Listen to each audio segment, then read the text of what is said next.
When I'm driving, I got a guy on the radio who talks to me. I can't see him, but he talks to me. Now, live from inside the Ocean Casino Resort Studio, here's Mike Gill.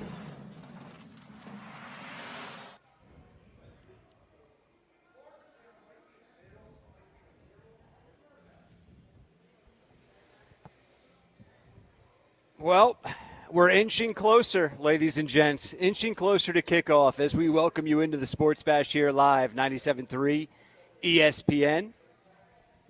Ryan Rothstein filling in for Mike Gill today. He's, who knows where Mike Gill is. He's out of the country, out in Thailand for a little while, so I got you covered. Josh has you covered. Josh Henning's producing today's show. He's back in the studio as we are live at Chickie's and Pete's out in Egg Harbor Township.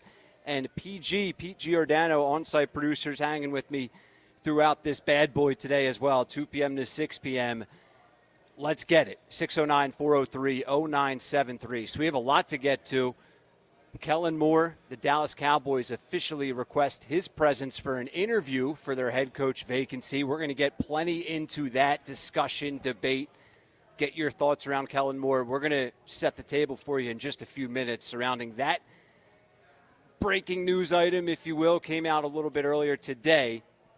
But I want to start with still picking up the pieces from that win over the Green Bay Packers. We're going to look at this Rams team that, yes, the Eagles beat the brakes off of the Rams last time these two matched up in Week 12. Saquon Barkley is still running from that Week 12 performance. He had 250-plus rushing yards, 2 rushing touchdowns, 300-plus yards from scrimmage total that day. You could not stop the Eagles. That was one of the greatest offensive performances that we've seen maybe in Eagles history, and it came against this Los Angeles Rams team who now comes into Philly Sunday afternoon looking like a different team. And the Eagles look like a different team, right? Listen, spoiler alert, we should not expect the performance that we saw Week 12 this Sunday. Doesn't mean the Eagles can't and won't and shouldn't win this game as a 6-point home favorite at the Link. But, you know, I do have concerns. I do have concerns, and I want to voice them here, and I want to debate and talk them out with you, the listener out there, all show, 609-403-0973. And, of course, I want to get into it with PG and Josh, and we'll have some fun. We'll try and touch on everything surrounding this matchup. I do want to touch on the other NFL divisional round matchups, and we have a full guest lineup for you as well. Mike McGarry from the Press of Atlantic City, he's the first one up here in the guest lineup batting order. He joins us to kick off the second segment at 2:30 in about 27 minutes from now. So fire away your text messages, ladies and gentlemen. Let's have some fun today with Ryan, PG, and Josh Henning producing back in the studio. So, yes, Eagles win 22-10, and Barkley could have made it 29-10 against the Packers.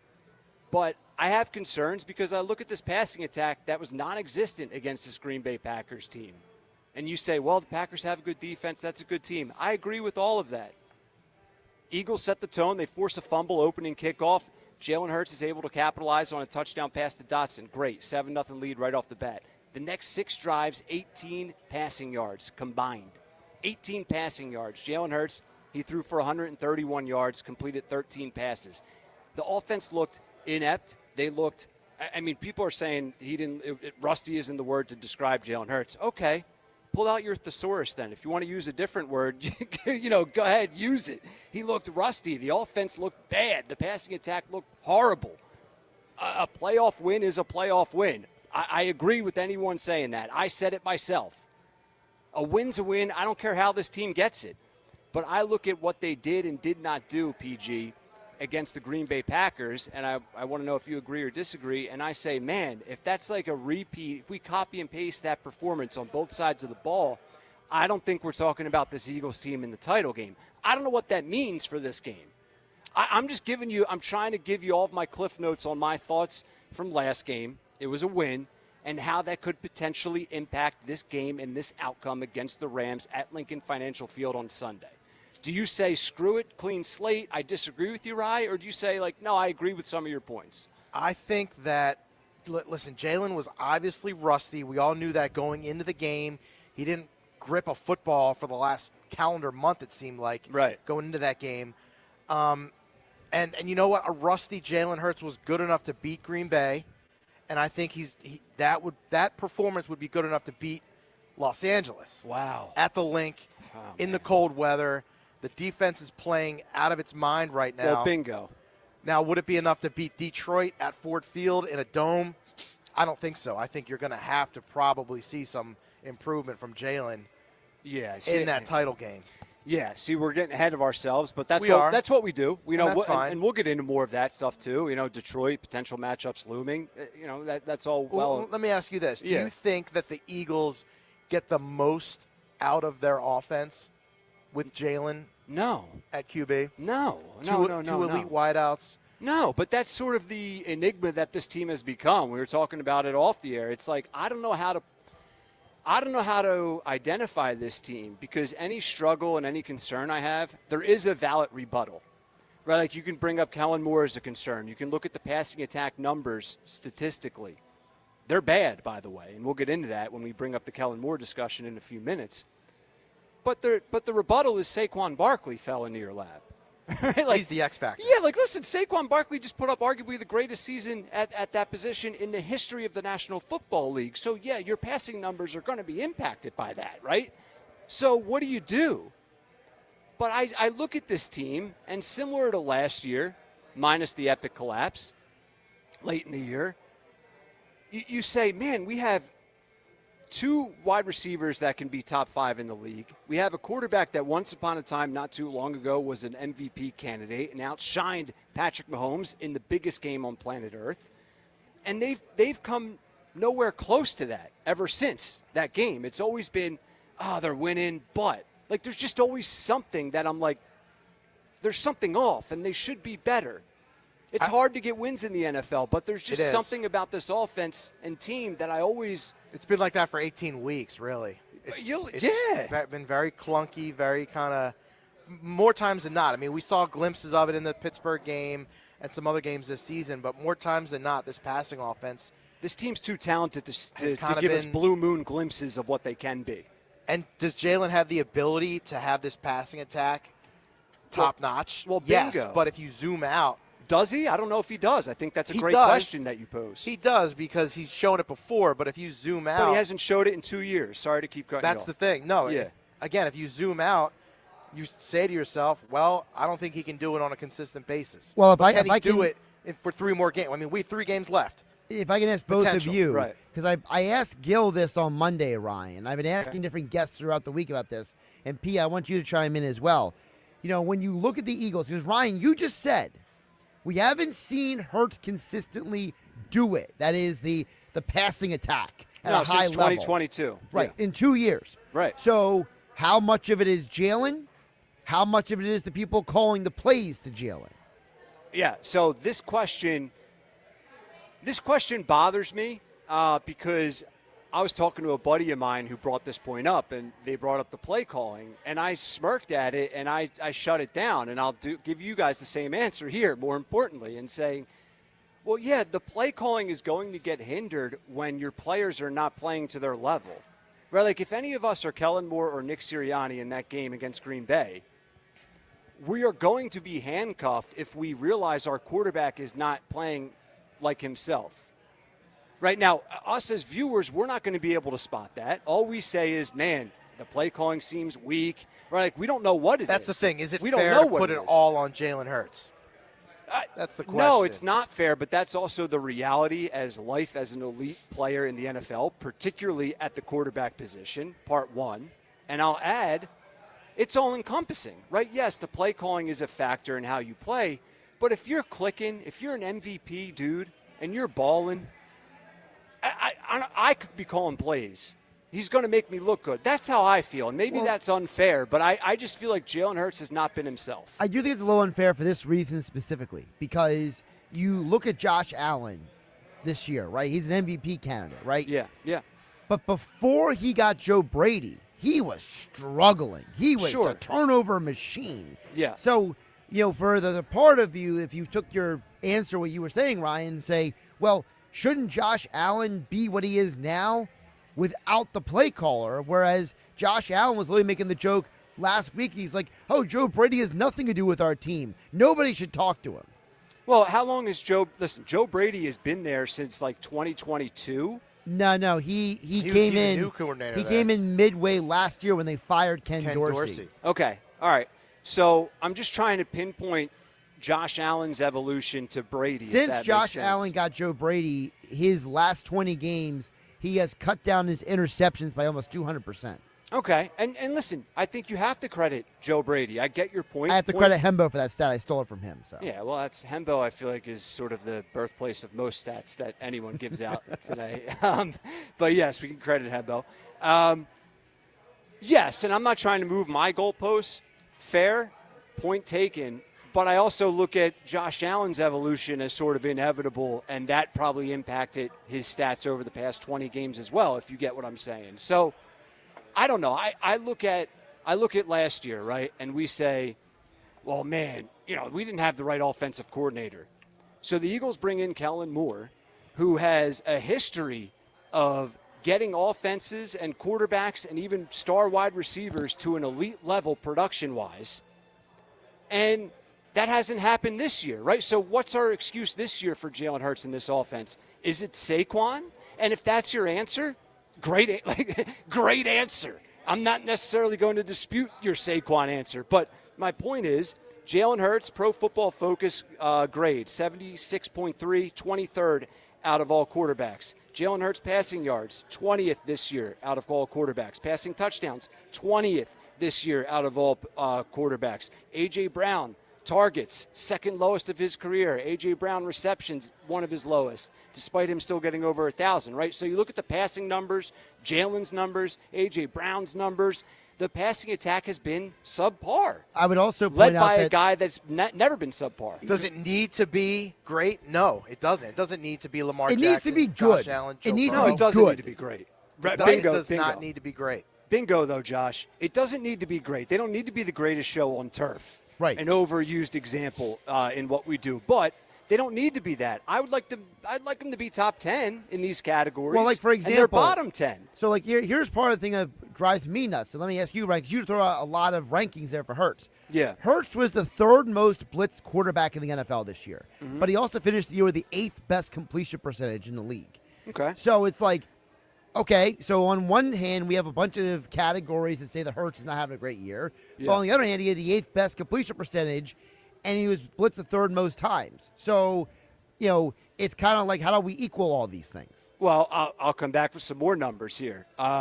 I brought some numbers today. Not something I do every time, but I can surprise you once in a while, Josh. 361 passing attempts from Jalen Hurts this year. That is by far the least amount of passing attempts throughout his career. The Eagles are the only team in NFL history to have the fewest pass attempts in the NFL, but be among the tops in the NFL in total yards. Right. Okay. So there you go. Right. What I'm pointing out is you bring up his completion percentage, sort of similar to the NBA three-point shooter debate, right? Like if you have a high percentage at three-point shots made, but you're only taking 1.8 a game, that doesn't impress me much, right? To pull a Shania Twain, I forget her first name. You get what I'm saying? Shania Twain, yeah. Shania Twain. It don't impress me much here, folks, right? So 361 I still give you total. credit for the poll. Thank you. You didn't have to do that. That was nice of you. But they're not throwing the ball a lot. They're not throwing the ball at all. And that's okay, though. Right, because of Saquon. That's okay. But That's it how okay? That's the recipe to winning games. But That's their formula. But after looking at the Green Bay game, and you're right, PG, and I want to hear from you guys out there on this, 609-403-0973. Text us your thoughts, questions, comments, concerns. Is it okay? Listen, I think the recipe to a win this Sunday is if the Rams try and entice you with 7 in the box and single coverage with A.J. Brown and Devontae, I still want them to give Saquon 25 carries. That's going to be the recipe to a win or not, right? Do the Eagles coaching staff, do they take that bait? And if they do, will it cost them a win as a 6-point home favorite? That's the question, right? Like for me, a win this week is feeding Saquon. But at some point, boys and ladies out there listening, I feel like Jalen's going to have to throw this team to an important playoff victory. And you know what? I think he can, because his ceiling during a game is different than his ceiling during a season, if that makes sense. During a game, I think he can make the throws. He's shown it in the past that he can do that, as opposed to a long season. Again, we just need him in spurts at this point. And it's another interesting narrative that you bring up, PG, because I posted this earlier at Wise Rye on X, shameless plug by me. Jalen Hurts in his 6 playoff games, right? All we hear is Jalen Hurts is a winner. And I'm not disputing that. But Nick Sirianni post-game, he's a winner, he's a winner, he's a winner. He has a 500 playoff record. He's 3-3. All right, a loss this Sunday, he's a below 500 quarterback in the playoffs, and his narrative and legacy changes. And that's just the reality, whether you agree with me or not. In his 3 wins, he has passing yards of 154, 121, and 131. In the 3 playoff losses, Jalen Hurts has thrown for 258, 304, and 250. So when they put the ball in Jalen's hands, for whatever reason, and even if he balls out, i.e. Super Bowl against Patrick Mahomes and that Chiefs dynasty, they lose. Right. So when we take the ball out of his hands, they win. Right. So it gets back to it's winning. Does it really come down to Jalen Hurts? Right. But that's the question that is the be-all and end-all, because I say no, but at some point, yes. Does that make sense? Well, the fact that it's no, I think, is a problem. And I think if you look at any Super Bowl run, at one point in that run, for any team, the quarterback had to ball out, whether it was for a half, a quarter, a drive. The reason I'm asking it in the way that I did, I kind of did it purposefully, is because, one of the conversations we don't have enough as, sports fans in general, right, Ryan? Like, we're all sports fans here, okay, is that Tom Brady at the beginning of his career was not Tom Brady at the end of his career.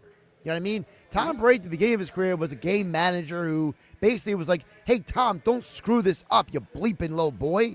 Sure. And then later in it, he became like this prolific passer. So it's like, is Jalen Hurts just need to be like Brady early in his career? Just on that hey, topic, don't screw it up. Brady never threw the deep ball. I mean, they never really – when they had Moss, sure, but, I mean, other than that, it was Brady, a lot of intermediate passes. A ton of intermediate passes. But Brady's the best in NFL history to get the ball out of his hands quickly. Jalen Hurts is Jalen Hurts holds on to the ball way too long, and he's known for that throughout his career. So we're looking at a problem for sure. That's one of many problems you can point out. And I love Jalen. I'm rooting, and I'm desperate for his success. But I look at the history and the facts, and it's fair to question all of it, right? And then that's where you can bring in Kellen Moore and the coaches and say, okay, well, if it's just being a facilitator, are they setting him up to be a facilitator? Are they not asking him to throw the ball downfield and throw the ball 30-plus times a game? Maybe he can't, right? Like maybe they know that's setting him and the team up for failure. Some of it is, when he's holding the ball too long, maybe he doesn't have the confidence to make the throw, pull the trigger. All I know is this. There's no way that Jalen Hurts is the ultimate team guy. He's not A.J. Brown, okay? I don't think that's fair. AJ's a team guy too. I agree. I like to poke fun at AJ, especially because you read books on the sideline. Yes. Listen, you need your wide receiver to be a diva. If your wide receiver ain't a diva, he ain't a wide receiver. I don't need him to be a diva. I just need him to do his job. Sure. Whatever it takes to make you do your job. Like Darius Slay was saying on his podcast, he's like, I've seen him read that book all year long. Yeah. I don't care because he's reading the book in the game where he has that big game against Washington. Listen, it's either read the book or have a shouting match with Kellen Moore or Jalen Hurts. Listen, I don't want to get too sidetracked with the book combo, but my point – that's for later in the show. Yeah, my initial point with that is Jalen Hurts will never truly show his frustration. He's the team guy when it comes to that. He's not going to say passing in a postgame out of frustration. Right? Like Jalen, all he cares about is winning, and I believe that. But there's no way Jalen is happy with the passing attack and how it's come together or how it's failed to come together this year. So with that being said, Ryan, I want to get your reaction because Dan Orlovsky said this earlier this week on NFL Live. And I thought that this was the genesis of my chicken or the egg question I've been asking all week. Here's Dan Orlovsky on NFL Live. I thought Jalen Hurts didn't look rusty at all. My biggest concern is How does it look like Green Bay knew what every pass play was? How does it look like Green Bay knew exactly what the pass concept was going to be? How does it look like Green Bay knew exactly where the receivers were going to be on a consistent basis? My mind, after I watched that tape, wasn't, man, Jalen Hurts struggled. I actually thought Jalen Hurts played well. My mind went to Kellen Moore. I laugh at that, right? And I think, listen, Dan Orlovsky has a lot of power. He's forgotten more football than I will ever know, okay? I'm not trying to go head-to-head with Dan as far as football and quarterback knowledge in the NFL. But I think he's shifting that negative attention and trying to put it elsewhere. And I think, it, like we said earlier, PG and Josh, and listeners out there, 609-403-0973, I think it is all-encompassing. Right? Like, okay, let's take what Dan said and roll with it here. That the game plan was too predictable. Yeah, but why is the game plan predictable? When you look at an OC who is known to elevate passing attacks throughout his entire career, wherever he's gone, I feel like it's 2 + 2 is 4 here. I think he can be handcuffed because he knows how limited his quarterback is. And that could be completely unfair of me. But he's got to get in the lab. Yeah. And he's got to devise some sort of game plan that plays to his strengths. For him to come out and say it wasn't our best day at his press conference, was it yesterday? Yeah, Kellen That's Moore, not acceptable. Yeah, his Sure. answer was, it wasn't our best day, but we'll get better. That's not acceptable for me at all. And let me throw this out there to sort of flip to the other side of the coin than what I'm spewing here. How much does having Saquon impact all of this if you're both Kellen Moore and Jalen Hurts? I mean, all you have to do is turn around and hand the ball off to the guy that's having the best season arguably ever at that position. I mean, the guy literally had over 250 rushing yards against the Rams in the last matchup. Right. So, yeah, the passing attack may come off boring when you have that dude in the backfield, right? Sure. I mean, so I don't know how to and that's my whole point with all of this. I don't know how to identify this. Okay, can I ask you one more about that point, Ryan, which is when you look at this, we know how the whole story of how Lane Johnson and the offensive line went to Kellen Moore and Nick Sirianni and said, we need to run the ball more, right? So is that part of the problem, too, that the everyone is basically saying we don't need to throw the ball, we just need to run the ball, and that maybe they're too bought into that?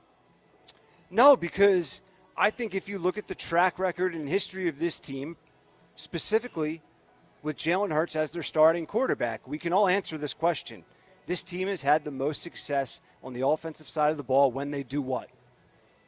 When they run the ball. So it would be idiotic if you're the head coach to do anything but that.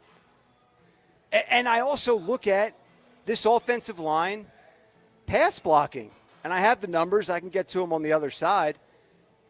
They haven't been great protecting Jalen Hurts in the passing attack. Middle of the road.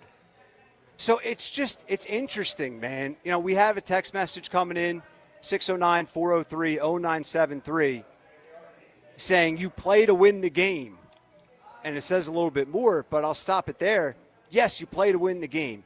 I bring up my concerns because I'm fearing they're going to play this game and not win it if Jalen Hurts doesn't do a little bit more in the passing attack. I mean, I think inside those walls they say we can beat you when we run the ball and we can beat you when we throw the ball. It just depends game by game how they want to do it. Here's the positives that we overlooked in that segment. The defense is unbelievable, especially at home at the Link.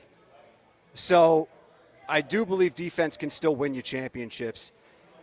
We're live, 97.3 ESPN. Ryan Rothstein filling in for Mike Gill. PG, on-site producer, Josh Henning producing back in the studio. 2 p.m. hour of the Sports Bash brought to you by Autumn Lake Healthcare Centers. Skilled nursing rehabilitation with elite-level care in a warm and vibrant atmosphere.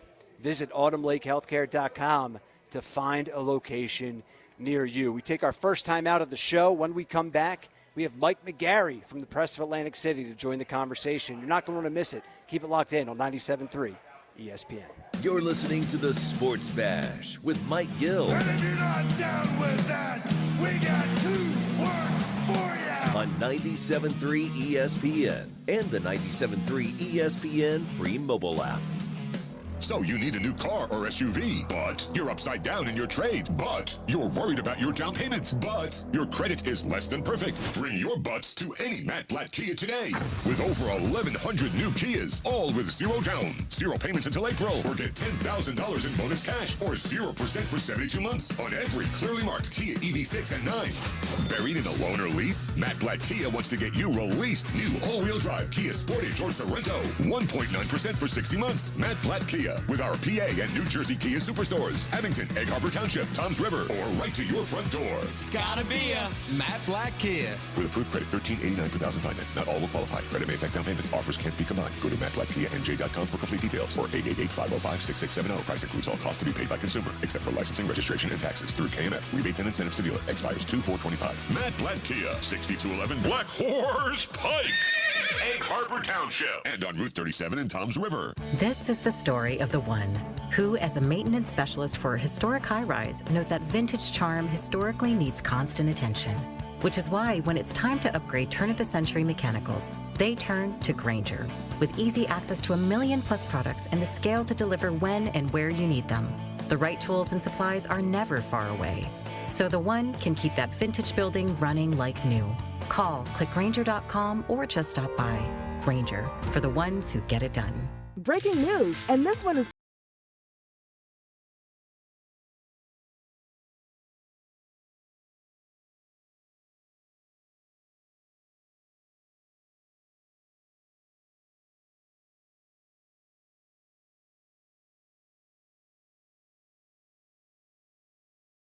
Bet365. 21 plus only. Must be physically located in New Jersey. Gambling problem? Call 1-800-GAMBLER. Available in app only. T&Cs apply. Okay, I have to tell you. I was just looking on eBay where I go for all kinds of things I love, and there it was. That hologram trading card. One of the rarest. The last one I needed for my set. Shiny like the designer handbag of my dreams. One of a kind. eBay had it, and now everyone's asking, ooh, where'd you get your windshield wipers? eBay has all the parts that fit my car. No more annoying. Just beautiful.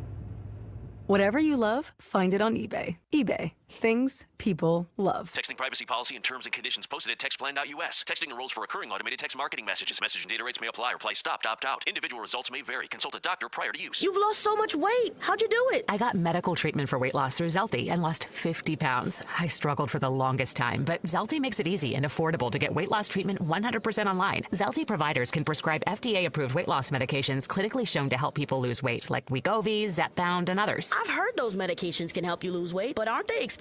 Zelty can help get the medication covered by insurance, so it's as little as $0 a month. What if you don't have insurance? No problem. Zelty may be able to help you get other GLP-1 medications for 80 to 90% off the price of name brand medications. I'm ready to start losing weight. How do I get started with Zelty? Just text. Text SKINNY to 200-300 to get started today with Zelty and see if weight loss medications like Wegovy and Zepbound are right for you. Don't wait. Text now for a link to your exclusive offer. Text SKINNY to 200-300. That's SKINNY to 200-300. SKINNY to 200-300.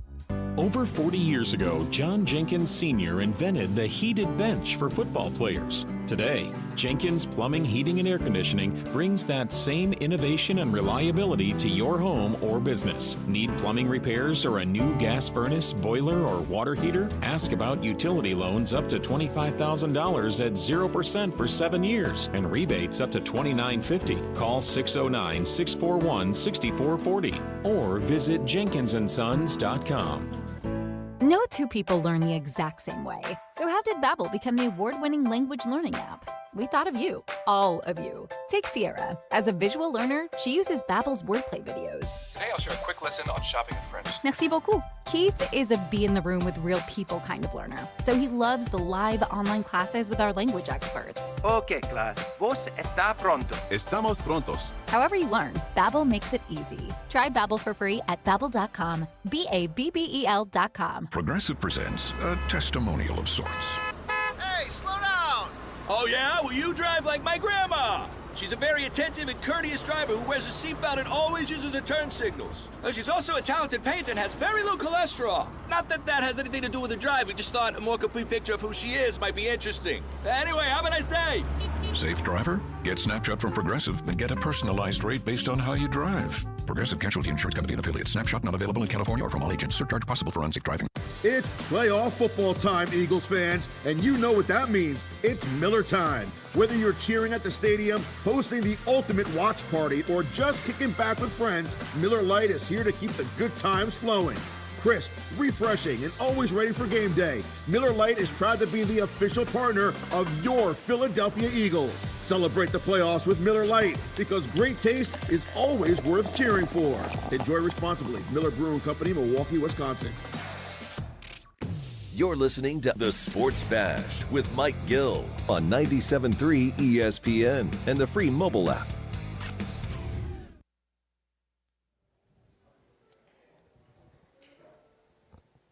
Welcome back. Sports Bash here, 97.3 ESPN. Ryan Rothstein at Wise Rye on social media. I'm filling in for Mike Gill today. We're live at Chickie's and Pete's in Egg Harbor Township.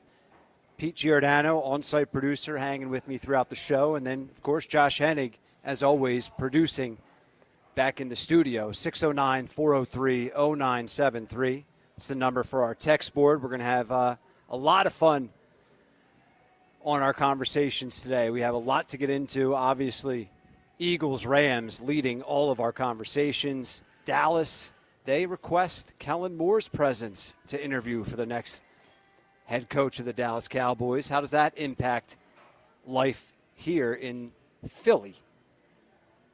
We welcome in our first guest of the show, Michael McGarry, at AC Press McGarry on X. Covers high school sports, all of the Philly sports, everything and anything going on of value in our sports world here. So we welcome Mr. McGarry into the conversation now, and we're going to get right to it with Mike McGarry.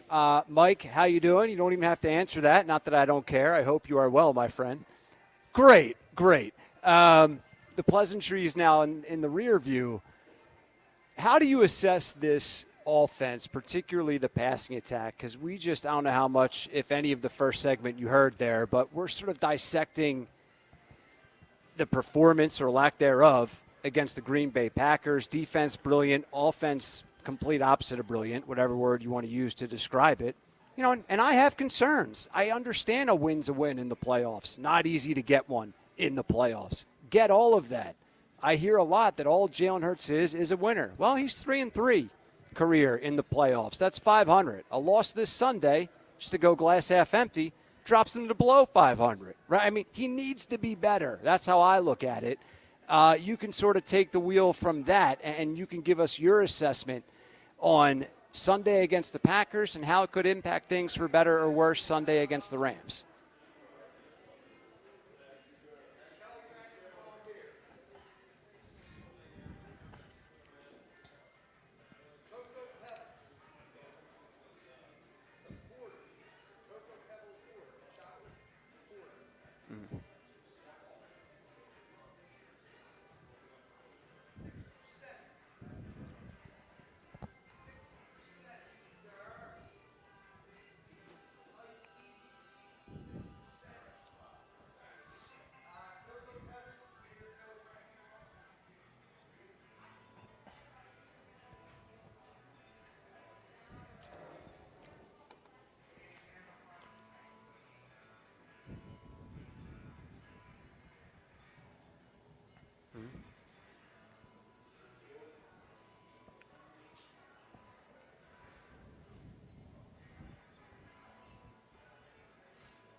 It's tough, right? Because you look at, yes, rust is a legitimate potential factor. I think it would be crazy for anyone to not anticipate a little bit of rust in that game against the Green Bay Packers.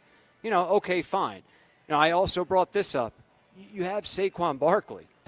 I mean, I could end my rant there. You know, you have Saquon, who had arguably the greatest season of all time at the running back position. So your passing game is going to be impacted a little bit when you're handing it off and giving the ball to someone to that extent that the Eagles have been doing, right? So could it be that simple, right? Or is there potentially more to it that we're not seeing?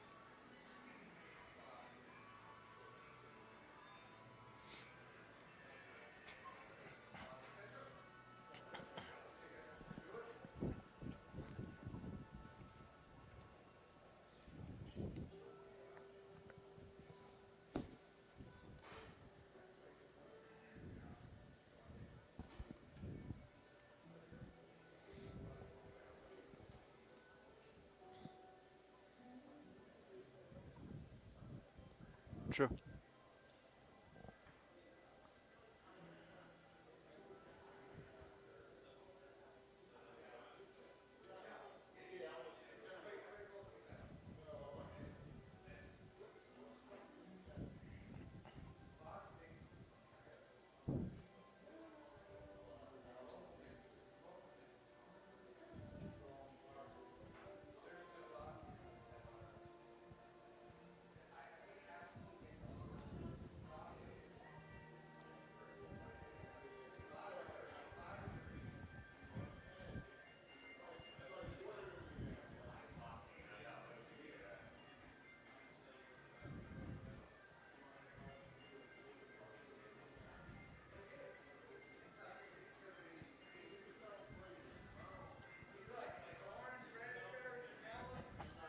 Talking with Michael McGarry from the Press of Atlantic City. Give him a follow at AC Press McGarry. Talking Eagles with us here on this Thursday afternoon as we're live at Chickie's and Pete's. I want to transition over to Kellen Moore with you for a second here. Cowboys request his presence virtually per league rules. It has to be virtual, and the conversation/interview has to be 3 hours or less. That is alleged to be going on tomorrow. So, of course, I think the immediate thought on almost every Eagles fan's mind is, well, is this a distraction? How do we assess it? Big deal, no deal, at least how it impacts us this Sunday.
Hey, Mike, it's PG. I wanted to switch over to the defensive side of the football and really talk about the loss of Nakobe Dean. And we know that the two guys behind him, Oren Burks and Trotter Jr., are going to kind of maybe do it by committee. We got a max of 3 games left. So can the Eagles squeeze out 3 games from Trotter Jr. and Burks to really fill that absence of Dean? I mean, what does Vic Fangio have to do here to kind of know his personnel and make sure that this Dean loss isn't that big of a loss?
Yeah, I mean, matchup-wise, is Matthew Stafford really the only guy from the Rams that really can beat you? I mean, I know they have Nakua. Puka, man, he's good. Cooper Kupp has kind of been really – I mean, he had one catch for 29 yards against Minnesota. So, I mean, the combination of Stafford and McVay, is that really the guy that you really have to zoom in on?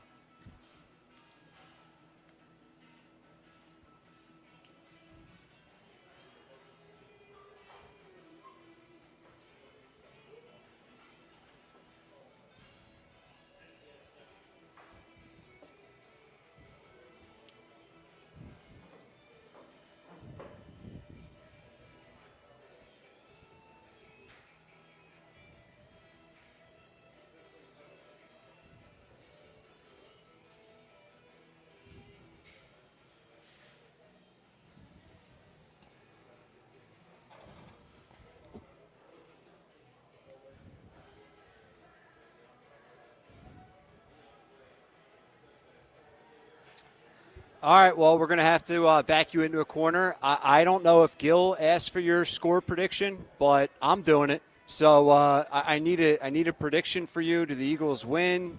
For some people out there, more importantly, do they cover? Give us your thoughts Sunday at the link.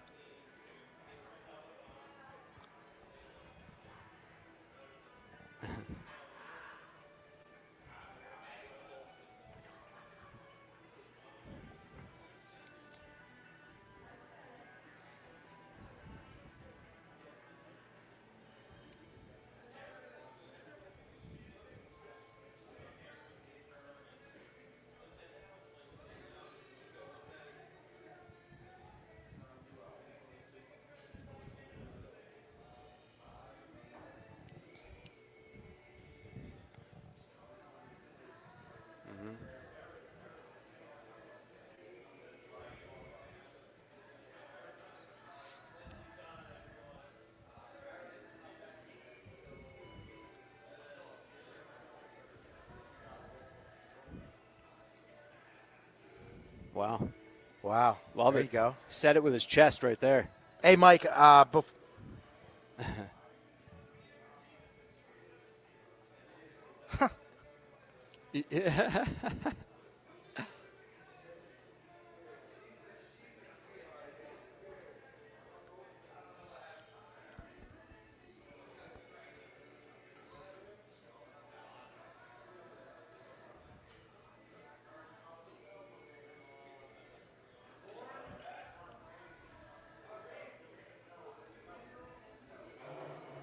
Wow. All right, there's the pick.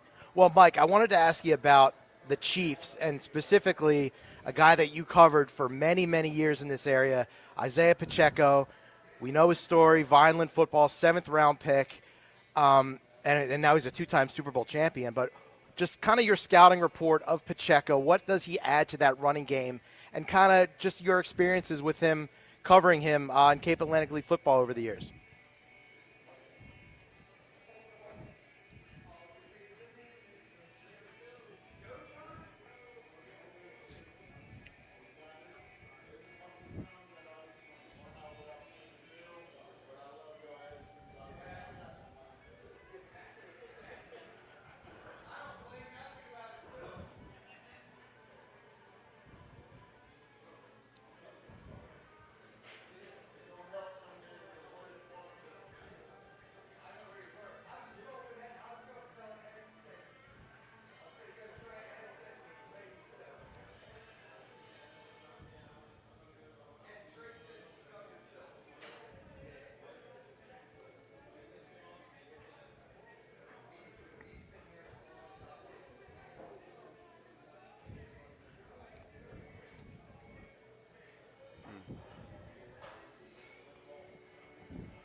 Great stuff as Very cool always, story. man. Yeah, great story there. Talking about the misty night from the young Pacheco. Well done, my friend.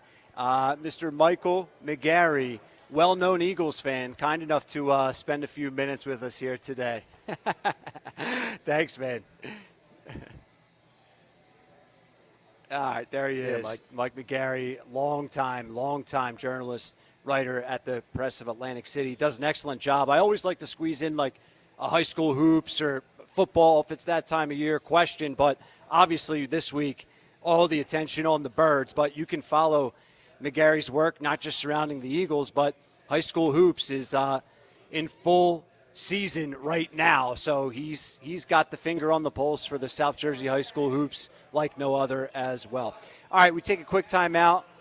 We'll be back on the stream at Wise Rye on YouTube, all over the 97.3 ESPN social media links as well.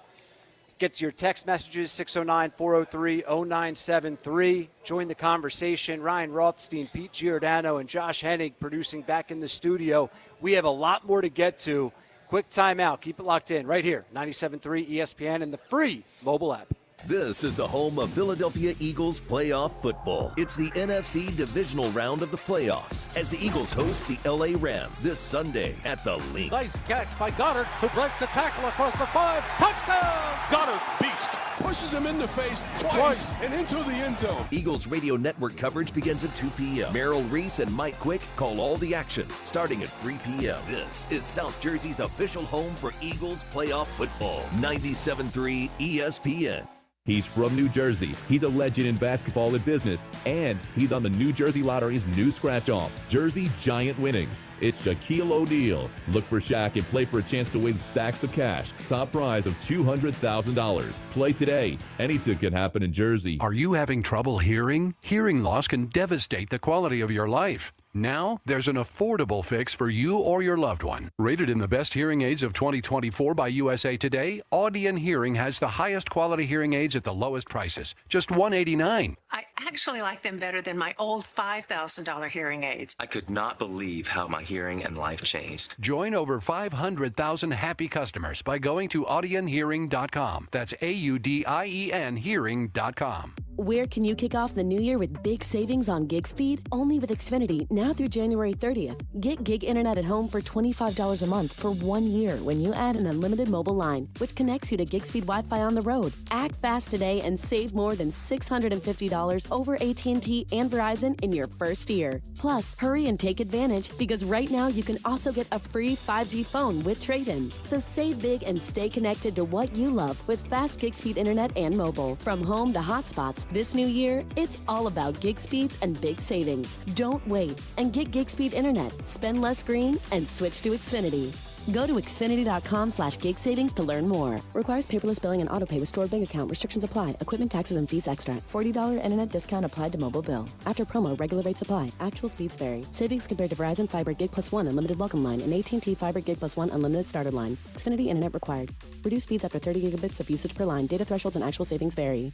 Texting privacy policy and terms and conditions posted at textplan.us. Texting enrolls for recurring automated text marketing messages. Message and data rates may apply. Reply stopped, opt out. Individual results may vary. Consult a doctor prior to use. You've lost so much weight. How'd you do it? I got medical treatment for weight loss through Zelty and lost 50 pounds. I struggled for the longest time, but Zelty makes it easy and affordable to get weight loss treatment 100% online. Zelty providers can prescribe FDA-approved weight loss medications clinically shown to help people lose weight, like Wegovy, Zepbound, and others. I've heard those medications can help you lose weight, but aren't they expensive? Zelty can help get the medication covered by insurance, so it's as little as $0 a month. What if you don't have insurance? No problem. Zelty may be able to help you get other GLP-1 medications for 80 to 90% off the price of name brand medications. I'm ready to start losing weight. How do I get started with Zelty? Just text. Text SKINNY to 200-300 to get started today with Zelty and see if weight loss medications like Wegovy and Zepbound are right for you. Don't wait. Text now for a link to your exclusive offer. Text SKINNY to 200-300. That's SKINNY to 200-300. SKINNY to 200-300. Breaking news, and this one.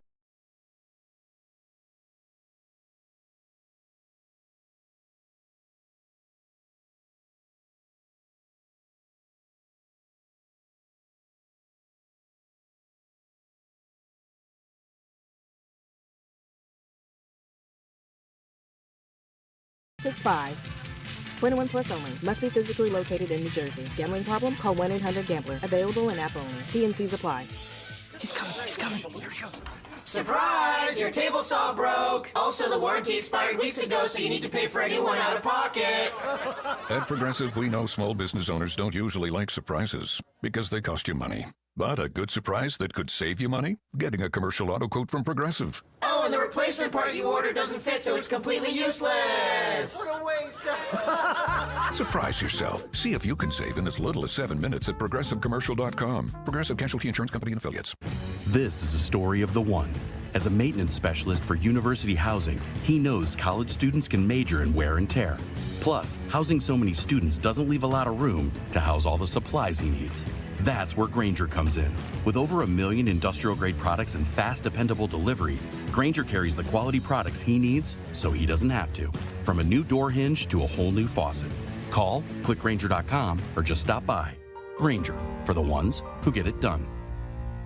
The 2025 Hercules Tires MAC Basketball Championships are returning to Atlantic City's iconic Jim Whalen Boardwalk Hall for the 6th consecutive year, March 11th through the 15th, featuring 22 men's and women's teams. Visit MacSports.com/basketball for more information. It's the Sports Bash with Mike Gill. Do I have everybody's attention now? On 97.3 ESPN and the 97.3 ESPN free mobile app.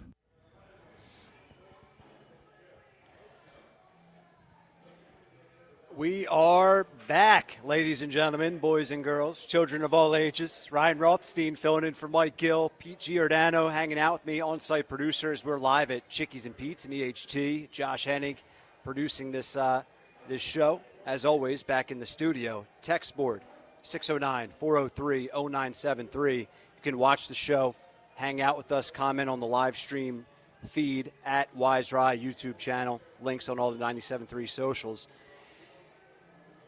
As we only have a couple minutes before we have to get to the top of the hour, end of hour break, I should say. We got some great matchups this weekend. Some great matchups in the NFC. Besides Birds and Rams in Philly, we have Detroit and the Washington Commanders. Washington, that feel-good story, but I was thinking of the doink field goal that sent them to a win against Tampa. I wouldn't be surprised if Washington has an upset in that one. And then on the other side, I mean, two excellent matchups. Obviously, Buffalo and Baltimore. My goodness, get your popcorn ready, guys. But then Kansas City and Houston. Do you think Houston can pull off an upset, PG? I give Houston no chance. No chance. No shot. I mean, I know they just played each other, so they're kind of probably – when they played each other, like 3 weeks ago. Yeah. But, I give them no chance. So the one at Arrowhead, I mean, come on. Yeah. The one upset would probably be Baltimore, which isn't that much of an upset, right? If we had to pick an upset this weekend. Yeah, I mean, what's that, a 1-point spread, I think? Yeah, it's basically a pick 'em, 2 versus 3 seeds. I mean, to me, I think this season's always been about Josh Allen against Patrick Mahomes in an AFC title game. Yes, we all want that storyline. As football fans, we would love to see it. We'll get more into it. Get back into the Birds conversation. Kellen Moore, he's going to be virtually interviewing for the Dallas Cowboys head coach position. It's weird. He's going to interview for the Dallas job as the Birds OC. It's do we hate you? We don't know yet. Just make sure to have that game plan ready to go, man. Just have it ready for Sunday, buddy. Okay? Hit us up on the text board. We have a lot more to get to here. 1 hour down, 3 to go. Keep it locked in. 97.3 ESPN and the free 97.3 ESPN mobile app. It's Philadelphia Flyers hockey tonight on 97.3 ESPN and the 97.3 ESPN free mobile app. Listen as Tim Saunders and Todd Fedork bring you all the exciting play-by-play action. They score! Connect the other one-timer, and TK makes no mistake. The power play goal. It's Flyers Islanders tonight. Coverage begins at 7:30. It's Flyers hockey all season long on South Jersey's radio home for Philadelphia Flyers hockey. 97.3 ESPN. The best call to make on game day is ordering catering from the Piccalilli Inn. For parties big or small, the Pick does it all. Your guests will be cheering for the Pick spin on football favorites like pulled pork nachos, cheesesteaks, burgers, and their award-winning buffalo wings, tails, and ears. Get your chicken wing fix on Route 206 at the Piccalilli Inn. Join the flock and follow the Pick on Facebook or at Piccalilli.com for their Pick game specials. And be sure to pre-order to guarantee your spot in Sunday's lineup. Progressive knows finding your new home was a dream come true. You wanted a walk-up with central air and a skylight, and you found it. Now, every Friday night, you get to fall asleep to the sound of your downstairs neighbors' dance parties. Progressive can't save you from your noisy neighbors, but we can save you money when you bundle your home and auto with us. Get a quote at Progressive.com. Progressive Casualty Insurance Company affiliates and other insurers not available in all states. Here in New Jersey, it's one wow after another, after another, after another. I'm Chief Meteorologist Dan Zarrow. Winter is in full swing at Mountain Creek in Vernon. Dozens of trails for skiing and snowboarding across 4 peaks, plus 30 lanes of snow tubing fun. And here's an extra wow. Mountain Creek has a fantastic all-mountain terrain park for all skill levels. Slopeside accommodations are available at the Appalachian, along with a variety of options to eat and drink too. Find your wow at visitnj.org. New Jersey, little state, lot of wow. My brother-in-law died suddenly, and now my sister and her kids have to sell their home. That's why I told my husband we could not put off getting life insurance any longer. An agent offered us a 10-year, $500,000 policy for nearly $50 a month. Then we called SelectQuote. SelectQuote found us identical coverage for only $19 a month, a savings of $369 a year. Whether you need a $500,000 policy or a $5 million policy, SelectQuote could save you more than 50% on term life insurance. For your free quote, call SelectQuote at 1-800-478-6688. That's 1-800-478-6688. Or go to SelectQuote.com. 1-800-478-6688. That's 1-800-478-6688. SelectQuote. We shop. You save. Full details on example policies at selectquote.com/commercials. Go get your game on at the Gallery Bar, Book and Games at Ocean Casino Resort. Cheers your favorite drinks while cheering on your favorite team. Get in on the parlay while in the middle of a party. Go for the sports scene and go for the endless screens. Go to the Gallery, go to Fanatic Sportsbook, and go for the win at Ocean Casino Resort. For more information, visit theoceanac.com. Must be 21 or older to wager or consume alcohol. Gambling problem? Call 1-800-GAMBLER. Texting privacy policy and terms and conditions posted at textplan.us. Texting enrolls for recurring automated text marketing messages. Message and data rates may apply. Reply stopped, opt out. Individual results may vary. Consult a doctor prior to use. You've lost so much weight. How'd you do it? I got medical treatment for weight loss through Zelty and lost 50 pounds. I struggled for the longest time, but Zelty makes it easy and affordable to get weight loss treatment 100% online. Zelty providers can prescribe FDA-approved weight loss medications clinically shown to help people lose weight, like Wegovy, Zepbound, and others. I've heard those medications can help you lose weight, but aren't they expensive? Zelty can help get the medication covered by insurance, so it's as little as $0 a month. What if you don't have insurance? No problem. Zelty may be able to help you get other GLP-1 medications for 80 to 90% off the price of name brand medications. I'm ready to start losing weight. How do I get started with Zelty? Just text. Text SKINNY to 200-300 to get started today with Zelty and see if weight loss medications like Wegovy and Zepbound are right for you. Don't wait. Text now for a link to your exclusive offer. Text SKINNY to 200-300. That's SKINNY to 200-300. SKINNY to 200-300. The Eagles are headed to the playoffs. Congratulations to the entire Eagles organization. It's Pete from Chickie and Pete's. We're proud to be the official sports bar of the Philadelphia Eagles. Come join us for all the Eagles playoff action and the best in-game experience anywhere. Ice cold draft beer, all of your Chickie and Pete's favorites, and of course, world famous crab fries. Perfect for Eagles playoffs. Go where the players go. The official sports bar of the Philadelphia Eagles, Chickies and Pete's. Home of the Sports Bash with Mike Gill, 97.3 ESPN, WENJ, WENJ HD, Millville, Atlantic City. This is the Sports Bash with Mike Gill on 97.3 ESPN and the 97.3 ESPN free mobile app. Now live from inside the Ocean Casino Resort studio, here's Mike Gill. I think the birds are going to run the out of the ball. Honestly, if the Rams can stop the run, that'll be really huge. But like we talked about this, the biggest strength of the Philadelphia Eagles is their offensive line and their running back. So like just ride that. Enough said. Don't blame him. That was Bo Allen on the Green Light podcast with Chris Long. As we welcome you back, 1 hour down just like that. Ryan Rothstein, that's me, filling in for Mike Gill, as well as Pete Giordano, on-site producer. We're live at Chickies and Pete's. And, of course, Josh Henning producing this show back in the studio, text board, as we open this up to listener text messages this hour, 609-403-0973. Kellen Moore is going to be virtually interviewing for the Dallas Cowboys head coach position tomorrow. Still have plenty to discuss as it relates to that. But let's jump right to Bo Allen's point there to open up this hour. I agree with them, right? Like, yeah, I was bashing Jalen a little bit. I don't think I was bashing him. I'm more just concerned. And when you start to piece together the evidence of this year and really the last two seasons, I think some concern is valid and fair from the passing attack perspective, especially in that win over Green Bay. But we haven't even touched on the defense yet.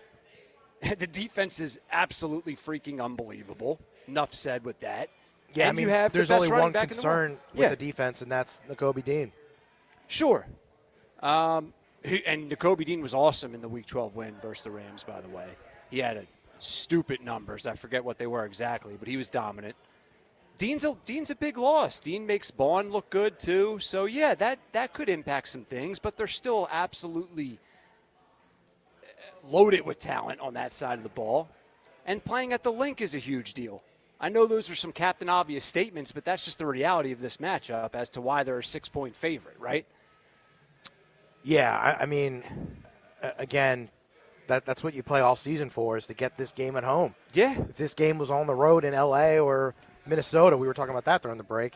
Ryan, to things would be a different story. Yeah. Sorry, to your point about Nakobe Dean, he had 5 solo tackles, a quarterback hit, a fumble recovery, as well as 2 of those tackles being for losses. And a partridge in a pear tree. There you go. Nakobe Dean was great in Week 12.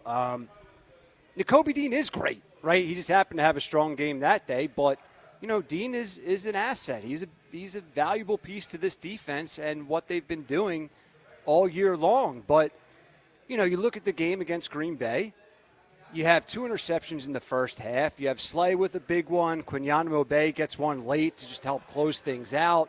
Bond on his interception, the play before he should have had a pick. And I was like, man, I hope he gets one. And, the next play, he has that big interception. So this defense is swarming. But, listen, I'm fine with being the glass half empty guy. I'll bring this up. Minnesota was awesome. I'm sorry. The Rams were awesome against Minnesota. Does that play any merit into this matchup? I mean, Sam Darnold got sacked 9 times. 9 times. That was a record. Right.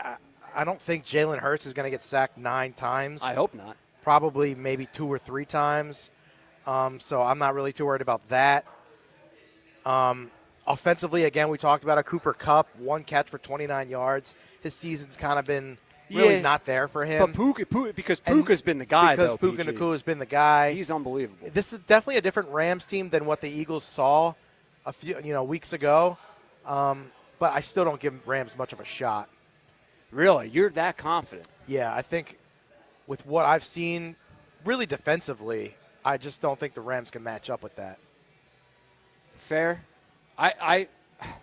Again, like I asked McGarry, Stafford and McVay are really the X factors for me.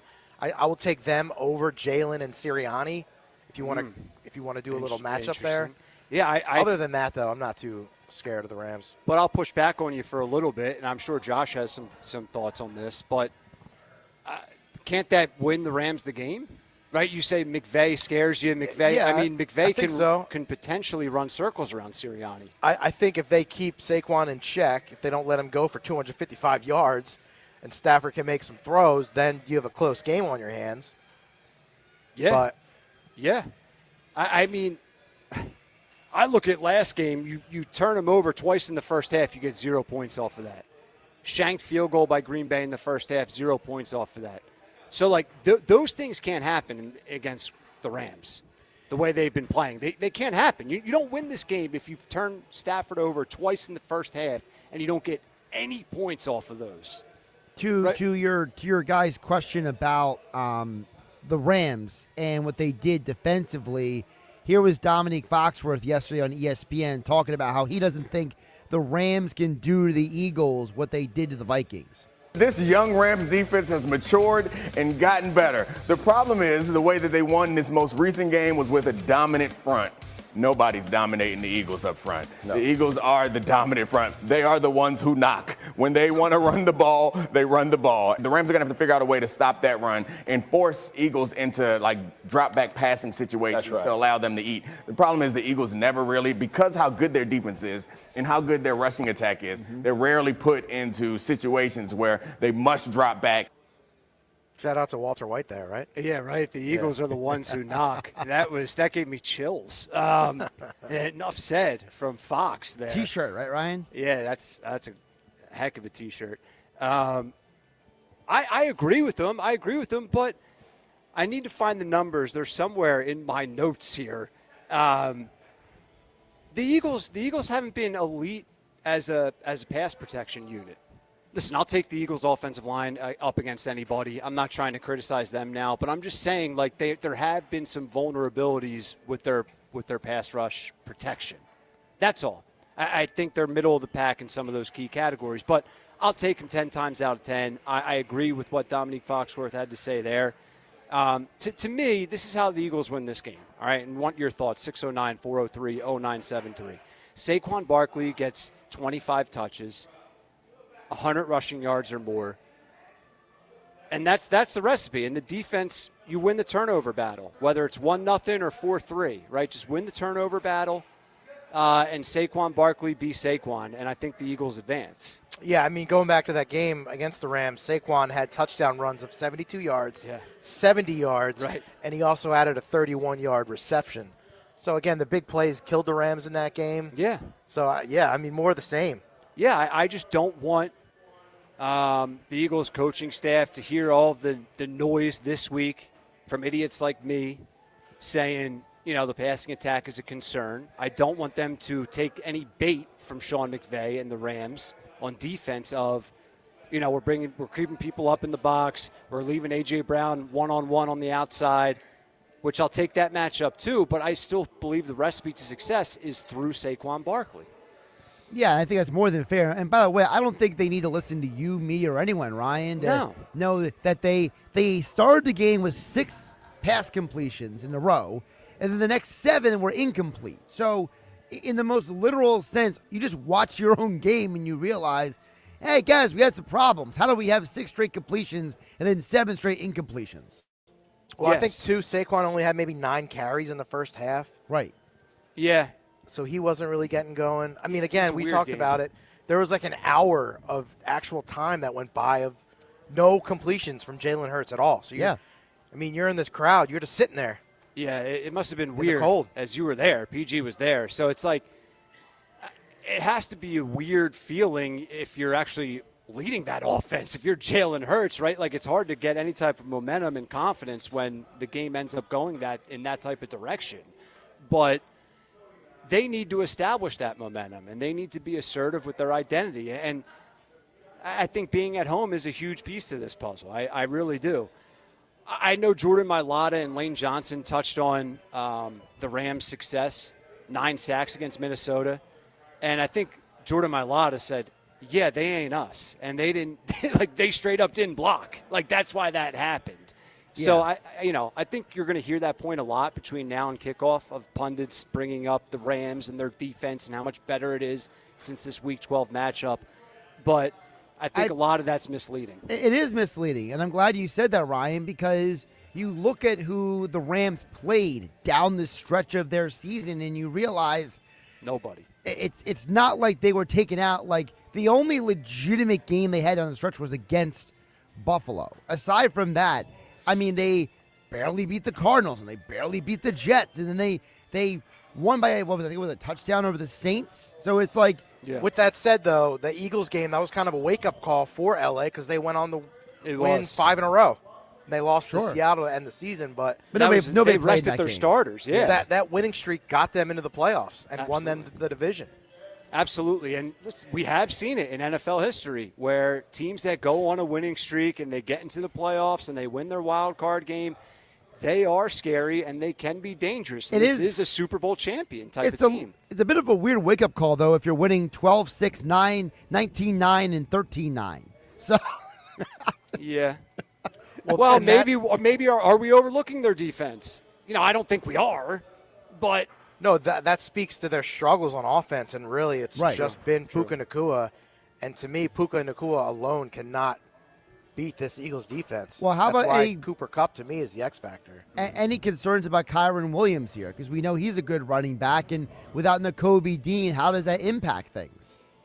I mean, he's like a grinder, right? He's not going to break it for 70 yards. Yeah. He doesn't scare me.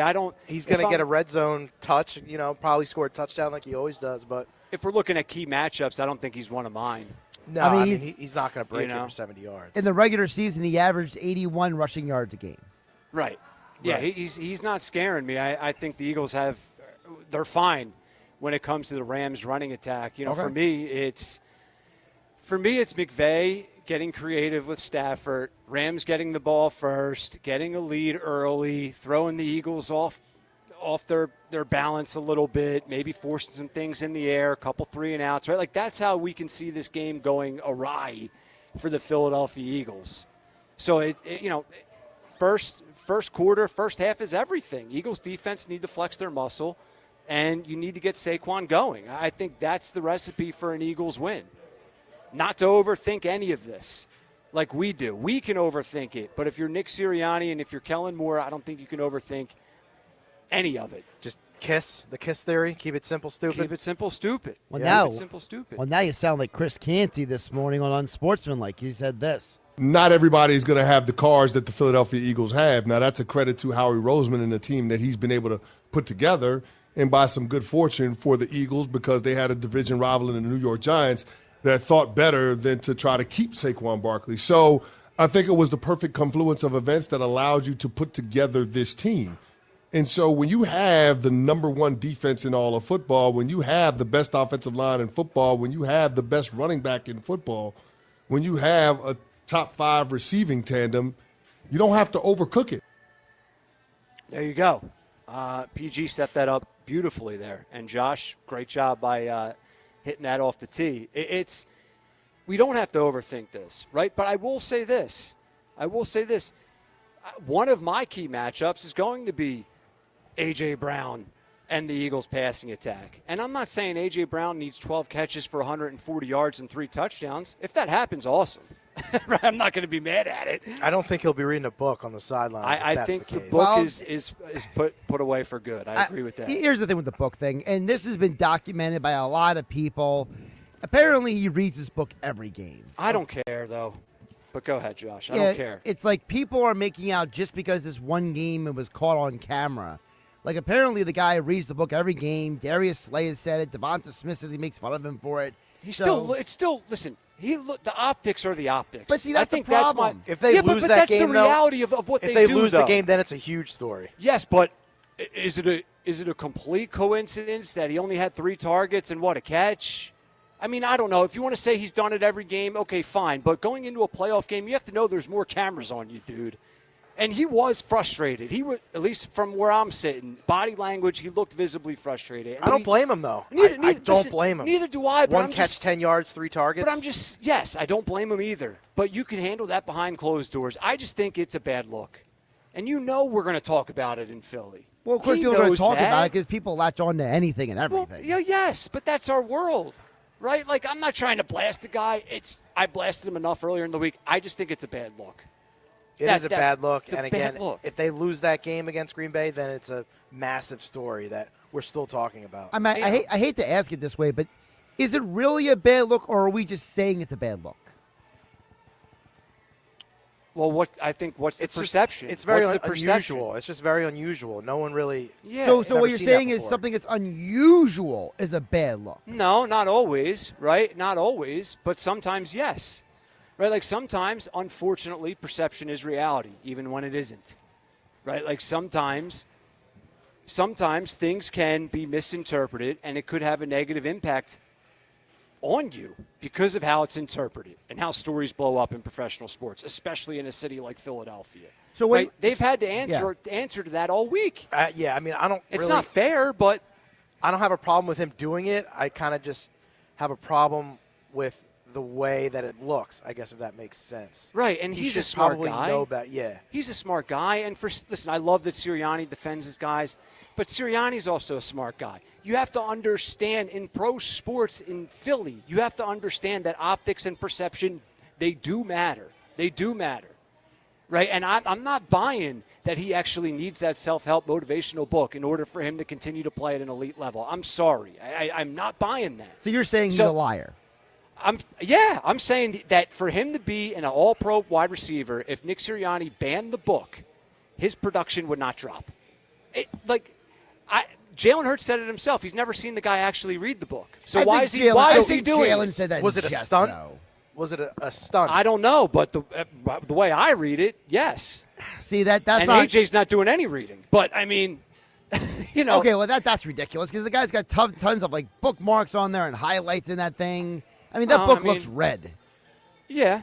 Maybe it is red. It's part... I mean, I don't know, man. If I could be belligerent for a minute. Yeah, please. It's part of the problem that most Eagle fans are not intellectual people and that maybe A.J. Brown is just too highfalutin for people? No, I think you're giving him way too much credit, Josh. I appreciate you defending the situation. I do, honestly. Well, I'm trying to decipher between, No, I think, Josh, you played sports at a much lower level than A.J. Brown. We all have at a much lower level than A.J. Brown, right? But I think we can all agree with this. Yeah, we can all agree with the fact, though, dude, especially in a football team, in a football locker room, and that whole everything that surrounds it, that's not cool. If your high school teammate whipped out a book, I know our old high school coach, he would be cut. So, you can't, it's just not something that you should be doing, right? If that book helps you throughout the week, pre-game, post-game, in the locker room, do it. But I'm sorry, next to your teammates in the middle of a playoff game where you're not getting the targets that you typically get, I think all of that is the perfect storm of, come on, man.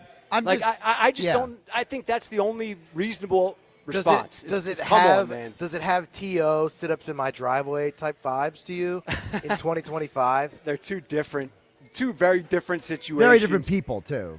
Yeah, but, it just has shaking my head vibes, if that makes sense. I mean, that's fair. For me, and you guys can tell me I'm wrong if you want. People can text it at 609-403-0973.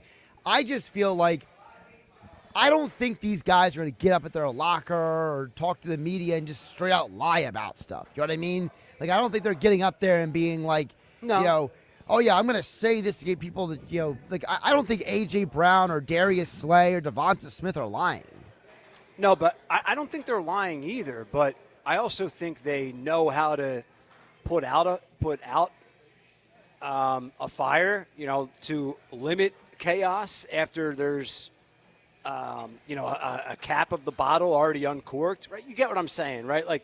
They knew that was perception was going to get ran away with, right? So I think they're trying to mitigate some chaos there post game. Or is this, if they are calculated, like you say they are, Ryan, is this done on purpose? Like that Dom story that was leaked to Jay Glazer last month, and then all the players were that's not real. Are they almost creating drama to get people to maybe be more of a me against the world kind of thing? I don't know. I think that's really next level bleep right there. If that's the case, wouldn't you think? I don't know, dude. I don't know. This is how I interpret it, and the fact that he's done it a lot sort of puts this to bed, what I'm about to say. But I think it's more of a guy that likes attention, a guy that about a month or two ago came out and yelled passing, and then the next game they slung it all over the yard. a guy that's used to getting targets, a guy that deserves targets and attention as the offense's number one receiver, and he wasn't getting any of that. And I looked at it as this is a way for him to get attention and for them to possibly adjust the passing attack scheme moving forward. But maybe that's all nonsense for me. I've said plenty of things that are nonsense. Sometimes you just got to let AJ be AJ. And I agree with that. If he gets run out of town and you complain that Jalen Hurts needs more weapons, when he's not here anymore, then, Yeah. That's the thing of it all. I was going to say, a texter coming in at 609-403-0973, Adam in EHT says, AJ wasn't frustrated. He didn't look upset when he was joking with Saquon on the sidelines or the run to Dallas Goedert when he scored his touchdown. Ryan, why are you hating? I don't know. I don't think I'm hating. I think if we look back, there were times where he was visibly frustrated. I think particularly when he's on the bench with that book. But, yeah, it doesn't mean he's going to be frustrated from start to finish. You can still have frustration and also cheer and smile with your teammates. I don't know. I didn't even want to get this much into that whole thing, but I know that listeners have a lot to say about it, too. I know we have another text from Phil saying, guys, Canty actually had something positive to say about the Birds. Wow. Was his next sentence that Sirianni still should be fired? Is Canty on that train? I didn't know that. Canty spent half the year basically hating Sirianni, saying he needs to be fired, that he's a clown, and all this kind of stuff. Okay. Here's a text that can support what I'm trying to say. So if a player likes strippers to focus, should they be on the sideline? But that's irrational. Ridiculous. Yeah, exactly. It's an extreme example, but I think that the point is hit home. But like a lot of people read books. You know what I mean? Like it's like for example, in today's world, going to look at strippers saying you're doing it for your mental health is not an acceptable excuse. Saying that you're reading James books, Harden's excuse, right? That's James Harden's excuse. Yeah, that's Lou why Williams. Then you see again, how many championships Harden has won. The book, it's not like he's reading a romance novel, right? And he's totally. It's a self-help book, for goodness' sake. Yeah, it's actually a book. Some guys read books, some guys ride the bike, some guys punch a bag.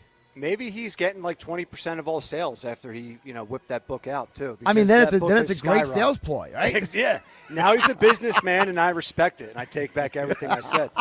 609-403-0973. We've stumbled upon the A.J. Brown book topic, and here we are. We'll go to Paul from Rehoboth, who chimes in and says, the problem I have with A.J. is that he always seems to be complaining only after wins. I could understand if we are losing games to call for more touches, but this guy is throwing his tantrums while we are winning. And come on, let's get real. When they showed him over there reading the book, it was very clear by body language that Brown was annoyed and upset. That part I agree with. Total diva, and he's running stale in the city. There's some things I agree with in that text. I will say this. All the Eagles have been doing is winning. So to say he only complains after wins, well, they haven't lost much. So... But wouldn't we criticize him if he complained after losses too?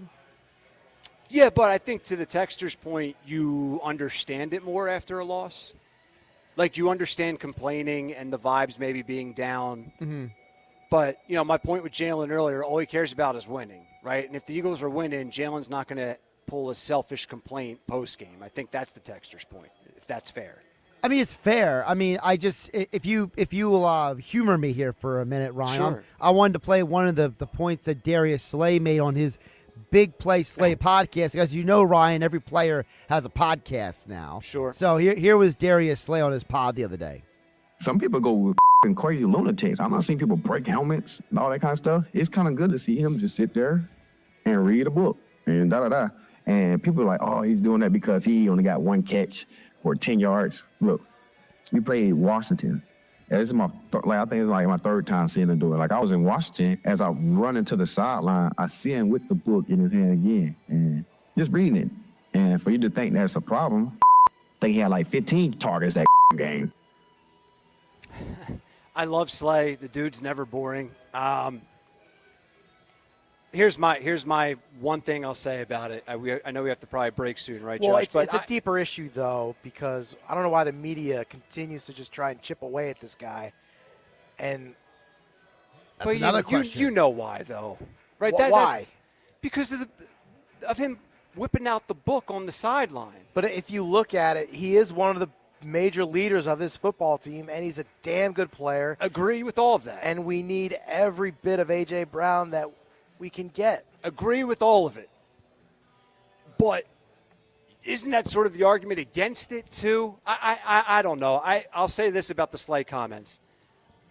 I would expect nothing else from his teammates, which is why this is such a tight-knit group. All of the Eagles stick up for one another, which you love. There's never been a divide in this locker room, right? Regardless of what one may say or do, it don't matter. They're all sticking up for each other, which is the most important thing.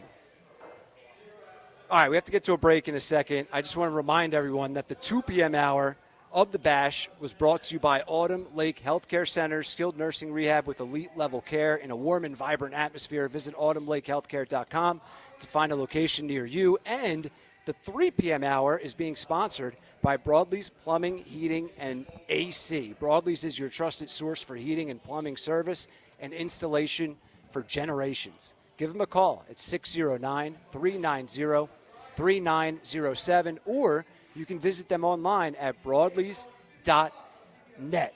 Ryan Rothstein, that's me, filling in for Mike Gill. PG on-site producer, Josh Henning producing back in the studio. We take a time out on the Sports Bash. Still to come, football at 4. We'll get to more of your text messages. Keep them coming. Eagles-Rams, plenty of storylines and drama. We'll break it all down until 6 p.m. on 97.3 ESPN. Wake up weekday mornings from 6 to 10 a.m. with Unsportsmanlike on 97.3 ESPN with Evan Cohen, Super Bowl champion Chris Canty, and Michelle Small. Can't wake up without it. Brought to you by the Gallery Bar Book and Games at Ocean Casino Resort in Atlantic City. So you need a new car or SUV, but you're upside down in your trade, but you're worried about your down payment, but your credit is less than perfect. Bring your butts to any Matt Blatt Kia today. With over 1,100 new Kias, all with zero down, zero payments until April, or get $10,000 in bonus cash, or 0% for 72 months on every clearly marked Kia EV6 and 9. Buried in a loan or lease? Matt Blatt Kia wants to get you released. New all-wheel drive Kia Sportage or Sorento, 1.9% for 60 months. Matt Blatt Kia. With our PA and New Jersey Kia Superstores, Abington, Egg Harbor Township, Toms River, or right to your front door. It's gotta be a Matt Blatt Kia. With approved credit, $13.89 per thousand finance. Not all will qualify. Credit may affect down payment. Offers can't be combined. Go to mattblattkianj.com for complete details, or 888-505-6670. Price includes all costs to be paid by consumer, except for licensing, registration, and taxes through KMF. Rebates and incentives to dealer. Expires 2/4/25. Matt Blatt Kia, 6211 Black Horse Pike, Egg Harbor Township, and on Route 37 in Toms River. As a mom, comforting my family is what I do best. Vicks Vapor Stick provides soothing, non-medicated Vicks vapors in an easy-to-apply stick, and it dries fast, so there's no mess. I use it to comfort myself and my family. Thanks, Mom. Vicks Vapo Stick, soothing comfort for the whole family. And when you need more comfort for yourself, try Vicks Vapo Shower Max for steamy Vicks Vapors. Use as directed. Vapo Stick for use ages 4 and up. Vapo Shower Max use for adults only. Hey, AI, how many touchdowns did the Eagles score in the 2023 season? The Eagles scored 49 touchdowns in the 2023 season. Hey, AI, I had a fall recently. I need to recover. Please help me walk again. I'm sorry, but that is beyond my capabilities. Hey, AI, my parents are getting older and I can't care for them by myself. Can you help me care for them? I'm sorry, that is beyond my capabilities. AI will never replace care, but here's what I found for the best care near you. Autumn Lake Healthcare Centers, trusted leaders in skilled nursing rehabilitation and senior care, and proud partners of the Philadelphia Eagles. Okay, I have to tell you, I was just looking on eBay where I go for all kinds of things I love, and there it was. That hologram trading card. One of the rarest, the last one I needed for my set. Shiny like the designer handbag of my dreams. One of a kind. eBay had it, and now everyone's asking, ooh, where'd you get your windshield wipers? eBay has all the parts that fit my car. No more annoying, just beautiful. Whatever you love, find it on eBay. eBay, things people love. Go get your game on at the Gallery Bar, Book and Games at Ocean Casino Resort. Cheers your favorite drinks while cheering on your favorite team. Get in on the parlay while in the middle of a party. Go for the sports scene and go for the endless screens. Go to the gallery, go to Fanatic Sportsbook, and go for the win at Ocean Casino Resort. For more information, visit theoceanac.com. Must be 21 or older to wager or consume alcohol. Gambling problem? Call 1-800-GAMBLER. Hers weight loss is not available everywhere. Compounded products are not FDA approved or verified for safety, effectiveness, or quality. Prescription required. Restrictions apply. Wegovy and Ozempic are not compounded. With hers, you can access doctor-trusted weight loss plans, like compounded GLP-1 weekly injections with the same active ingredient as Ozempic and Wegovy. Based on pricing through hers, save up to 91% per month with compounded semaglutide, the same active ingredient as the name brand drug. Get started at forhers.com/start today. That's forhers.com/start. There she is, founder and CEO. High five. Dave can't stop celebrating with every business owner in town. All right, Baker Man, high five. He's sharing the excitement of big savings with the Comcast Business 5-year price lock guarantee. Ooh, up top, bike shop. Yeah. It's 5 years of gig speed internet. Quick, high five. 5 years of advanced security. 5 years. And 5 years of a great rate that won't change. Yeah, law partners. Chamberlain, Messelthorpe, Dubois. All from the company with 99.9% network reliability. Switch today and get the 5-year price lock guarantee. 5 years. It's back, but only for a limited time. Woo! Powering 5 years of savings, powering possibilities. Comcast Business. Can't forget you, voiceover guy. Ah, thanks, Dave. High five. Ends 3/9/25. Guaranteed rate applies to monthly service charge for new customers on qualifying internet bundle, excluding taxes and fees. Other restrictions apply. Mornings can start feeling the same. Wake up, brush teeth, go to work. But with breakfast from Wendy's, it's like, wake up, brush teeth, Baconate with a breakfast Baconator. Roll with the sausage breakfast burrito. Buddy it up with a honey buddy. Or get seasoned with seasoned potatoes. And then go to work. Sorry. When you're ready for a fresh wake-up call, gotta be Wendy's. At participating U.S. Wendy's during breakfast hours. Over 40 years ago, John Jenkins Sr. invented the heated bench for football players. Today, Jenkins Plumbing, Heating, and Air Conditioning brings that same innovation and reliability to your home or business. Need plumbing repairs or a new gas furnace, boiler, or water heater? Ask about utility loans up to $25,000 at 0% for 7 years and rebates up to $29.50. Call 609-641-6440 or visit jenkinsandsons.com. You're listening to the Sports Bash with Mike Gill. Never thought this radio stunt would catch on so big. On 97.3 ESPN. AJ reading the book on the sideline. I'm trying to tell y'all, like, that's common for AJ. Like, he a guy that, like to keep his temper, like, he like the guy like just to keep himself mellow. AJ just got high standard for himself and for that offense. Like, AJ don't want to score every possession.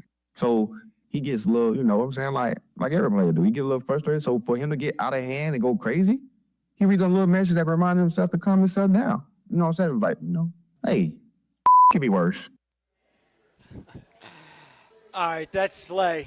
Big play Slay chiming in on the debate heard around the Delaware Valley ever since the cameras had to go over to A.J. Brown on the sideline with the book. Whoever the cameraman is, that's where my hate and frustration really stems from. I have issue with that gentleman, all right? 609-403-0973. We have a ton of text messages on this topic. I'm not surprised. Ryan Rothstein at Wise Rye. It's where you can watch us on the YouTube channel. Filling in for Mike Gill, Pete Giordano, on-site producer, Josh Hennig producing back in the studio. So let's get to some of these text messages. And coming up in this segment, we are going to give you our thoughts and best bets for the NFL divisional round weekend. So we have a lot to get to here in this hour. Let's go to John. Cape May Courthouse says, you're comparing high school football players and coaches to professional football players. Pros have psychiatrists. It's a much more mental game at that level. I don't know, but maybe AJ uses the book to settle himself down, to focus himself, to center himself, yada, yada. That's John in Courthouse. I get, John, I hear you. I get you. I'm not, and this is part of my problem with this whole thing. I'm not diminishing mental health. I'm not diminishing that book's importance for A.J. Brown. But I'm going to continue to default to the optics and the perception because that is a big reality of his world. You're right. This isn't high school sports. My whole thing with bringing that up is we all should understand if you played sports at any level, team sports, how crazy that is, how crazy that looked, I should word it as, how crazy that looked. Whether that's of importance to him or not, I feel like he should know better. Let me ask you this. If the cameras caught Patrick Mahomes doing that, or whoever, Tom Brady, I don't care who, is the perception different? Are we saying this guy's really into mental health? Great question. And is it just because it's AJ, and AJ's kind of a loose cannon to begin with? You know, he's had some issues in the past, whatever. Yeah. It's a great question, honestly. I'm not saying that with any sarcasm. Yes, I think it is viewed differently. Don't you? Yes. If Patrick Mahomes pulled out a book, yes, 100%. Right? And that's why I posed the question. Yeah, but what does that mean, though? Right? Not to be a jerk to your question, because I think it's a great one, but what? Well, I don't know. Why is there a difference? Because what is the difference? I don't have that answer, but I'll try to answer it, because he's a wide receiver, and he's been known to be visibly frustrated, shown his frustrations in the past. I think it's there is a narrative around the wide receiver position. Go ahead, Josh. I was going to say, I think the wide receiver is one, but I think the other part of it is that I think there is a perception of athletes in general, right? That, you know, Ryan, you talked about how, like, when we were in high school, how things were, right? So a lot of people view the world through their own experience, right? So it's like if you grew up and your coach did things a certain way and you thought he was a good coach, then you see Sirianni doing what he's doing, you're like, this guy's an idiot, you know? Sure. So I think that applies to everything in life. I agree with that. I agree with that, too. Let's get to more texts, and then we can give our thoughts, because we have a lot of texts, and we appreciate all the engagement. 609-403-0973. Tom in Cape May Courthouse says, stop pretending AJ's reading was an obvious attention grab and also a team distraction. But he is beyond talented enough to let that slide. Two truths. Tom in Cape May Courthouse. I think that's well said from Tom. See, I think that then I go back to ask Tom the question I asked you earlier, Ryan, which is, so you're saying that A.J. Brown and Darius Slay and Devonta Smith are all lying? That'd be my question to Tom in Cape May Courthouse. Yeah, but why do we have to say they're all lying if it could have been an attention grab? He also could have done it in the past. Right? Can't both things be true? And I think that's what Tom was saying there, if I interpreted it. And let AJ be AJ, right? Can we do that? Yeah, maybe he's just a weird dude. Yeah. We just need to let him be weird. Yeah. I don't know. I mean, maybe. Or if it was a stunt, an attention grabber, then let AJ be AJ. It's fine. I'm not going to freak out over it. I just, has Nick Sirianni let it slide because it hasn't been caught? Well, and now is it being handled differently after the cameras caught him last week? Well, it's like, that's one thing I'm curious about. It's not as bad as like Mike Tomlin being questioned about George Pickens showing up late to the Christmas Day game and he had no answer for the media. AJ is still being that leader guy, the leader teammate that his teammates love. You've heard from Darius Slay, Jalen Hurts, whoever. So I wonder if there's a difference. Yeah. It's a fun debate, if nothing else. Let's get to some more. You guys are insane comparing reading a non-playbook to riding the bike. I agree with that. Every Hall of Fame coach rolling over in graves. I think there's 2025 now, Texas. Yes, I agree with that I'm too. sorry. Listen, I agree with a lot of points from both sides. It's not Chuck Noll football anymore, man. It's not, but I do think, would Mike Tomlin let that fly? I don't know if Mike Tomlin would. Mike Tomlin let George Pickens show up late for a game and still played him. So all right. Well, listen, Mike Tomlin is one of the greatest to ever do it, in my opinion. But, you know. What is the difference between riding a bike and staying loose that way physically as opposed to reading a mental health book and staying focused mentally? I think there's a perception of one is unselfish. You're trying to stay physically prepared and ready and available. The other, you're disassociating yourself mentally from the game and your teammates to read a book that has nothing to do with the game. That's the best way I can describe it. I'm sure I botched that a little bit. No, it's more than fair. Point taken, but as far as a individual player goes, let them do what they want to stay loose and focused and in the game. Yes, I agree with that point too, which is a great point. I just go back to it has a me feel instead of a we feel to it. Do you want him to be in Kellen Moore's face saying, "I want the ball"? No, but are those my only option?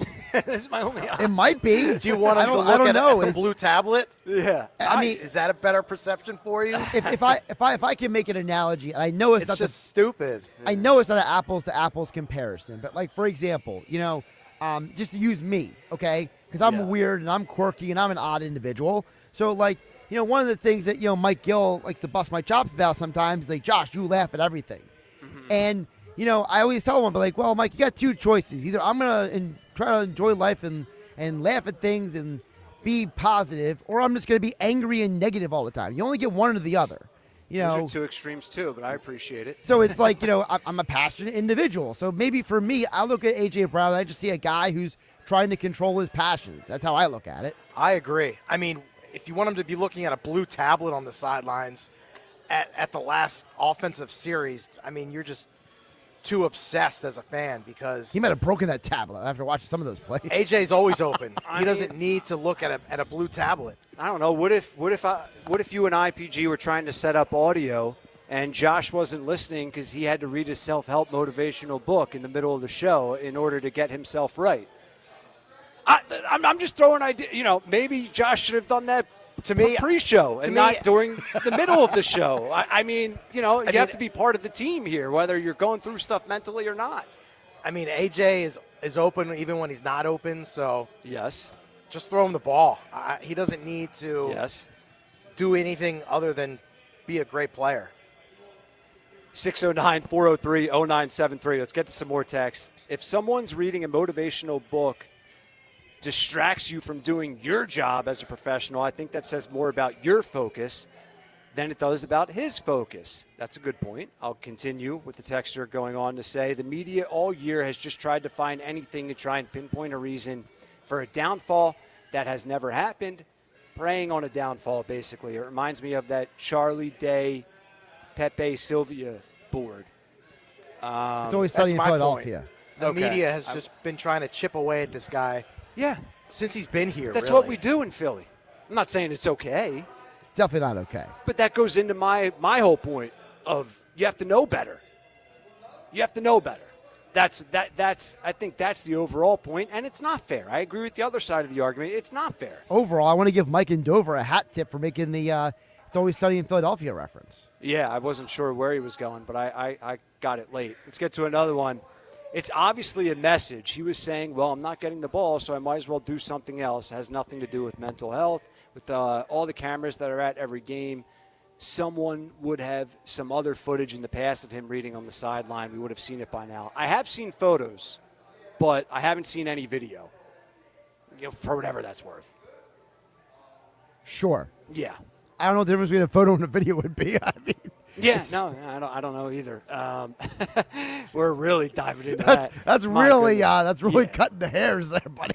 I know. Another texter said, can't believe you guys are still talking about this book. LOL. I'm with you, texter. Didn't leave a name, but I'm with you. But we have 29 text messages about it in the past 13 minutes. So, you ask why ESPN talks Cowboys because they get engagement on it, and now we're talking more about this book because listeners are chiming in about the book. So let's get to one or two more. Mental health is a me thing, and if the optics are not good, that is explained away with honest mental health discussion, and that is what he is doing. That's not right. That's completely unfair. First of all, that's unfair. if you think mental health is a me thing, then you actually don't know anything about mental health. Second of all, optics have nothing to do with the conversation when it comes to mental health. We're talking about it in terms of is AJ the why behind AJ Brown? AJ Brown is not getting up there saying, "You guys don't understand me." Like he's not getting up there doing that. Listen, if you want to use part of his routine, he said, allegedly. "I'm a 3-time All-Pro." I don't. He said, "I don't really care." I got that audio, by the way. I can play that. Yeah. If you have it right there, play it. Yeah, this is AJ Brown. None of that stuff really matters. I'm continue to be myself. I'm not pretending. It's not a facade or anything. So who cares who don't like it? I'm a 3-time All-Pro. Yes, I'm gonna pop my. Something Mike. That's just what it is. That is what it is, and I do that for myself. I don't care nobody. Like I'm not a distraction. So most importantly, I go out there and do my job. So all the other, It don't matter. That's not a guy using mental health as an excuse. He's just saying, this is who I am. Yeah, it was a lot of me, and I'm an all-pro. I don't disagree. Well, you want him to be a diva receiver, right? Yeah, I do. Listen, if you're a superstar, more you diva, should the get better. Yes. All of it. I'm here for all the smoke, as Matt Barnes and Steven Jackson would say. It's a good show, by the way. Great show. One of my favorites. Sports Bash Live. We're live at Chickie's and Pete's. Ryan Rothstein filling in for Mike Gill, Pete Giordano, PG, on-site producer, Josh Henning, producing this show back in the studio. Keep your text messages coming. We appreciate all of them. We'll have to get to our divisional round thoughts and betting picks coming up after this quick timeout. So we'll give you our thoughts against the spread, our best bets, as there's some good matchups, some big spreads. What does that mean? You're going to have to keep it locked in on 97.3 ESPN to find out. Back with more after this. It's Philadelphia Flyers hockey tonight on 97.3 ESPN and the 97.3 ESPN free mobile app. Listen as Tim Saunders and Todd Fedor bring you all the exciting play-by-play action. They score! Connect the other one-timer, and TK makes no mistake, the power play goal. It's Flyers Islanders. Tonight, coverage begins at 7:30. It's Flyers hockey all season long on South Jersey's radio home for Philadelphia Flyers hockey, 97.3 ESPN. Winter is here. Are you prepared? Don't get left in the dark. Kelvy Electric, a certified Generac dealer, has you covered. From installation to maintenance, they're your go-to experts for Generac generators, ensuring your home stays powered through any storm. A Generac home standby generator will automatically restore power to your home during an outage, so your life goes on uninterrupted. Put your trust in Kelvy Electric, the premier electrical contractor, serving South Jersey for over 110 years. Visit calvyelectric.com today and stay ahead of any storm. This is the story of the one who, as a maintenance specialist for a historic high-rise, knows that vintage charm historically needs constant attention. Which is why when it's time to upgrade turn-of-the-century mechanicals, they turn to Grainger. With easy access to 1 million-plus products and the scale to deliver when and where you need them, the right tools and supplies are never far away. So the one can keep that vintage building running like new. Call, click Grainger.com, or just stop by. Grainger, for the ones who get it done. When you're hiring, have you ever felt like you're missing out on meeting truly great candidates for your roles? It seems impossible to find them, but they have to be out there somewhere, right? Well, they're not hard to find when you know where to go, and that place is ZipRecruiter. And right now, you can try ZipRecruiter for free at ZipRecruiter.com/free. ZipRecruiter helps 10 million people with their job search every day. And because these people are actively looking for jobs just like yours, it's easy to find the right person right away. In fact, 4 out of 5 employers who post on ZipRecruiter get a quality candidate within the first day. But if you're not using ZipRecruiter, you're missing out.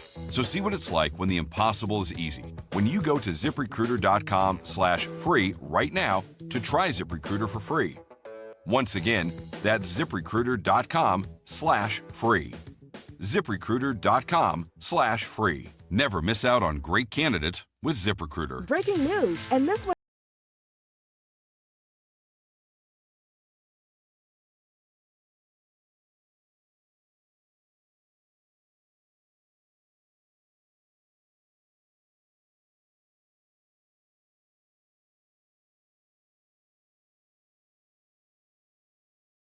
$6.5. 21 plus only. Must be physically located in New Jersey. Gambling problem? Call 1-800-GAMBLER. Available in app only. T&Cs apply. Joe Montana here. In my football days, I knew the importance of a strong defense. Now I'm sharing how you can help defend your health against pneumococcal pneumonia and invasive pneumococcal disease.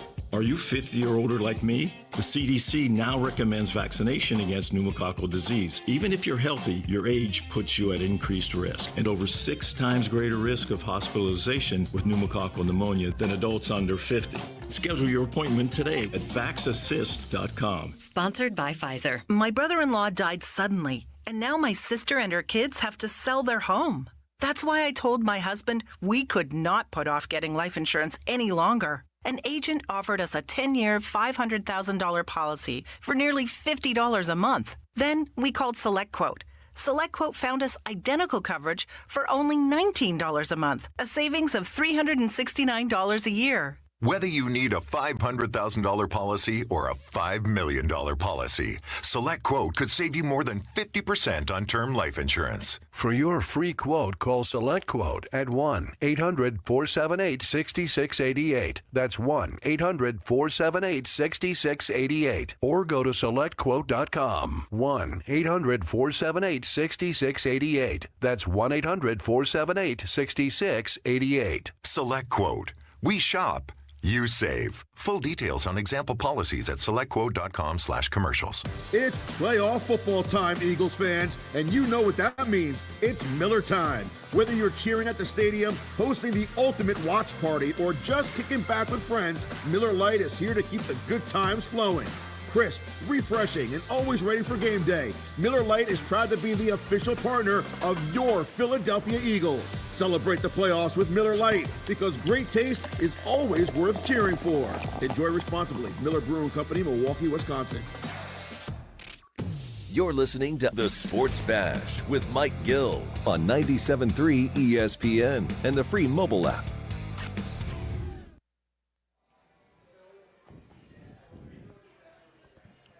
Welcome back, 97.3 ESPN. Ryan Rothstein filling in for Mike Gill, PG on-site producer, and Josh Henning producing back in the studio. Text messages, keep them coming, 609-403-0973. And a reminder, 3 p.m. hour of the Sports Bash is being sponsored by Broadleys Plumbing, Heating, and AC. Broadleys is your trusted source for heating and plumbing service and installation for generations. Give them a call at 609-390-3907 or check them out online at broadleys.net. So, short segment here as we welcome you back just to sort of set the stage for the 4 p.m. hour, reaching the halfway point, and to kick us off at 4 p.m. is Football at 4 with Andrew DeCecco from Inside the Birds. You're not going to want to miss that conversation. Casey Joyner at 5 p.m. from The Athletic. So we still have a lot more. Knicks Nuggets at 4:30. So we have a fun show planned for you over the next couple of hours. Not going to want to miss any of it. We appreciate all the text messages that we've gotten. A lot have been on the A.J. Brown bookgate, if you will. It's frustrating that we have to talk about it. We don't have to talk about anything, but there's a lot of demand for this conversation. Everyone has a thought. Everyone has a thought on it, and I like what PG said, or what you asked PG about Mahomes and Brady. Like, if they pulled out a book, what would the perception of that be? It would be completely different. You know, I don't know what that means, but it sort of is telling where it's we as a public tend to pick our battles and our gripes with certain people for whatever reason. Yeah, I mean, is A.J. Brown an easy target? I guess. Is he vulnerable to criticism? Does it kind of stir the pot? Right. Yes, absolutely. Absolutely. And, you know, he's to blame a little bit with that, maybe unfairly, but just based off his previous complaints, public complaints, that's all I mean by that. But, you know, the dude still has another year over 1,000 yards. That's what we were talking about during the break. Right. Is the year that he had, it's still over 1,000 yards, leading receiver on his team. He got in the end zone 7 times. 7 times. And this is all with Saquon Barkley having his year and Devontae Smith on the other side having his year. So yeah, exactly. A.J. did get his. He always finds a way to get his. Like, a down year for him is a year that I think 95% of receivers in the NFL would kill to have. Yeah. I mean, now, did A.J. get his against the Packers on Sunday? No. And that's where this whole debate comes from. I will say one thing really quick just to contextualize some of this. Part of the reason why Brown's numbers were down a little bit this year because he did miss 3 games with that hamstring injury earlier in the year. So, you know, we don't know what his numbers would be like. Maybe play like 2 more games. He did miss 3 games. They did rest the guys in Week 18. So he actually missed 4 games. 4 games right there. But I meant the 3 he missed with the hamstring injury. So Right.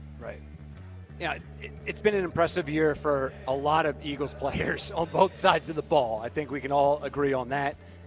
But we got a playoff game to dissect, and we're going to dissect all angles over the next couple of hours. You're going to want to keep it locked in. We take a timeout here, wrap up hour number 2. When we come back, as we mentioned, Andrew DeCecco from Inside the Birds. He's going to join us, help us break it all down. We'll get Andrew's thoughts on the matchup, Andrew's thoughts on the Rams defense. Should we be worried? If not on the Rams defense, should we be worried about Sean McVay, Matthew Stafford? Eagles 6-point home favorites. We'll break the matchup all down from every angle when we come back. 97.3 ESPN and the free 97.3 mobile app.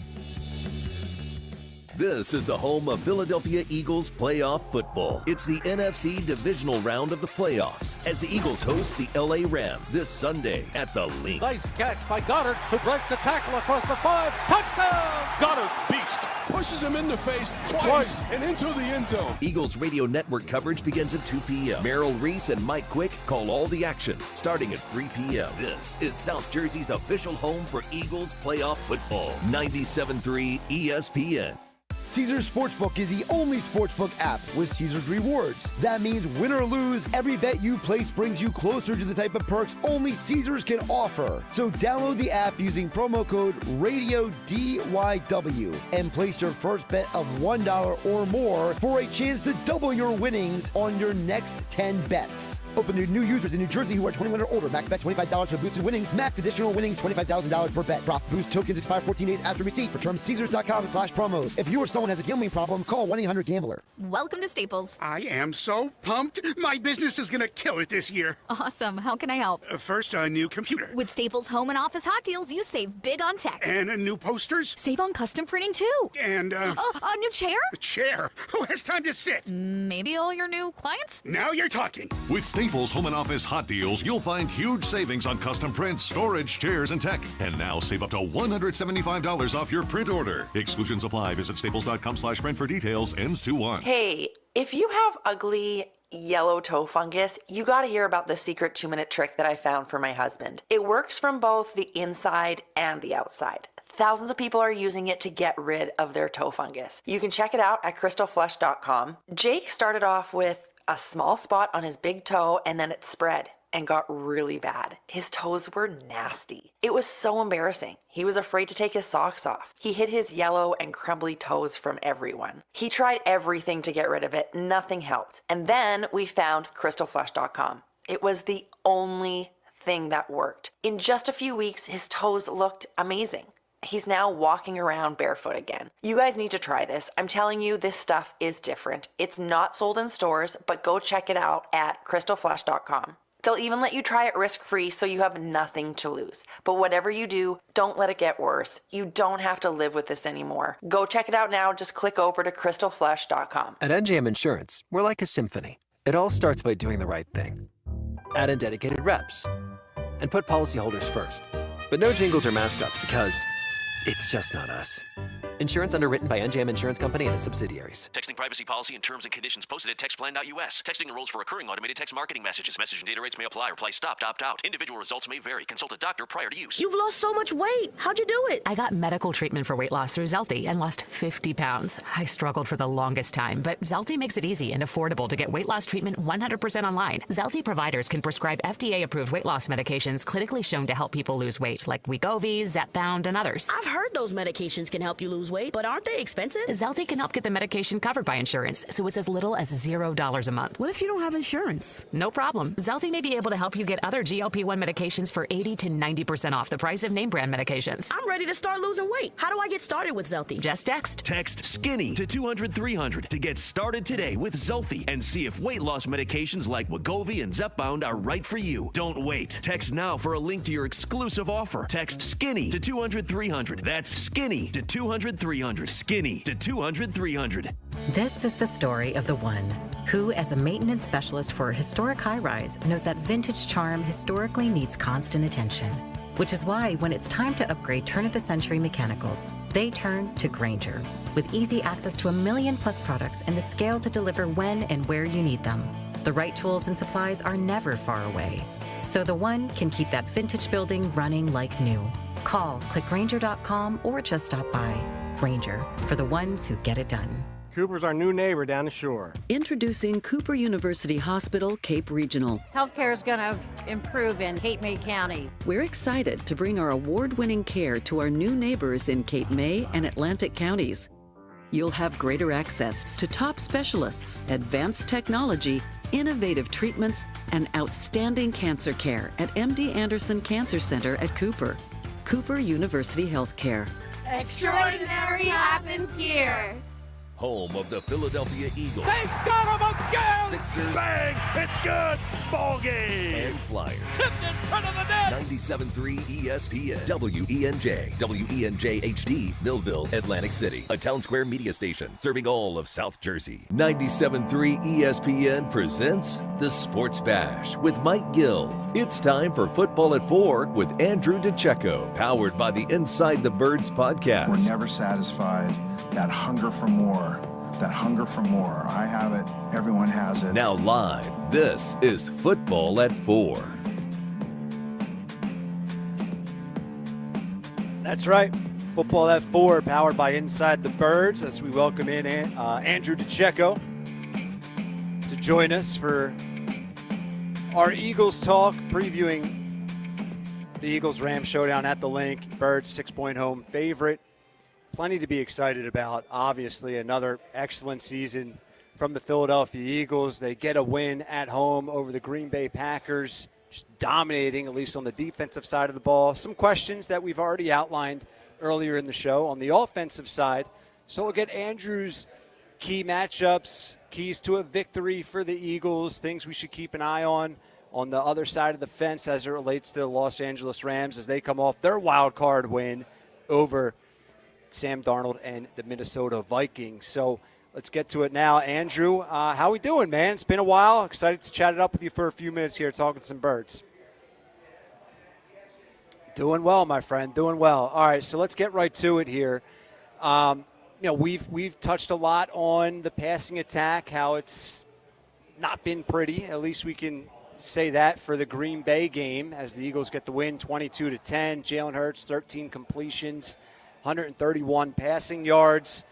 Didn't look great. 6 drives, total 18 net passing yards, right? Does any of that matter? Does that carry over into this game as it relates to keys to a victory? Or are you sort of looking at that saying that's not the path to a victory anyway? We don't need to worry ourselves with that.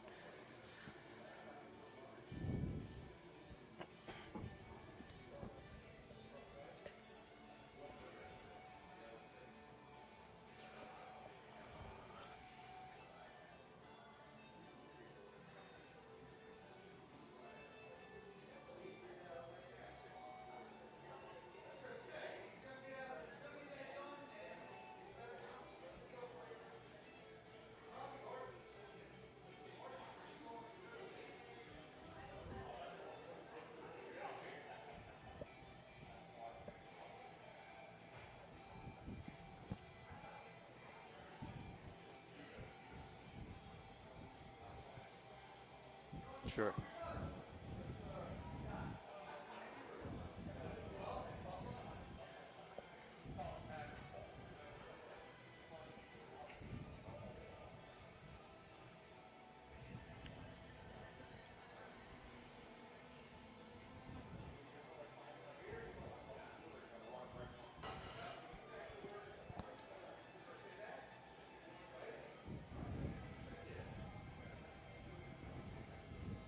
If you're Nick Sirianni this week and you had to prioritize, 2 or 3 things, however many you want to prioritize here for us, Andrew, what are they? They could be on offense. They could be on defense, both. However you see fit here, what are the most important 2 or 3 things that you can think of in order for the Eagles to get a win on Sunday at the Link?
Andrew, to the best of your knowledge, give us an update on the injuries, for both sides, but of course the Eagles, as most of us know by now. Nakobe Dean, unfortunately, a significant loss, not only for this game, but assuming things go well in this one for the near future in this year's postseason. So tough loss there.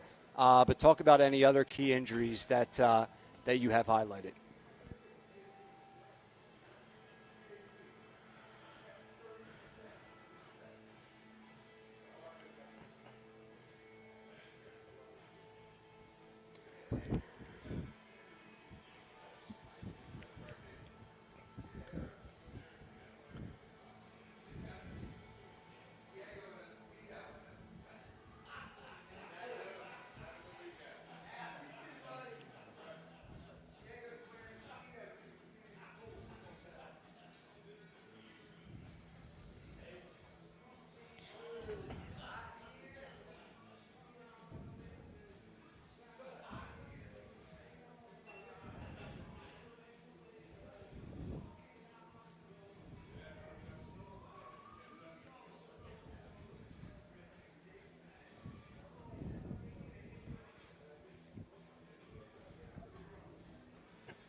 Andrew, matchup-wise against the Rams on Sunday, I mean, who are your X factors on LA? Is it Cooper Kupp?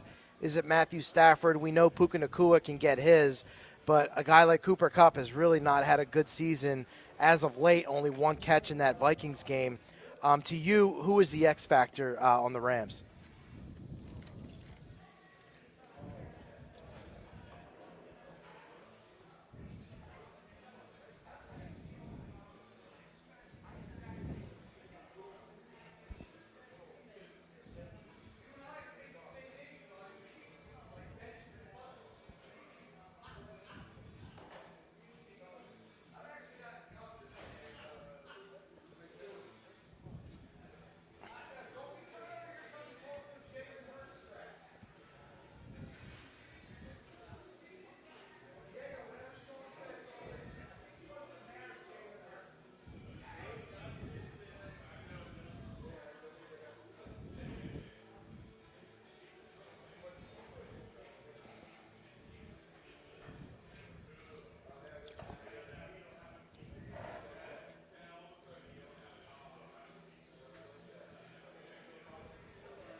Andrew, is the run-heavy game has to be the path to victory, though, right? Like, interesting you bring up Devontae Smith. He's a favorite for me, selfishly, and we all know just how great he is as a wide receiver. I'm not going out on a limb saying he's a favorite of mine. But, A.J. Brown, a lot of talk around him, a lot of talk about the passing game, period, for the Birds. But also brought this up earlier that does that even matter, right? Like, we talk about the defense playing at home and Saquon, right? That could be enough, or can it?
Andrew DiCecco, Football at 4, of Inside the Birds, reporter, content producer, does it all for Inside the Birds. Make sure you give him a follow at Andrew DiCecco, kind enough to join us for a few minutes, breaking this key matchup down. On your way out the door, we appreciate your time, man. We know you have to run a couple minutes early today, but just for what it's worth, give us a final score prediction here.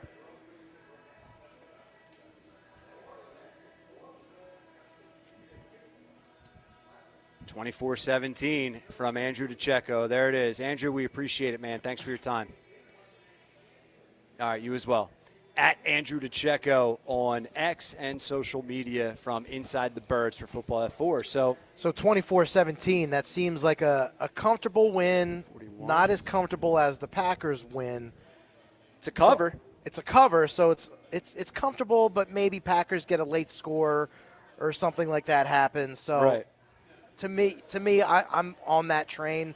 A comfortable win, but not too comfortable like we saw against the Packers. Yeah, Mike McGarry, he also said a win and a cover. I forget his score, but now Andrew DiCecco also said a win and a cover. I mean, can you see that happening where sure. Maybe it's You mean the Rams? Yeah, I'm with you. Oh, I'm sorry, the Rams get a late score, but they never really were in the game. I would love to see that. I'm fearing – I shouldn't say fearing, but I think it's going to be closer than I want it to be, right? I hope it's not. I hope it's just comfortable the whole game. Rams get a garbage TD, maybe to cover late or just to make it closer than it appears. I would prefer that. But, I don't know. I think 6 is a lot for a divisional game, and the Rams are a Super Bowl type of team with their head coach and quarterback. So I don't think it's going to be easy.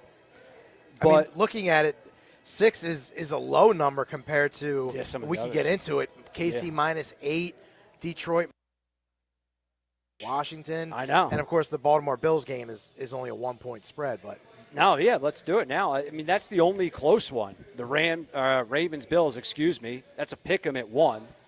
But Washington-Detroit, 9.5, depending on where you look. Houston-KC, 8.5, depending on where you look. And the Rams-Eagles seem to be a consensus 6. But since we had to let Andrew go a couple minutes early, let's do our whip around here for the NFL divisional round games. We'll go to each game. Josh, if you're over there and you're available to join, you're more than welcome to join us. But let's start it off. Washington and Detroit. Washington, we have getting 9.5. The total's at 55.5. That's a very big number for a divisional playoff round game. Huge number, PG. So what's your thoughts on that one? I mean, on the surface, Detroit's coming off a rest. They're going to get David Montgomery back, so they're kind of getting healthy at the right time. Mm-hmm. Washington, I mean, the cardiac kids, right? You can never count out Jaden Daniels, but I would go with Detroit -9.5 here. I just think you'd lay the 9.5. Yeah, wow. I would. I don't blame you. It's hard not to. It's hard not to lay the 9.5, but something with Washington. I'm not going to go as far as to pick an outright win from Washington, but I wouldn't be shocked if we're talking Monday at Ocean about a Washington win. I wouldn't be shocked. I'm not predicting it. Not predicting it. Now, Vegas sees a shootout, obviously. Obviously. So if it's going to be a shootout, then 9.5-point spread probably won't make it there for you. What, you mean for Detroit or for Washington? For Detroit, if you lay the 9.5 and it's a shootout, I mean. Yes. I would tend to go with Washington plus 9.5, but I also would lean towards the under there as well, which may be hypocritical to what I'm saying by taking the points, but I would lean towards the under because the public's probably going to be all over the over. And I'd also go Washington with almost getting 10. I think it's going to be closer, also with the possibility of a backdoor cover. Josh, do you have a quick thought on that one? So really quick, I should note to you guys that Terrion Arnold is no longer actively on the injury report. So he is back full go for the game, which is a big deal for a Lions defense that still has 12 of their starters on injury reserve. But at least for this game, they do get Terrion Arnold back. And they got Anzalone back. He's back healthy. They're getting David Montgomery back on the offensive side of the ball. So, I mean, Detroit is getting healthy at the right time. And, yes. That could be a matchup that we're looking towards next Sunday. The only two players Detroit has ruled out of significance is their starting guard, Kevin Zeitler, is still injured. He's got a hamstring issue. All right, should we move on, or do you want to throw a pick out there, Josh? I kind of lean to what you were saying, Ryan. I think it's going to be a high-scoring game. I just don't see a scenario where this is going to be like a rock fight. So sure. I agree that I wouldn't be surprised if Washington wins, but I would go with the Lions to win this game probably by a touchdown. All right, let's go to the second game on Saturday, 8:15 p.m. kickoff, Houston and Kansas City. I have it at 8.5. Some books you may see 8. The total at 41.5, certainly a lot different total-wise than that Washington-Detroit game we just detailed for you. But, PG, go ahead. Start us off with your thought. I mean, I give Houston no shot in this game. No shot. I know they looked good against L.A. They picked off Herbert 4 times. That was good. It was better than their Christmas Day showing against Baltimore where they lost 31-2. But, I mean, again, I just don't give them any shot going into Arrowhead and keeping this thing close. Yeah. I'll take KC -8. Certainly nothing sexy about taking Houston. All signs do point to Kansas City. It is a big number, though. I'll start by saying this. Andy Reid, when he's a 7-point home favorite or larger, 33-11 in favor of the under. So this seems like a low total already. It is when you're comparing it to the other 3 games, but I like the under for this one. I think it's a lower scoring game, maybe the lowest of the weekend. That's my favorite Which is play. fair. I mean, because Mahomes hasn't thrown a pass since Christmas Day, I believe. Wow. So that is correct. Yeah, so, I mean, they could come out a little rusty. Yes. We all like to use that term around here. So. We do. Especially me when it comes to Jalen. But, yeah, my favorite play is the under. I'm also grabbing the points. Maybe I'm a sucker this weekend, but I'm also going to take Houston +8.5. I think Kansas City may need some Mahomes magic late to help secure the win in that one. All right, let's go to Ravens-Bills. That's the pick 'em. A 1-point spread. Ravens laying the 1 on the road. Totals at 51.5. Bills are even money on the money line. Ravens -120. That will, of course, change depending on which book you're looking at. PG, what do you got?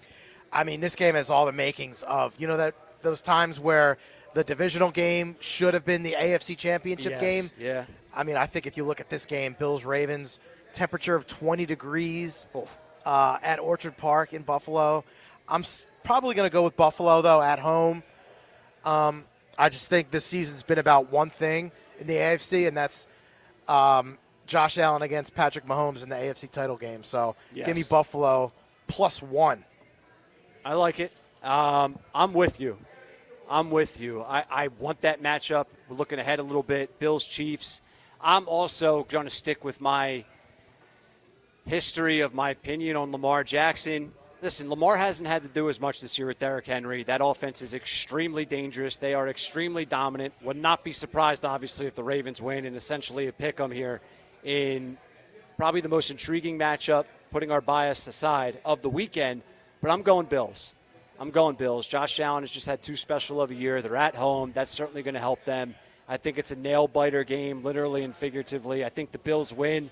And look at the Bills on the money line, getting a decent price at even money. So I'm picking the Bills to win that one. And you know what, real quick, you're right. Lamar last week, he only completed 16 passes. He was 16 of 21 for 175 and 2 touchdowns. He wasn't asked to do too much last week against Pittsburgh. No, and he hasn't had to be asked to do too much. I get that, but I think he's going to need to do a little bit more to take out Josh Allen and the Bills in that one. Yeah. So I have Josh Allen.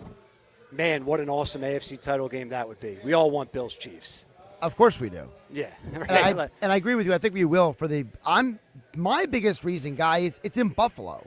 To me, I think that home field is legitimate, and no offense to the Ravens, but I don't know if the Ravens are ready to win an ugly fight like the Bills will. I feel like the Bills, remember, the Ravens lost a rock fight to the Steelers earlier this year. So it's like, if the Bills make this an ugly game, if they throw in some body shots, right? If if they make this a non-aesthetically pleasing fight, the Ravens could be in a ton of trouble. No, and last year they met KC in the AFC title game. That game was 17-10, if my memory serves me. So that was kind of a low-scoring game. Ravens wanted no part of that rock fight either. And it was all about KC's defense last season. Yes, it was. Yeah. So I want to hold off for the Eagles, obviously, thoughts and predictions. But to look ahead a little bit, let's just assume it's Bills-Chiefs. Any of us taking the Bills to knock out the Chiefs in that one, if that's the case? No, I would still take Mahomes at Arrowhead. Yeah. Over anything. It's hard not to, but, man, you look at the Chiefs this year, I don't want to hold it against them that they've won a ton of close games, right? Because I think, if anything, that just backs up how good they really are. But I'm not ready to take them. I'm not ready to take the Bills. I'm not. Are you, Josh? I said it yesterday. It's like Ric Flair said, you want to be the man, you got to beat the man. And until you beat the man, I can't give you the title of the man. Until you go into Michael Jordan's house and beat him, you're going to beat Patrick Ewing. Yep. Which is great, but it ain't all-time great. No. Patrick Ewing. You know what? Maybe that. Sometimes that happens. Josh Allen could be Patrick Ewing. Lamar Jackson could be Patrick Ewing. I think Lamar is, for now at least. Guys, so he proves us wrong. I interviewed Jeff Howell from The Athletic yesterday. He wrote this article about how dynasties have completely destroyed the reputation of so many football players over the years, about how, like, the Chiefs doing what the Patriots did, which is they are ruining an entire generation of quarterback and head coaches' lives, basically. That's why we love sports, though. I mean, that's why we love sports. You may not want to admit it, but we love to hate or we love to appreciate. It's one of the two. Everyone loves to hate Kansas City, but it's been special, man. I selfishly would love to see him get back there. Maybe not win it if it's the Birds, obviously, on the other end. Of course I don't want to see him win that wouldn't that be great poetry if the Chiefs go for the third and it's the Eagles that take him out? Oh, it'd be beautiful. It'd be ideal. I want that. I'm hoping for that. We'll give you our full breakdown of our best bets and picks for Eagles Rams. We'll do that in the final hour, the 5 p.m. hour. So you're not going to want to miss that. Excuse me, Ryan Rothstein, PG. We're filling in for Mike Gill, Josh Henning, of course, producing back in the studio. We'll take a timeout. Nicky Nuggets at 4:30. You're not going to want to miss that. Nick Earnshaw joins us to have some fun. Gives us his 3 nuggets like he does each and every day here on the Sports Bash. Maybe he'll mix in some Sixers talk. He usually likes to do that. Yeah, I know the listeners are dying for some Sixers talk. So we'll see what he brings to the table. They fought hard last night. It was a good fight. Fought hard. Jalen Brunson. Missing that one piece, though, that one player. Mm-hmm. Oh, I know who that one player could be. Joel? Yeah. Ah, that guy. I forgot about that guy. Football at 4 was brought to you by Bet365. Whatever the sport, whatever the moment, never ordinary at Bet365. Quick timeout. Nick Earnshaw joins us on the other side right here on 97.3 ESPN. It's the Sports Bash with Mike Gill. And I am the voice of the voiceless. On 97.3 ESPN and the 97.3 ESPN free mobile app. The best call to make on game day is ordering catering from the Piccalilli Inn. For parties big or small, the Pick does it all. Your guests will be cheering for the Pick spin on football favorites like pulled pork nachos, cheesesteaks, burgers, and their award-winning buffalo wings, tails, and ears. Get your chicken wing fix on Route 206 at the Piccalilli Inn. Join the flock and follow the Pick on Facebook or at Piccalilli.com for their Pick game specials. And be sure to pre-order to guarantee your spot in Sunday's lineup. As a mom, comforting my family is what I do best. Vicks Vapor Stick provides soothing, non-medicated Vicks vapors in an easy-to-apply stick. And it dries fast, so there's no mess. I use it to comfort myself and my family. Thanks, Mom. Vicks VapoStick, soothing comfort for the whole family. And when you need more comfort for yourself, try Vicks Vapo Shower Max for steamy Vicks vapors. Use as directed. VapoStick for use ages 4 and up. Vapo Shower Max use for adults only. Where can you kick off the new year with big savings on gig speed? Only with Xfinity, now through January 30th. Get gig internet at home for $25 a month for 1 year when you add an unlimited mobile line, which connects you to gig speed Wi-Fi on the road. Act fast today and save more than $650 over AT&T and Verizon in your first year. Plus, hurry and take advantage because right now you can also get a free 5G phone with trade-in. So save big and stay connected to what you love with fast gig speed internet and mobile. From home to hotspots, this new year, it's all about gig speeds and big savings. Don't wait and get gig speed internet. Spend less green and switch to Xfinity. Go to Xfinity.com/gig savings to learn more. Requires paperless billing and autopay with stored bank account. Restrictions apply. Equipment, taxes, and fees extra. $40 internet discount applied to mobile bill. After promo, regular rates apply. Actual speeds vary. Savings compared to Verizon Fiber Gig Plus 1 Unlimited Welcome Line and AT&T Fiber Gig Plus 1 Unlimited Starter Line. Xfinity internet required. Reduced speeds after 30 gigabits of usage per line. Data thresholds and actual savings vary. Progressive knows finding your new home was a dream come true. You wanted a walk-up with central air and a skylight. And you found it. Now, every Friday night, you get to fall asleep to the sound of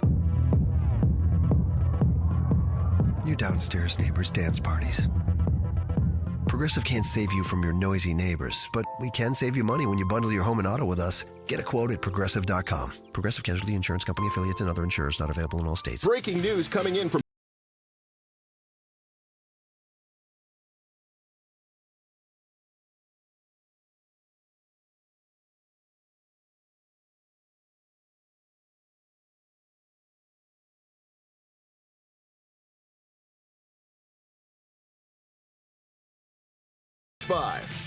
Gambling problem? Call 1-800-GAMBLER. 21 plus only. Must be physically located in New Jersey.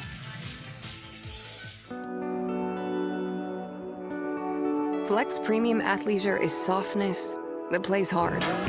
From the couch to the gym to the office and beyond, Flex gives you premium comfort and style that keeps up with anything without costing everything. Now take an extra 15% off Flex at Kohl's. Whether you're chasing the ball or chasing the kids, life's a workout. Flex with it. Exclusively at Kohl's. 15% off valid through January 20th. Some exclusions apply. See store or kohls.com for details. Hey, AI, how many touchdowns did the Eagles score in the 2023 season? The Eagles scored 49 touchdowns in the 2023 season. Hey, AI, I had a fall recently. I need to recover. Please help me walk again. I'm sorry, but that is beyond my capabilities. Hey, AI, my parents are getting older and I can't care for them by myself. Can you help me care for them? I'm sorry, that is beyond my capabilities. AI will never replace care, but here's what I found for the best care near you. Autumn Lake Healthcare Centers, trusted leaders in skilled nursing rehabilitation and senior care, and proud partners of the Philadelphia Eagles. The Home Depot has savings now on select appliances like Samsung, ranked #1 in customer satisfaction. Only at the Home Depot. Pricing valid January 9th through the 29th, 2025.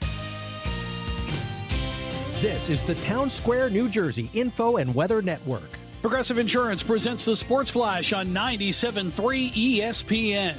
NBA, the Sixers losing their fourth straight game Wednesday night. They fell to the New York Knicks 125-119 in overtime. Tyrese Maxey scored 33 points. Paul George had 26. The Knicks, they got 38 from Jalen Brunson. Philadelphia heading to Indiana Saturday, they'll take on the Pacers. The Flyers remain on the road tonight. They'll take on the New York Islanders. Philadelphia lost Tuesday to Columbus 3-2 in a shootout, and that snapped a brief 2-game win streak. The Islanders are last in the Metropolitan Division, but they've won 3 of their last 4. The Eagles facing the LA Rams Sunday in the NFC Divisional Round. The Rams beat Minnesota Monday night. They've won 6 of their last 7. Philadelphia did lose linebacker Nakobe Dean for the postseason due to a knee injury suffered against the Packers. Philadelphia beat the Rams back in Week 12, 37-20. Progressive Insurance, bundle auto and home, renters or condo, and save with Progressive. I'm Tony Desiri, and that's your Sports Flash on 97.3 ESPN. How do you spot the all-new Nissan Rogue Rock Creek? Here's a hint. It's got all-terrain tires, a tubular roof rack you can't miss, and it's tough inside and out with lava red detailing. You'll also find it in its natural habitat, climbing mountains, attacking rugged trails, and never backing down from any adventure. The first ever Nissan Rogue Rock Creek. Intelligent all-wheel drive cannot prevent collisions or provide enhanced traction in all conditions. Always monitor traffic and weather conditions. Always secure cargo. Heavy loading of the vehicle with cargo, especially on the roof, will affect the handling and stability of the vehicle. From the Town Square, New Jersey Info and Weather Network, I'm Chief Meteorologist Dan Zarrow. We've made it to the end of our latest cold snap. Temperatures moderate tomorrow and Saturday before tumbling even more Sunday into next week. Still some light snow showers in the neighborhood through this evening, then clearing skies overnight. Low temperature drops to 27. Tomorrow, not as cold as it has been. Sunny skies, high of 42. 46 on Saturday, cloudy with rain showers. Turning colder again Sunday, high 38. Get weather 24/7 wherever you are. Download our free mobile app today. New Jersey packs a lot of wow into every winter getaway. We got wows to knock your ski socks off, wows to warm your soul, and wows to blow your mind.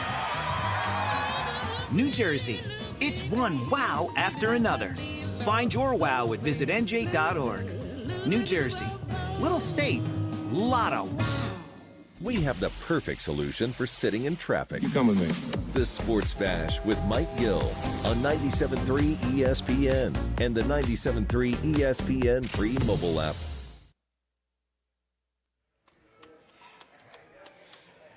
Sports Bash, welcome back. 97.3 ESPN. We're live at Chickie's and Pete's in Egg Harbor Township. Ryan Rothstein, Pete Giordano, Josh Hennig producing back in the studio.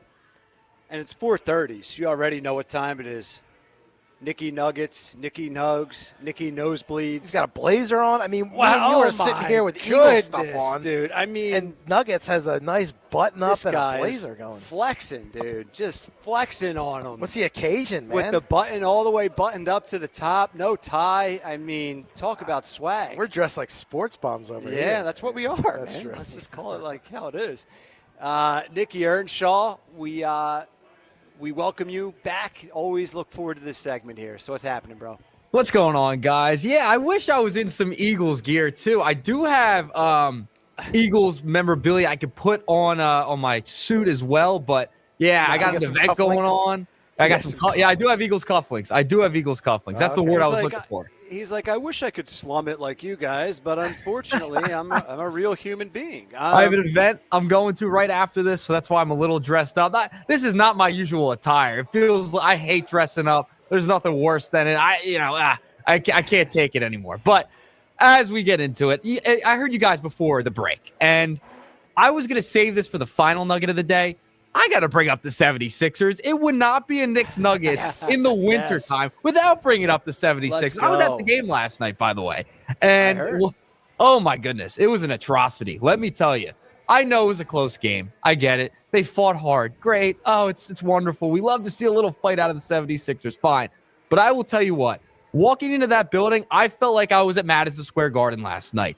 Now, as a Sixers fan, you should just be disgraced with everything that's going on with this team at this point. You should be mad, upset, everything. Because that entire building, I will say, was probably 75, 80% Knicks fans. 2-3 years ago, that would never have been the case. It is a fall from grace for this franchise. They're heading in the wrong direction, and the vibes have completely changed. Now, if it's you two, I mean, going into a stadium taken fully over by Knicks fans again, is this just becoming a normal routine? This is worse than the process years, guys. I mean, for Jalen Brunson to get MVP chance while he's on the foul line at the Wells Fargo Center in a close game, by the way. I mean, fourth quarter, he was overtime getting game, OT game, and he's getting MVP chance in the fourth quarter with the game tied. I mean, it's just embarrassing if you look at it like that. But you know what? The team has 15 wins. Joel Embiid hasn't played since January 4th. You had that one glimpse of hope Christmas Day and the little streak of games they had there. But other than that, man, there's really nothing to cheer about. There's nothing to be happy about. And even Tyrese Maxey, a guy with so much just joy and innocence that we saw his rookie year and a couple years after that, even he has just turned into a Philadelphian. Yeah, right. Yes, he's one of us. Which is sad. He's sad. Unfortunately, he's one of us. It's like they have to do something about it, Nick Earnshaw. I don't know what the answer is. You were there, so you can maybe help explain this. From watching on TV, it felt like they put all the Knicks fans in one section. Or maybe that was just one section that had a lot everywhere. Of Knicks. They were everywhere. Every section, Knicks fans everywhere. Like, it felt like I was at the Garden. Now, I was at Game 6 last year as well, and when they bought all of the tickets to kind of lessen the Knicks fans' presence in the building, I don't know. They might have to do that every time the Knicks play at the Wells Fargo Center until they get this new building in 7-8 years, because it's going to be a Knicks home game every time now until that core of Mikal Bridges, Brunson falls apart. Like it is so bad. I am so shocked that a Philadelphia stadium is being taken over every single time this team comes into town. It's crazy to me. Crazy, because they owned the Knicks for years. It wasn't even close. Recently. And in the past 2 years, not at all. So, yeah, I mean, because I go to the Knicks Sixers games all the time, it has gotten progressively worse since last year. And I wouldn't want to play them in the playoffs because every game's going to be a road game. How much, if you don't mind disclosing this, how much were the tickets? I know you didn't sit courtside, but just to get into the building, how much was it last night? They were more expensive than I went Friday as well to the Pelicans game. That was a sad building because it was just dead. I mean, no energy whatsoever. Like, the Wells Fargo Center has turned into a dead zone when the Sixers play. I think I want to start going to Flyers games and sit up in nosebleeds for that, because I can't take the Sixers. It's not fun anymore. It was around $70 with fees and all last night for Knicks Sixers, because it was an ESPN game. Let me ask you this. Now, just going to a game in general, not just last night, but you've been to a lot of games this year already. What's the vibe like around, I guess, Paul George, really? I mean, he'll have his, like last night, he's pretty good game. Defensively, he's great, but fourth quarter and overtime, he only had, 3 points? He kind of disappeared then. What's the vibe around Paul George? It just seems like they're dead. I mean, it's just a moaning and groaning every time he misses an open three. He never hits like that big 3-point shot, it feels like, right? And that's kind of the Sixers as a whole. It never feels like when they get into a groove, they can not hit that dagger of a 3-point shot. It just feels like that's always been the case. And it's meanwhile, just Miles McBride hits every single shot. And you're getting deuce chance the entire game. The entire game you're getting deuce chance. So it's like, man, oh man, do you remember how fun it was in the beginning when they started going to the playoffs with Ben and Joel? Spencer Halls, in 2012, well, it was fun. That one too, No, that one too. That was years ago. But I mean, feels like it's been years. It's turning back into the process era level dead zone in the Wells Fargo Center at this point. Yeah, I mean, where I'm at is the likelihood of them getting a top pick and keeping that Thunder pick is better at this point than them making the play-in, winning the play-in, playing Cleveland or Boston. They should tank. And beating them to advance to the second round again, right? The likelihood is on the side of getting a top pick at this point, right? Yeah. I'm just curious to see, I don't know how you get energy back, because you didn't have energy in the postseason last year. That was lost. And now people are really out on this team. Everyone's focused on the Eagles. People are starting to get a little mad at the Phillies, but they're okay with the Phillies. The Flyers, we know what they are at this point. The Sixers, I think everyone just has lost hope at this point, and no one cares. Nobody cares. Until Embiid starts playing, it's just a mess. It's a mess. Let's get to your next nugget. I know you have to get out of here in a few minutes. What's your next one? Yeah. All right. So we got to talk about Kellen Moore, and he's going to be interviewing with a few teams on Zoom per the NFL rules. Dallas Cowboys being one of those teams. Ryan and PG. I think they need to change this rule so bad. I don't think any coordinator, any assistant coach that is currently in the postseason should be allowed to interview for a job during their playoff run. I think it's a crazy rule. It takes the focus away from that week, because you're already kind of saying, I'm going to go, let me prepare for this interview, for a job, etc. I think it's a rule that needs to be changed by the National Football League, and teams and owners should push for it so they can keep their guys at least till the run's over. I agree, because here's my main thing. You hit the nail on the head, Nick Earnshaw, but I also look at it as they're taking the Thunder, not the OKC Thunder, but they're taking the Thunder away from the teams in the playoffs, right? You look all over national media, and the biggest stories are, the Cowboys head coaching search. And it shouldn't be about the freaking Dallas Cowboys, who have been irrelevant over the past 30 years. It shouldn't be about their head coaching search. And it shouldn't be Jerry Jones is able to distract the Eagles coaching staff by pulling them away for an interview. So I think you're right. I think it needs to be a line in the sand where you have to wait until everyone's after the playoffs. And it's a big part of the reason why Jonathan Gannon and the defense was so bad in the Super Bowl. NFL should make that rule that, like Nicky Nugget said, teams in the playoffs should not be contacted about coaches for interviews. And it's happening all over the league. It's not just Kellen Moore. Yeah, I don't think there should be any interviews, period, until the playoffs are over. I mean, the one caveat is the offseason, it comes quick, right? Yeah. If you make a run through February, the draft is in April, right? So that's literally 6 weeks, 7 weeks. I hear you, but then you're penalizing guys who are on a playoff team, right? It's like, I don't know, man. But this doesn't feel right. No, it's not right. Yeah. No, it feels like you're already looking ahead, right? You're looking past what you're supposed to be focused on. You're still under contract of that team you're coaching. So you should be going through all your duties during the postseason. That's the most important time of the year. You need to stick to your duties then.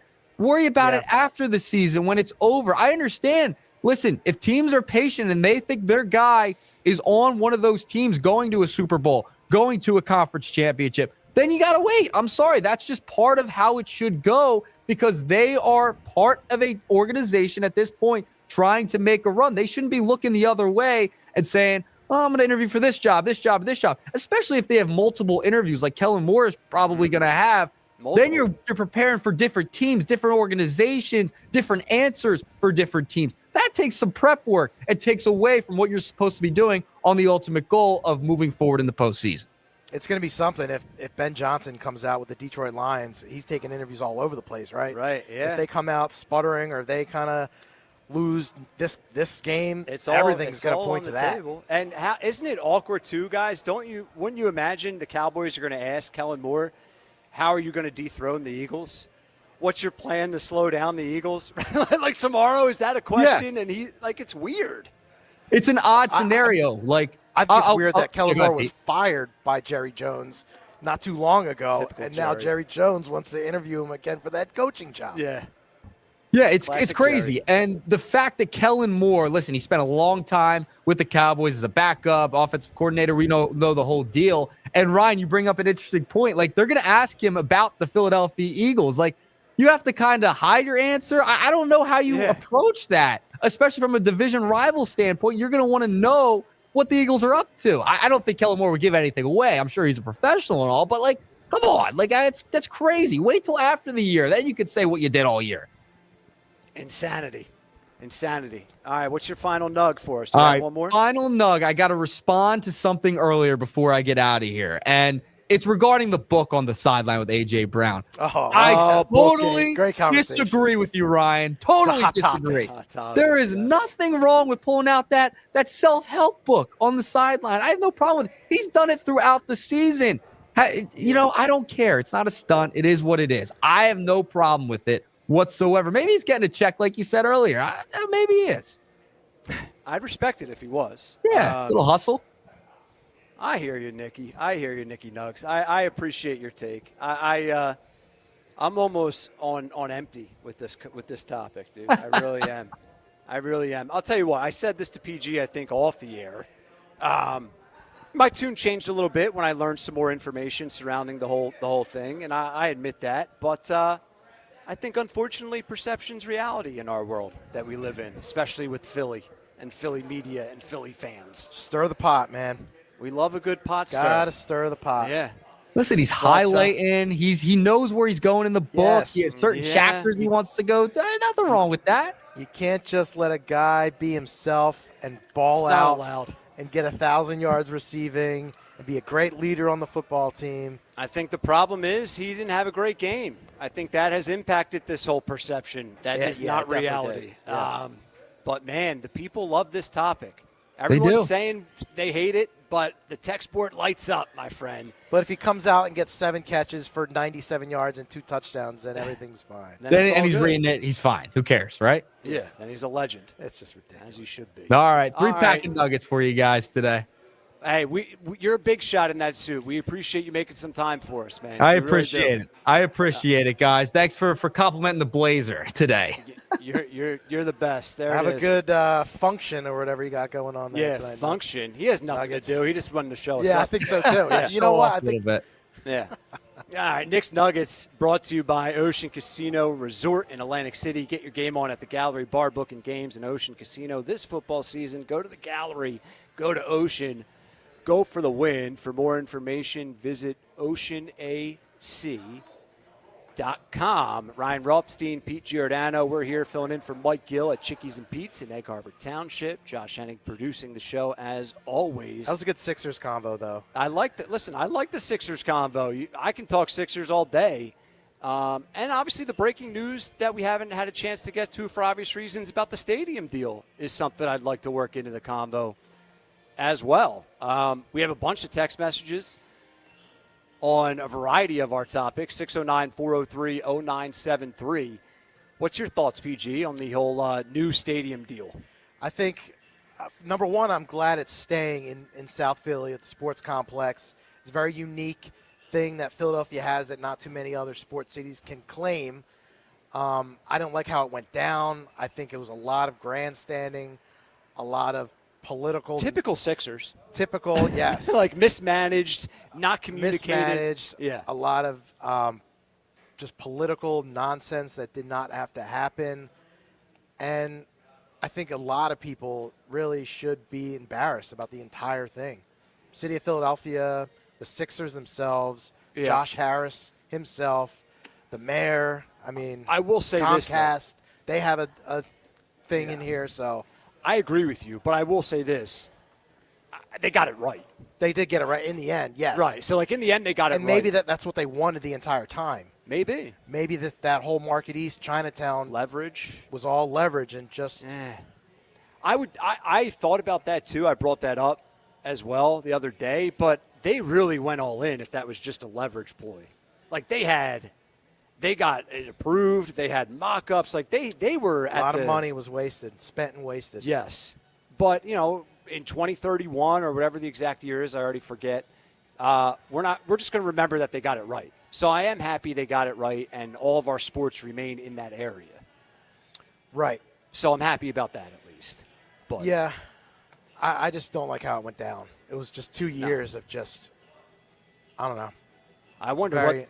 Yeah, sorry, I had to cut you off. No, I wonder what that. It's embarrassing. It is embarrassing, honestly. But they're embarrassing. And I was going to say, I wonder what that Sixers team is going to even look like roster-wise when they open up that new stadium. Hopefully they won't still be paying Joel Embiid's contract. Yeah. They won't be, but you get my point. I hope not either. Hopefully it's not Joel Embiid will miss this game with another broken face or another stomach And we were virus. talking about that during the break is, again, the timeline of this latest injury just doesn't add up for me. I mean, he played on January 4th at Brooklyn. They were talking about him playing back-to-backs coming up here, but he hasn't played since January 4th. Do we even know, honestly, I'm being a little funny when I ask this, but also serious, do we even know what his injury is? They all mesh together. I know. It's a foot sprain. Right. It's a foot sprain The latest now. one is the foot issue, which now this has not been confirmed by the Sixers, so I'm just telling you what I read. The conjecture I had read was that apparently the foot sprain is in the same foot that he had surgery on years ago. So he is hurt, and that injury will heal, or this is another knee-like injury where it's just not going to heal, and it's just going to be degenerative. They're playing operation. They're going to different parts of the body to use to kill time to load manage them. Honestly. Because a couple weeks ago, it was rest. Right. If you looked at the injury report, It said left knee injury rest management. Well, I think they've gone to the left knee well too much. So Right. they So went now to gotta the go to foot. the foot, right. Yeah, exactly. Like, it's funny, and I'm joking, but it's Next also week it'll dead be the serious. hip. Then it'll be the hand. Then it'll be a neck. My question is this a legit injury that's going to heal? Right. Or is it something else? To me, it doesn't even matter because I think the No, it whole doesn't. everything's a charade. To me, the reason why this stadium thing happened, guys, in my opinion, is that it's all a conspiracy. I think they're trying to distract people from the fact that the team on the court right now is an absolute disaster. They're trying to distract people away from Joel Embiid and his constant injuries. I've had enough of them, and I've said this before, and you can say I'm being hot takey, whatever. All of their problems stem from Joel Embiid. They need to cut ties with him. I'm watching the game yesterday. You guys can disagree with this. They look better without him.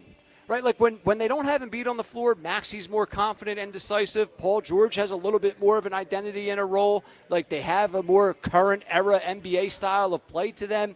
And the Embiid lingering over their heads all year, every year, it has to be exhausting. It has to be. The thing is, without Embiid, they have to work harder. With Embiid on the court, you can get your open shots easier. Sure, whatever. I get that. Just playing basketball. But he's never on the floor. I mean, I don't really he's care more about of a pain. I mean, if you got to work harder when a superstar's on the floor, I could care less. Grow up. You get my point where the shots, you'll get more open. That's a better way to phrase it. See, to me, the problem but is he's never there, though. No, he's not. So it's like take one step back and cut him. Cut ties with him is what I mean. Like, Ryan, if I can steal something you said like 4 or 5 months ago and repurpose it here, which is... Wow, he put that up in the memory bank there. I'm honored. It's the idea that, this team was built around Joel Embiid, not for anyone else. So isn't that the real problem here, that, like, what you said months ago is now manifesting before our eyes? Why they're 15 and, 23? Yeah. 24. Right, there you go. 15, Sorry, 24, I cut them off 25. one loss. Yeah, yes, Josh. The problem is Joel Embiid. He's an MVP when he's out there, but when that's the problem. Is the problem, right? It's like you can't just continue to cling on to this idea. I think they need to seriously reevaluate things, and maybe this offseason they'll finally do that in the Joel Embiid era for the first time, as it relates to him, the big man. It's a shame because when he's out there, he drops 30 points and 12 rebounds, no problem. And he's meant a lot to this city with the process, and he represents the process, and he is this lovable, likable, big personality. But he's sort of lost his personality through all of this, too. He's become like a shell of himself through all of this. So it's sad. It's an ugly situation all around for the Sixers. But we got the Birds, luckily. As we wrap up this segment, Ryan, PG, and Josh here at 97.3 ESPN. We'll get to your text messages and a whole lot more planned. Casey Joyner next. Hi, this is Billy Schwein from the Locker Room. Join us at the Chicken or the Egg in Marlton, New Jersey for our Eagles pregame show. Nick Earnshaw, Josh Henning, and I will get you ready for the Eagles-Rams game. We will talk with former Eagles defensive back Sheldon Brown. Plus, we'll get the keys to the game with Fox 29 News sports anchor Scott Grayson, sponsored by Blitz's Market. Then my fantasy football guru Brian Hartley, sponsored by Charlie's Bar. And we'll be giving away some Eagles swag to lucky fans. It's the Locker Room with Billy Schwein, live from the Chicken or the Egg in Marlton, New Jersey, 10 a.m. to noon on 97.3 ESPN. So you need a new car or SUV, but you're upside down in your trade, but you're worried about your down payment, but your credit is less than perfect. Bring your butts to any Matt Blatt Kia today. With over 1,100 new Kias, all with zero down, zero payments until April, or get $10,000 in bonus cash, or 0% for 72 months on every clearly marked Kia EV6 and 9. Buried in a loan or lease? Matt Blatt Kia wants to get you released new all-wheel drive Kia Sportage or Sorento. 1.9% for 60 months. Matt Blatt Kia. With our PA and New Jersey Kia superstores, Abington, Egg Harbor Township, Toms River, or right to your front door. It's gotta be a Matt Blatt Kia. With approved credit, $13.89 per thousand finance. Not all will qualify. Credit may affect down payment. Offers can't be combined. Go to mattblattkianj.com for complete details or 888-505-6670. Price includes all costs to be paid by consumer, except for licensing, registration, and taxes through KMF. Rebates and incentives to dealer. Expires 2/4/25. Matt Blatt Kia, 6211 Black Horse Pike, Egg Harbor Township, and on Route 37 in Toms River. What's better than one win? 3 wins. With Straight Savings, you keep your own phone, get one line for only $25 a month with real unlimited data, and get rewarded with a $200 phone credit after 12 months. It's a win-win-win. Head to Walmart or visit straighttalk.com today. Switch to Straight Talk. Less dollars, more sense. Straight Savings Plan enrollment requires compatible unlocked device and new line of service. Bonus device credit requires 12 months of active service. Offer ends if eligibility requirements are no longer met. Taxes and fees apply. For network management practices, see Straight Talk's terms and conditions. Some people just know they could save hundreds on car insurance by checking Allstate first. Like, to check you have a full tank of gas first, before road tripping through the desert. Empty? Seriously? Maybe I can walk. Yeah, checking first is smart. So check Allstate first for a quote that could save you hundreds. Maybe I can't. You're in good hands with Allstate. Savings vary. Terms apply. Allstate Fire and Casualty Insurance Company and affiliates, Northbrook, Illinois. Texting privacy policy and terms and conditions posted at textplan.us. Texting enrolls for recurring automated text marketing messages. Message and data rates may apply. Reply stopped, opt out. Individual results may vary. Consult a doctor prior to use. You've lost so much weight. How'd you do it? I got medical treatment for weight loss through Zelty and lost 50 pounds. I struggled for the longest time, but Zelty makes it easy and affordable to get weight loss treatment 100% online. Zelty providers can prescribe FDA-approved weight loss medications clinically shown to help people lose weight, like Wegovy, Zepbound, and others. I've heard those medications can help you lose weight, but aren't they expensive? Zelty can help get the medication covered by insurance, so it's as little as $0 a month. What if you don't have insurance? No problem. Zelty may be able to help you get other GLP-1 medications for 80 to 90% off the price of name brand medications. I'm ready to start losing weight. How do I get started with Zelty? Just text. Text SUNNY to 200-300 to get started today with Zelty and see if weight loss medications like Wegovy and Zepbound are right for you. Don't wait. Text now for a link to your exclusive offer. Text SUNNY to 200-300. That's SUNNY to 200-300. SUNNY to 200-300. Okay, I have to tell you, I was just looking on eBay where I go for all kinds of things I love, and there it was. That hologram trading card.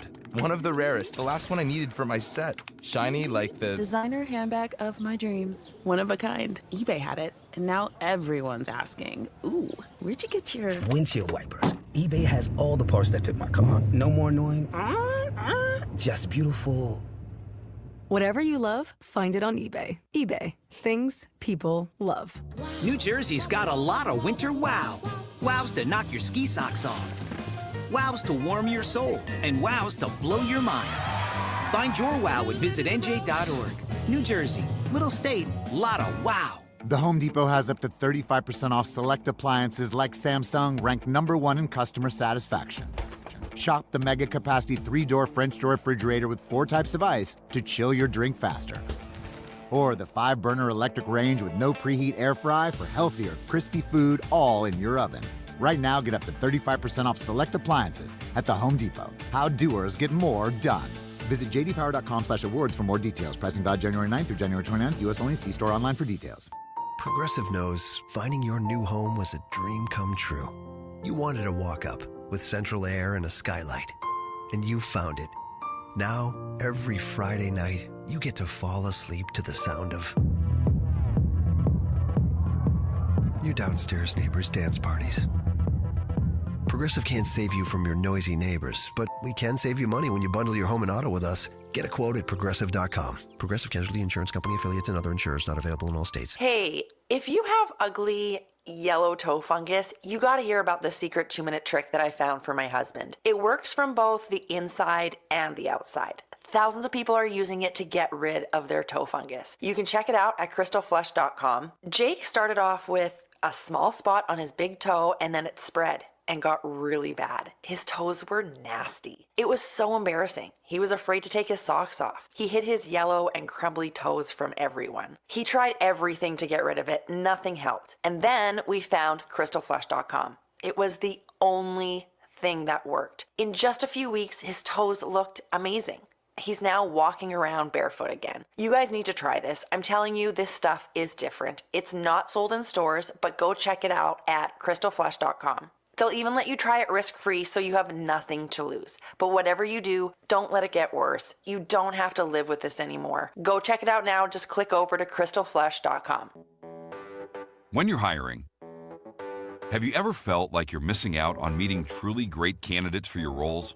It seems impossible to find them, but they have to be out there somewhere, right? Well, they're not hard to find when you know where to go, and that place is ZipRecruiter.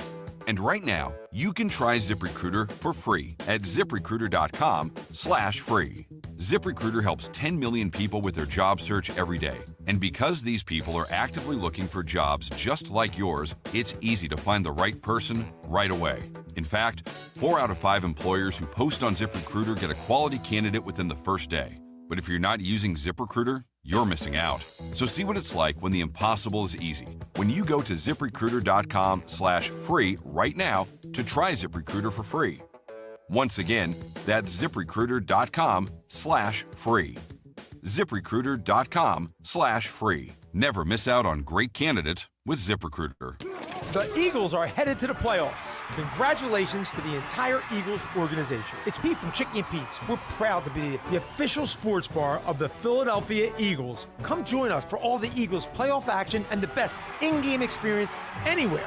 Ice cold draft beer, all of your Chickie and Pete's favorites, and of course, world famous crab fries. Perfect for Eagles playoffs. Go where the players go. The official sports bar of the Philadelphia Eagles, Chickies and Pete's. Hi, it's Pete from Chickie and Pete's. Wrap up your workday with the all-new Chickies and Pete's Happy Hour with unbeatable specials weekdays from 4 to 6 p.m. Enjoy half-price orders of Chickies medium tender wings, one of our tasty and delicious pizzas, or an order of mouth-watering hot, cold, or fried shrimp. Plus $3 domestic bottled beers, $5 Tito's, and $6 seltzers. It's the all-new Happy Hour, weekdays 4 to 6 p.m., only at Chickies and Pete's. South Jersey's official play-by-play home of the Eagles, Sixers, and Flyers. At 0 point would I ever consider not being a fan of the team. 97.3 ESPN, WENJ, WENJ HD, Millville, Atlantic City. A Town Square media station serving all of South Jersey.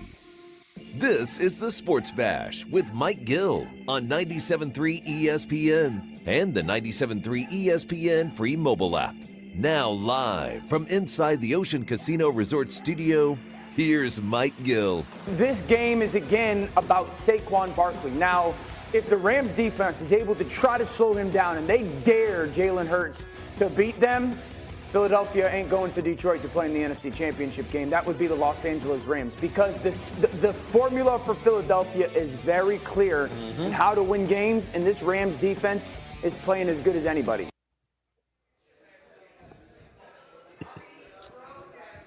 All right, welcome back. Sports Bash here, 97.3 ESPN. Ryan Rothstein at Wise Rye. You can follow along on the stream. Casey Joyner, our next guest, will be visible in the stream. Some of our guests were on the phone line. Casey says, I'll do it live on the video stream. PG with me as well. Josh Henning keeping us in check, producing this show. So we're going to do one thought every game. Casey, always good to chat with you, my friend. We have a lot to get to. So let's get right to it here, and let's start with some Eagles talk. What was your biggest takeaway from the Eagles' victory over the Green Bay Packers? Right, just before we look ahead to the Rams, but we've been talking about it a lot today.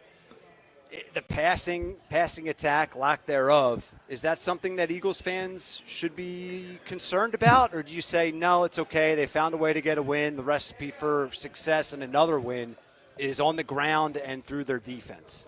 You don't date the running game, you marry it. If you're going to, you just, that's what it comes down to. You're going to run the ball. You got to keep at it, and you got to stay with it, and you got to say, this is what we're going to do. If you try to go a half-hearted approach, it doesn't work. The percentages play out only over the whole course of the game. And I love the idea that the Eagles say, look, we're going to run the ball. We're still going to throw some. They didn't throw a ton, but that's the thing. When they threw vertically in that game, they were very successful in that game. I think it was 114 passer rating for Jalen Hurts on passes thrown 11 or more yards downfield. He didn't throw many passes of that nature, but again, he only threw 4 passes, 124 passer rating on passes 11 or more yards downfield. But still, you're saying, look, if you're going to get too cute stopping the run, we're going to go ahead and throw a vertical on you. We're going to be able to keep you honest. I mean, usually you're going to throw more than 4 passes. But that's the idea. They know who they are.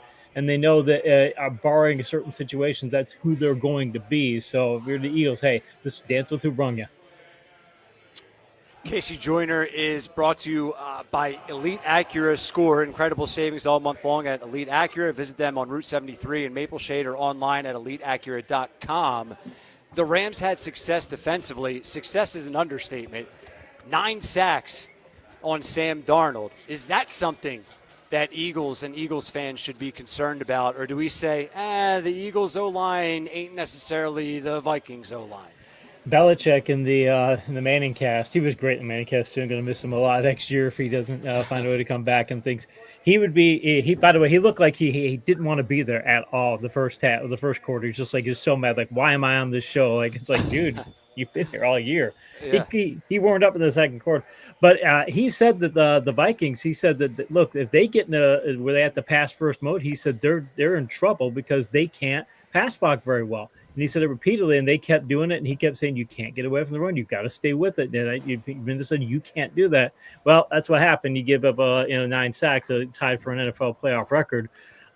Look, the Eagles don't want to get into that mode, and they won't get into that mode. Even if you're down, hey, if something happens, you're down 14-3, stay with the run, stay with it, make them stop Barkley, because they're a team that I think the Rams, as good as they've been in such, you can really lean on them pretty hard at the ground game. I think they're not any better than any other team. They're solid against the run, but I mean, if you look at their numbers at late in the year, they were good, but they weren't fantastic. And I mean, they were allowing 3.6 yards per carry in the league versus running backs and playing running plays late in the year. So a good number. But if you're the Eagles, go ahead and stick with the running game. And if you got to go vertical, go vertical. I will say one thing real quick, that I think the Eagles need to, there's a magic number of this game they got to get to. And because the Rams are winning games with defensive struggles. And I think if you can get them to a point where you have enough success in your ground game, even just to hit the magic number, like 21 points, they're having trouble. The Rams, if they had to put up a lot more points, because their offense has been struggling a lot of late. I wanted to talk to you about the Rams offense, Casey, and one guy in particular is Cooper Kupp. This guy has seen one catch against the Vikings game for 29 yards. His snap count was down. He's only had about maybe 4 or 5 catches in the last 4 or 5 games. And you know what, Casey? They really don't have a replacement on the roster. So is the importance of getting Cooper Kupp involved, is he the X factor in your opinion? If I'm the Rams, you want to make sure you're getting him involved. I want to make sure the Eagles have to think about it, because it's what is it? Kupp has 5 catches on 10 targets over his last 4 games. 10 targets for Cooper Kupp. And he was one of Matthew Stafford's favorite targets. Yeah, the last several years. Yep, and then Puka Nacua stepped up and things. You've got to wonder, is it an injury? Is he something worn down, something of that nature? Because usually you wouldn't think of rotating him out of the offense. They had times when he was healthy a few weeks ago where it was Nacua and Kupp both going there. Maybe they're trying to protect their defenses. I don't think that's it, though. I mean, I think McVay is like Andy Reid, that if he throw on every down, if he could. So the idea of having, if you're the Rams, you want to get Kupp moving. You want to make sure that he's in the offense immediately. But if you're the Eagles, say, okay, hey, we're going to rotate over to Nacua and see, do you throw to Kupp? And can he beat coverage? Is he banged up? Again, we just send one guy playing press coverage up, say, get open. See if you can get open. Because if he can't, and he's not that good right now, then you can say we can rotate everything over to Nacua. And now you're telling the Rams, hey, your passing game is going to be struggling. Could do like the Rams did with Justin Jefferson on that game too. Just rotate everything over to Nacua and say, just send the craziest defenses, which Fangio can do. Just send them over there and say, fine, beat us with Kupp, because I don't think they could beat him with Kupp. Defensively for the Eagles, KC, the loss of Nakobe Dean. Now there's a max of 3 games left of the season. So can the Eagles squeeze out 3 games from a combination of Oren Burks and Jeremiah Trotter to make up for this loss? And really, to you, Nakobe is one of the leaders of that defense. He wears the green dot. How important is that guy who wears the green dot, tells these guys where to line up, what coverages they're in? Tell us about the loss of Nakobe Dean. Huge in a Fangio defense. Fangio, there's a lot of defenses out there in today's NFL that still say we're going to not play basic coverage. We're just going to do standard things, and you're just going to go and beat us. And mind you, the Eagles are a well-coached team, but the caller is that's a huge loss to have somebody to say, because Fangio's defenses are very complex. He does a lot of he wants to get a lot of confusion, give you a lot of different looks, and you got to get the linebacker get in and out of it and things. You got to get somebody to be able to get people in and out of it. So I think the Rams will test that and say, we're going to do some creative things on offense and see if you can play call well on defensive things. Having said that, Bill Walsh used to say that defense is all about personnel, that you can play call around weaknesses on offense. You can't do it on defense. I know he's a big loss, but there's still plenty of talent on that defense, and you could just tell his replacements, look, there's certain things we want you to do. We're going to have you do some basic things. We're going to leave what you guys do. Maybe I could do the same things he did, but run fits or something you're always going to practice, and things you're going to do in coverage. We're going to do certain things and say, Rams, if you want to go try and beat us with that particular weakness, go right ahead, because we got the talent to match up with you, even if we can't do it scheme-wise. Casey Joyner from The Athletic joining us as we're about to get into one thought on every game. We've come a long way, divisional round, not as many games to get into. You can follow Casey at Casey Joyner TFS. Only 4 thoughts. We got 4 thoughts. So, they better be heavy thoughts. Used to having like 13, 12 Right. or 13. Now it's only 4. Yeah, it's like it used to be rapid fire. How quickly can we get through each game? But a little more relaxed here, at least for us. Maybe not for these teams. So let's start with Saturday, 4:30 p.m. Casey Joyner, Washington. Depending on which sports book you look at, 9.5-point underdog to the number 1 seeded Detroit Lions. One of the highest total of the weekend, set at 55.5. So books are expecting a shootout. But, man, the doink that saved Washington's season, Jaden Daniels, I mean, he's been lights out, especially in clutch situations, fourth-quarter moments. Does Washington have a chance to sort of do the unthinkable here in Detroit on the road? Bill Parcells used to say, if you don't have the same amount of talent as the other team, if you get a talent deficit, get in a shootout. Because what it does is it causes the other team to play. It introduces volatility into the mix. The other team now will play if they're throwing the ball to keep up with you. If they're trying to do that maybe there'll be more interception, maybe there'll be more sacks. There's a volatility element that isn't there if you're trying to play a low-scoring game. Probably can do it against Detroit. Detroit loves high-scoring games. They scored 31 or more points in 5 straight games. They scored fewer than 23 points. They haven't scored fewer than 23 points since week 3. They got 146 or more rushing yards in 3 straight games. They posted fewer than 100 rushing yards only once this season. They get Montgomery back, it looks like, this week. So, I mean, they're adding even more. And, by the way, they had 2 turnovers against Minnesota last week. They had only 3 giveaways in the previous 7 games. I know Jared Goff makes mistakes, but he doesn't make that many mistakes. And as good as Washington is, and they scored 23 or more points in all but 2 games since week 2, and they put up 36 against Philadelphia. When you look at how they are in high-scoring games, the Commanders are 2-5, where they allow 26 or more points, 11-0, and give up fewer than 26 points. I just don't see them holding Detroit to under 26 points. I think Detroit gets to 30. I think Washington, as good as they are, I don't think that they match up. I think Detroit loves high-scoring games more than Washington will. So I think the Lions will take this one. Another big spread, not as big as Washington-Detroit, but late game Saturday night, 8:15 kickoff. Houston Texans going on the road into Arrowhead as an 8.5-point doggy dog to take on the Chiefs, Mahomes, Kelsey, and T. Swift. Can Houston potentially knock off the Kansas City Chiefs and eliminate them from chasing a three-peat? I loved with the D'Amico Ryans. He knew they get destroyed against Baltimore in Week 17. He realized, I got to play my starters. I don't want to just get some rest. We've got the wrong mindset going into this game. If we sit here and go, okay, hey, we're just going to go ahead and get. I'm going to make sure we play some of them. We're going to get some time against Tennessee. I want the last thing to remember going into this game. We played well, and they did play better against Tennessee. Not surprisingly. So when they got against the Chargers like to do bully ball. I tried to do a Baltimore there. We're going to bully ball. But Houston stood up against it and said, you're not as good at that as Baltimore is. And once they realized they could stand up to the Chargers, bring their bully ball and said, fine, go ahead and throw. That's when they could sit back and do traps and things to make all those interceptions. So it's a good formula. It's a good plan. The problem is Andy Reid doesn't use bully ball. He told John Clayton years ago, half jokingly, that if he could throw on every single down, he would. I don't think he actually would, but I think he loves the passing game that much. We've seen it over the years. Kansas City can run the ball. They ran for 124 yards against Houston a few weeks ago, but they've rushed for fewer than 100 yards in 6 of the last 10 meaningful games. I think they'll go after the Houston secondary. I think you'll see Patrick Mahomes, who's been playing a lot better after kind of slumping there for a while. I think he's going to put the ball up a lot, and plus they protect the ball insanely well. The Chiefs haven't had a giveaway since week 11. I mean, that's just insane. I think it's a formula where I don't think Houston is going to be able to take what they did last week and carry it over. I think they stay competitive. I don't think Kansas City blows them out, but I see Kansas City having many more paths to victory. You kind of just said it, Casey, but have you seen a different Kansas City team maybe the month of December and into January than you did early on in this season, where they were winning by blocked kicks and made kicks and Isaiah Likely's foot? I mean, what's the difference and the change that you've seen in Kansas City the last month or so of the season?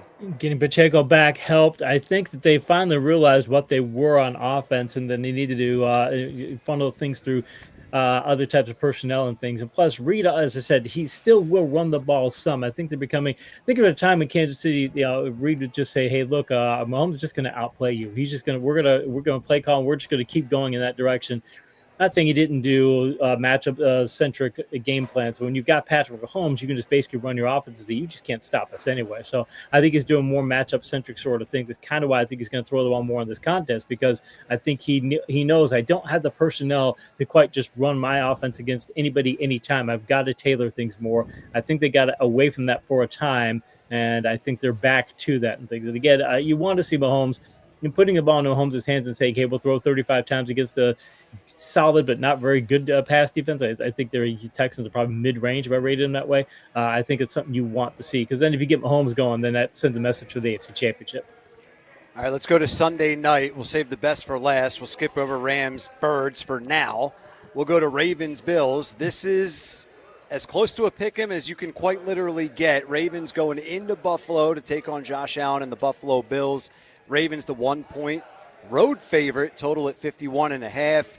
This is one heck of a matchup. We talked about this earlier, Casey, and we sort of all consensus in agreement that, man, we'd love to see, of course, Bills rematch against the Kansas City Chiefs for the AFC title game.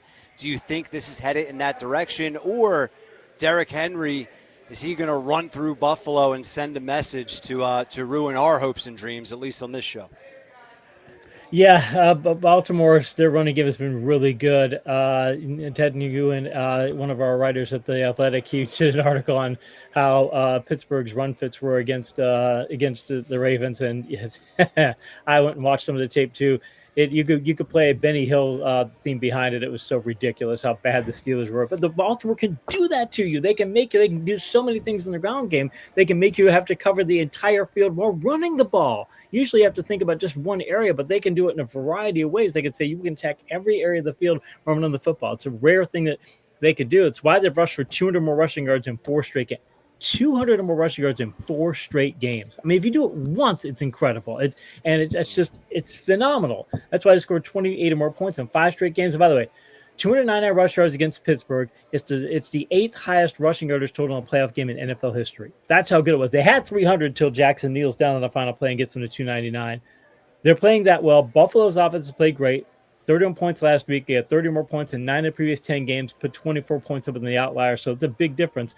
The problem is that Buffalo, they allowed 44 points to the Rams in week 14, 42 against Detroit in week 15. Their defense is playing not as good, but Baltimore right now, 57 points of the past 5 games. 3 of those games are against the Steelers and Texans, 2 solid offenses, and they've allowed 56 or fewer rushing yards in 4 of those games. So they can stop the run. They're playing very well in defense. The Buffalo is playing shaky on defense, and I just think I'm looking at going, we're all talking about Josh Allen versus Lamar Jackson.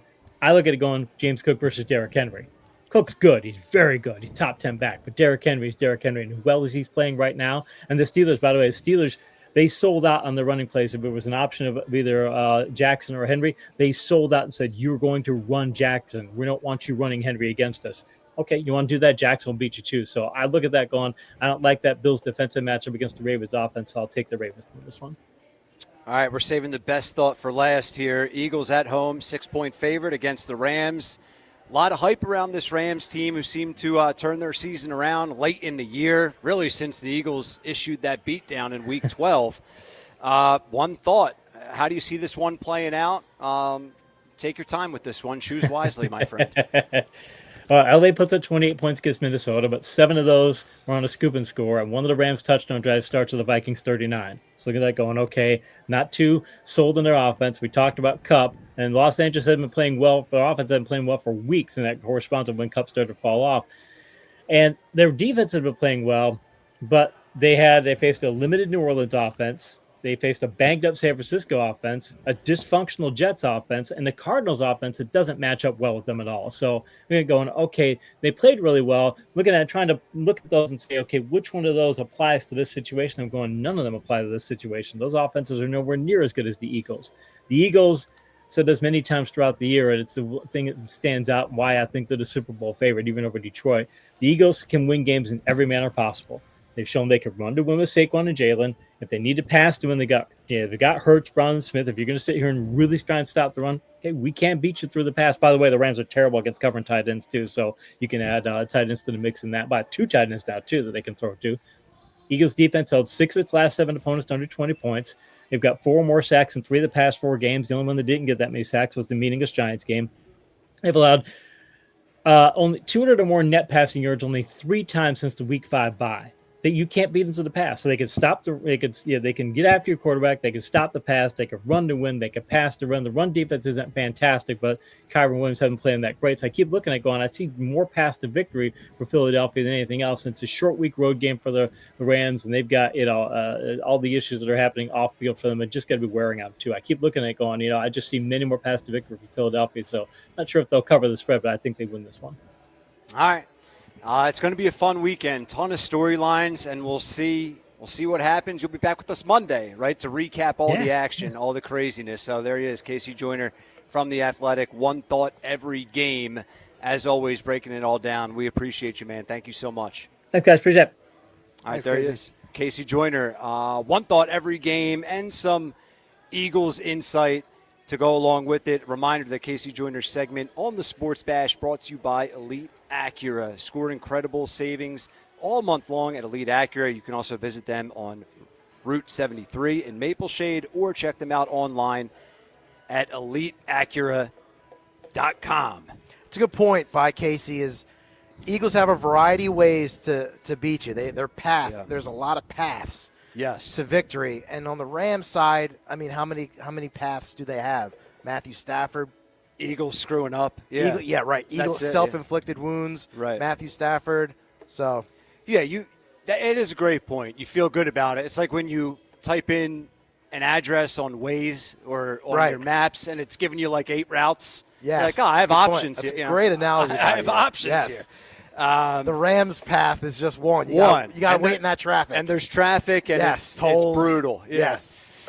There Eagles are back roads. You could take some back roads. You got back roads. Yeah. There's a lot of reroutes. So, final 35 minutes and change here of the Sports Bash. Hope you guys have been enjoying it. We certainly have. When we come back, we'll put a bow on things. We have a lot to get to, a lot we want to work into the conversation. Of course, your text messages, as always, will lead our conversation. 609-403-0973. Ryan Rothstein, Pete Giordano, Josh Hennig. Keep it locked in right here, 97.3 ESPN. Wake up weekday mornings from 6 to 10 a.m. with Unsportsmanlike on 97.3 ESPN with Evan Cohen, Super Bowl champion Chris Canty, and Michelle Small. Can't wake up without it. Brought to you by the Gallery Bar Book and Games at Ocean Casino Resort in Atlantic City.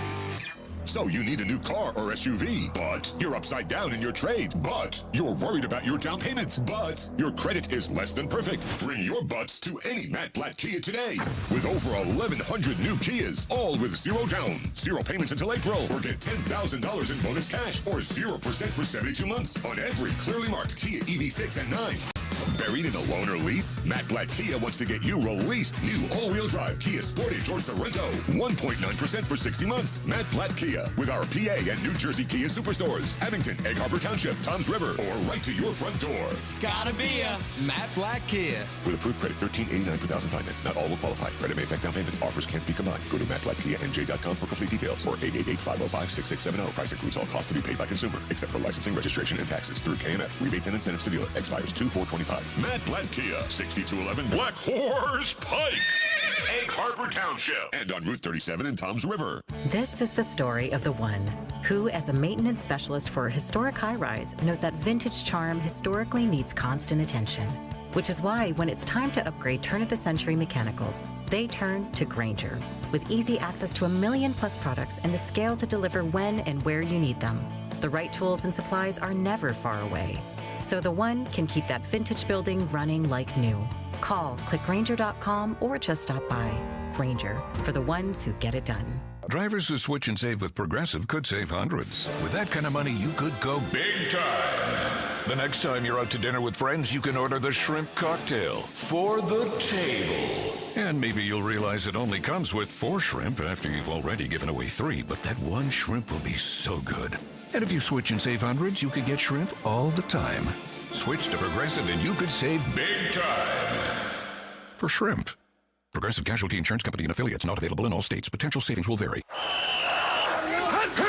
The best call to make on game day is ordering catering from the Piccalilli Inn. For parties big or small, the Pick does it all. Your guests will be cheering for the Pick spin on football favorites like pulled pork nachos, cheesesteaks, burgers, and their award-winning buffalo wings, tails, and ears. Get your chicken wing fix on Route 206 at the Piccalilli Inn. Join the flock and follow the Pick on Facebook or at Piccalilli.com for their Pick game specials. And be sure to pre-order to guarantee your spot in Sunday's lineup.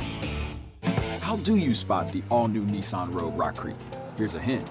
It's got all-terrain tires, a tubular roof rack you can't miss, and it's tough inside and out with lava red detailing. You'll also find it in its natural habitat, climbing mountains, attacking rugged trails, and never backing down from any adventure. The first ever Nissan Rogue Rock Creek. Intelligent all-wheel drive cannot prevent collisions or provide enhanced traction in all conditions. Always monitor traffic and weather conditions. Always secure cargo. Heavy loading of the vehicle with cargo, especially on the roof, will affect the handling and stability of the vehicle.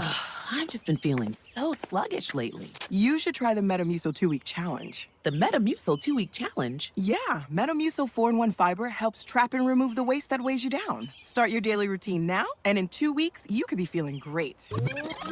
Well, it's been 2 weeks. How you feeling? Lighter and feeling great. If you want to feel lighter by promoting digestive health, sign up to take the 2-week challenge at Metamucil.com. These statements have not been evaluated by the Food and Drug Administration. This product is not intended to diagnose, treat, cure, or prevent any disease. This is the Town Square, New Jersey Info and Weather Network. Progressive Insurance presents the Sports Flash on 97.3 ESPN. NFC Divisional Round on Sunday. Eagles taking on the LA Rams. Los Angeles has won 6 of their last 7 games, beating Minnesota in the wild card round Monday night. But they did lose to Philadelphia in Week 12 at SoFi Stadium 37-20. The Eagles have lost linebacker Nakobe Dean for the rest of the playoffs due to a knee injury suffered against the Packers. NHL, the Flyers on the road tonight. They'll take on the New York Islanders. Philadelphia had a brief 2-game win streak halted with a shootout loss to Columbus on Tuesday night, while the Islanders have won 3 of 4, but they're in last place in the Metropolitan Division.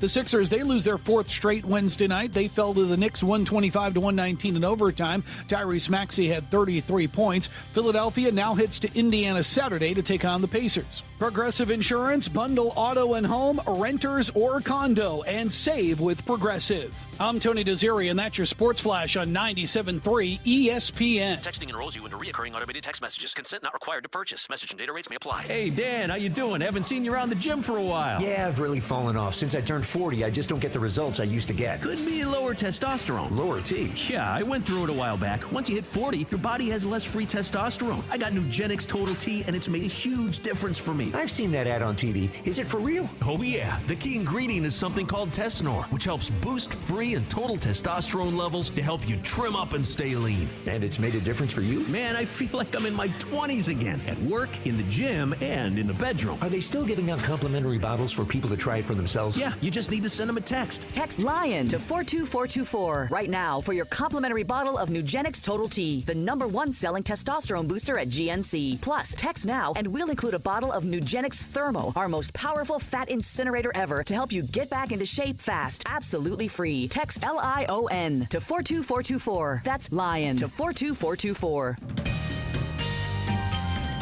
From the Town Square, New Jersey Info and Weather Network, I'm Chief Meteorologist Dan Zarrow. We've made it to the end of our latest cold snap. Temperatures moderate tomorrow and Saturday before tumbling even more Sunday into next week. Still some light snow showers in the neighborhood through this evening, then clearing skies overnight. Low temperature drops to 27. Tomorrow, not as cold as it has been. Sunny skies, high of 42.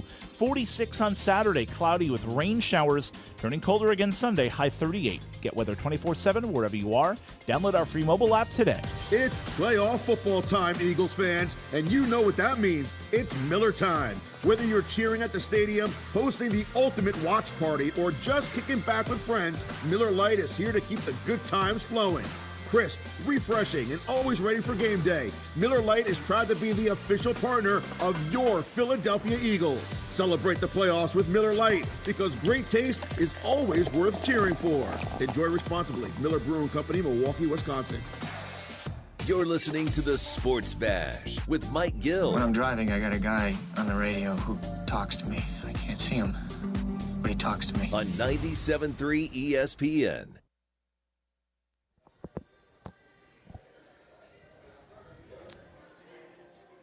All right, welcome back. Sports Bash here, 97.3 ESPN. Ryan Rothstein, Pete Giordano. We're hanging out with you as we're live at Chickie's and Pete's, filling in for Mike Gill. Josh Henning, of course, producing this show. Josh is back in studio. Text board open. As always, you can help steer the ship here in the final 30 minutes of the show. 609-403-0973. We had busy show, full guest lineup, a lot of good insight and breakdowns.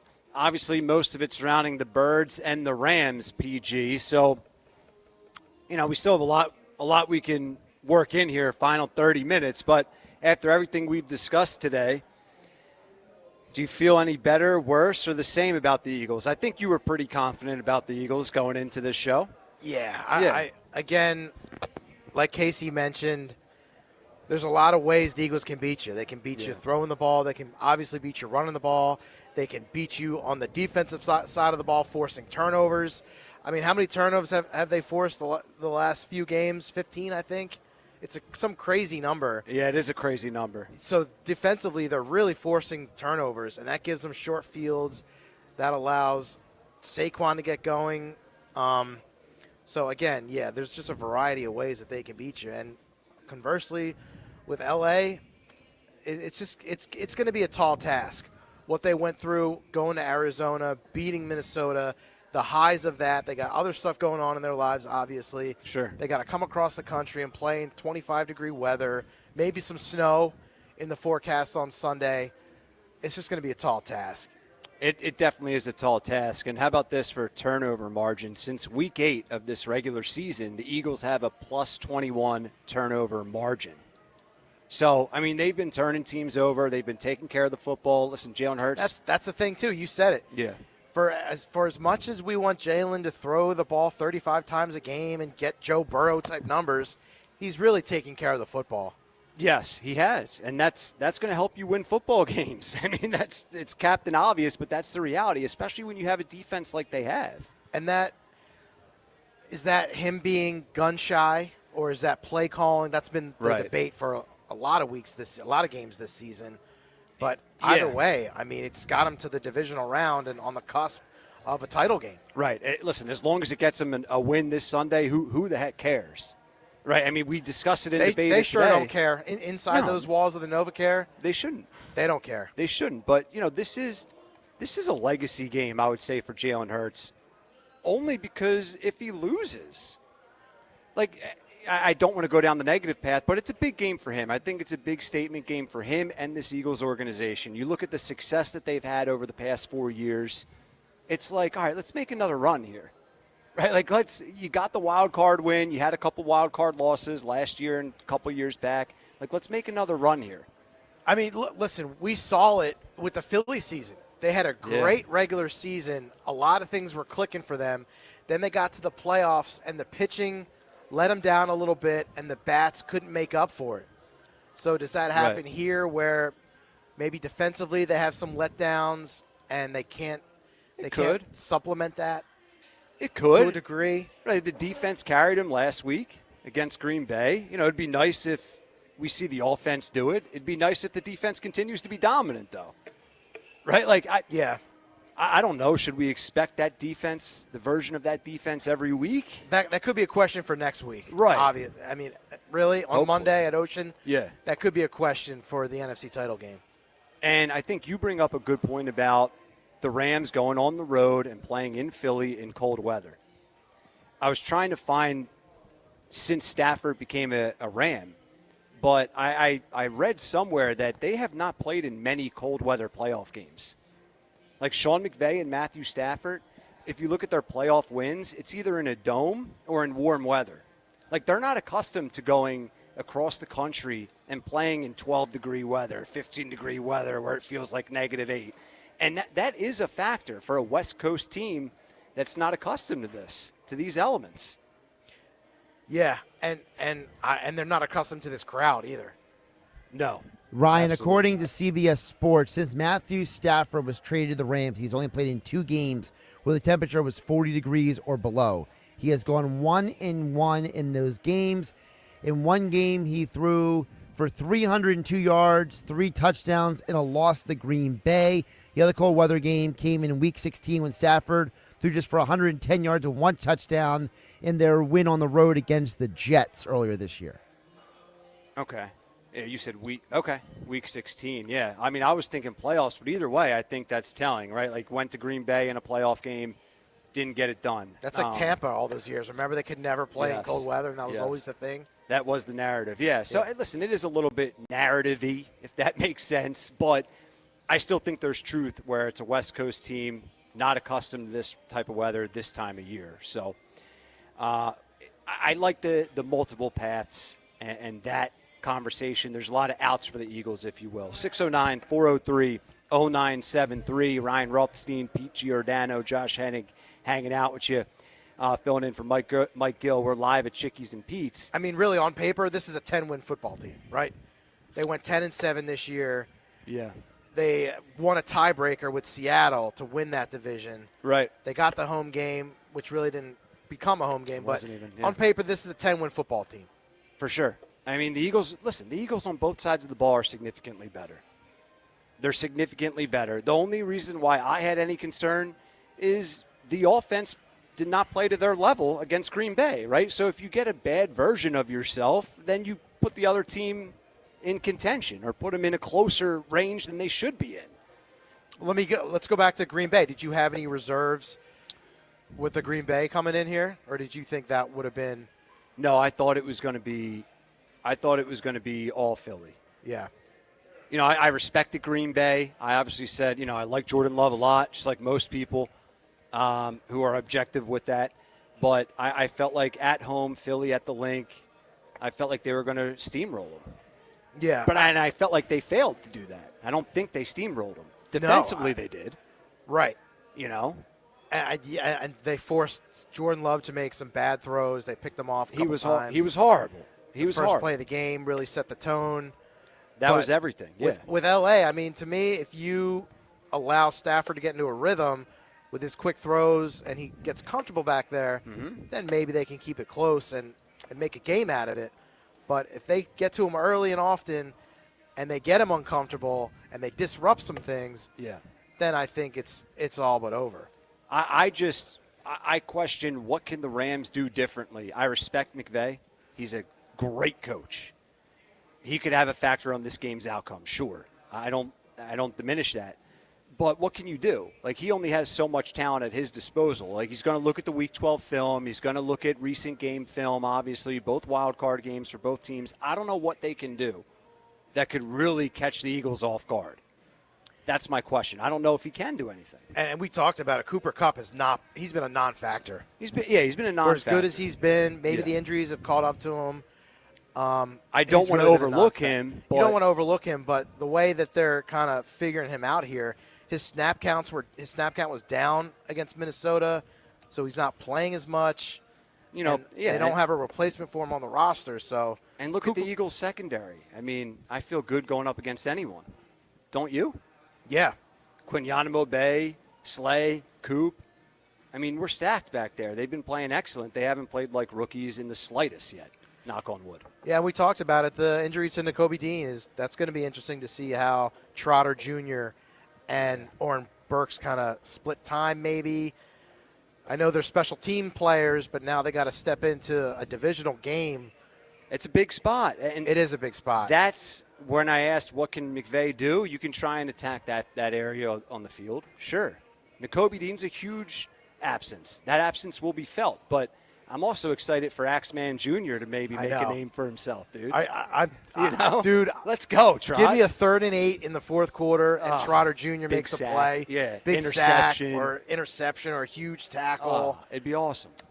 And you know what? The other good thing is it's not week 8, right? We've been saying all show long is, can you give me 3 games? Right. Can you squeeze the lemon and get just 3 games out of Trotter Jr. and Oren Burks? And I think you can. You know, and how about this? With all the negativity that I've been tossing out about the Eagles and their lack of passing attack against Green Bay, how can Philly use that to their advantage? Right? Because if you're Sean McVay and that coaching staff and you're putting on the film, you don't have any film from last week to say, okay, this is what we need to do to stop them in the air. Like, what film do you have to go to? You don't have anything. You have 21 passes. Right, you have 21 passes. They all were ugly. They all were bad. You have an hour worth of not one completion. You have one play that looked good, an 8-second scramble to Dotson for the first touchdown. And the Goddard play was a 2-yard pass, and that was just an individual effort. It was more about Goddard there, which, by the way, I don't think Goddard's gotten spoken about enough. Like, Goddard's been hurt a lot this year. He had the huge touchdown against Green Bay, and I think he can be a huge X factor in this game again. Because when healthy, I believe him to be a top 3 to 5 tight end in the league. I mean, couldn't you argue he's had 3 of the biggest plays of the season so far? Absolutely. The Saints game where those guys ran into each other, right? Yep. That play against Green Bay, and then what's the other one? Green Bay's number 1. Yeah, what is the other one? Well, the other one was, remember, he had that big catch in the last Rams game. Oh, yeah, okay. I remember that. I don't even remember that, but I'm not disputing it. I mean, I'm with you. I think. I mean, I'm not saying he's like the most important player on the team, but you could argue that he could be. He might be maybe more relevant. Like we spent so much time today talking about Jalen Hurts and A.J. Brown and Saquon Barkley, and then at the end of the day, it might be Goddard who like saves the damn season again. It could be. He had a crucial, massive touchdown against Green Bay. If he doesn't pull that off, who knows how that game goes, right? I mean, that's fair to say. You know, I hope Kellen Moore and Nick Sirianni sat down with Jalen Hurts this week and said, how can we get you comfortable? How can we get you going? How can we get you going early? And I think they should pull up some of the film from the Super Bowl run year and get into some RPOs as long as he's healthy and capable of it. I mean, shouldn't Jalen have? I mean, shouldn't Kellen Moore have done that a while ago? Sure, but I think after a dud like that, you always reassess. If you're the coaching staff, you reassess and you say, all right, how do we get you back to where we need you to be? Right? Like, what are some easy, in the first 15 scripted plays, what can we do? What should we do? What do you want to do? By the way, I do have a little news for you. All right. The Eagles injury report came out. One player did not practice today. Okay. Dallas Goedert apparently is sick with a stomach bug or something like that. Oh, it's going around, dude. Join the club, buddy. I just got over it. Yeah. I just got over it. Did you give it to Dallas Goedert? Were you partying with him the other night? Yeah, we threw back some brewskis. I told him what he needs to do better. So I apologize, Dallas. I know he's listening. But he'll be fine. It's about 36 to 40 hours, and you're over it. Didn't you think that Jalen was going to get in that rhythm when he had that Dotson pass? Well, he opened the game 6 for 6. It was 3 plays into the game. I thought it was going to be a Minnesota Vikings title game. Yeah, I thought it was going to be an explosion. Yeah. And then, for whatever reason, they just sputtered. Sputtered ain't even the word, my friend. But yes, I can think of some more words. Yeah, it's, win the turnover battle again. If you turn them over twice in the first half, capitalize on it. They didn't capitalize on any of that last week, and thankfully they didn't need to. It didn't come back to bite them in the you-know-what. But it will. It will. That's the point. It will. I don't think they beat the Rams if that's a copy-and-paste type of performance. And that effort next weekend in a title game against Washington or Detroit, that's not going to be good enough. No, absolutely not. Absolutely not. Hey, Ryan. If I could ask you a question. I asked this question earlier in the week, and I wanted to repurpose it now for this conversation because, the day after the Eagles won 22-10 was the 7-year anniversary of the Eagles winning 15-10 over the Falcons during their Super Bowl run. So my question to you is, are we maybe overreacting a little bit to the offense not playing well, considering in Eagles history they haven't always offensively played well on their way to Super Bowls? Yeah, I hope we are overreacting, I mean, that was with Nick Foles as QB, right? Yeah, Nick Foles looked like trash in that game. They look bad. They look bad, and, that pass from Matt Ryan went right through Julio Jones' hands. He should have caught that. I mean, that was a decent ball, went right through his hands. Right over Darby's head. Yeah. Just to show some differences, the Eagles were a 1 seed that year. The divisional round game was their first game. They had a home NFC title game. That's obviously a big deal for a team that had a Week 5 bye. We know they got the bye against the Giants to end the year, so to speak. But, yeah, man, to answer your question, I would love to look back and say I was overreacting. I usually am. Now, again, they came out and beat Minnesota 38-7. They crushed in the championship game. Yeah. But that was also the defense. That was a game where the defense just destroyed Case Keenum and the Vikings offense. And they capitalized on that, like they failed to do against Green Bay, right? The defense stepped up, and the Eagles and Nick Foles made them pay. That was a game where I was talking about this the other day, guys. Like, for me, I remember that Vikings-Eagles game, not as much for the game, but the fact that I feel like I blacked out for, the entire second half. I don't even remember what happened barely in the second half because I was so elated that the Eagles were going to the Super Bowl that the entire second half just felt like a big old party for everybody. I think I literally blacked out, to be honest. But part one of that. Part two, I'll say my favorite play was the flea flicker. Let's get a little weird this weekend. Yes. Let's incorporate a flea flicker. All right? If people that Do we refresh your need memory, Nick Foles to show up and be the honorary captain this week? Is that what you're saying? whatever it takes, pull out the dog masks. All right? No, I don't want to get weird. I just want to stay on a straight That's line. fine. As That's fine. Jalen do his 21 passes.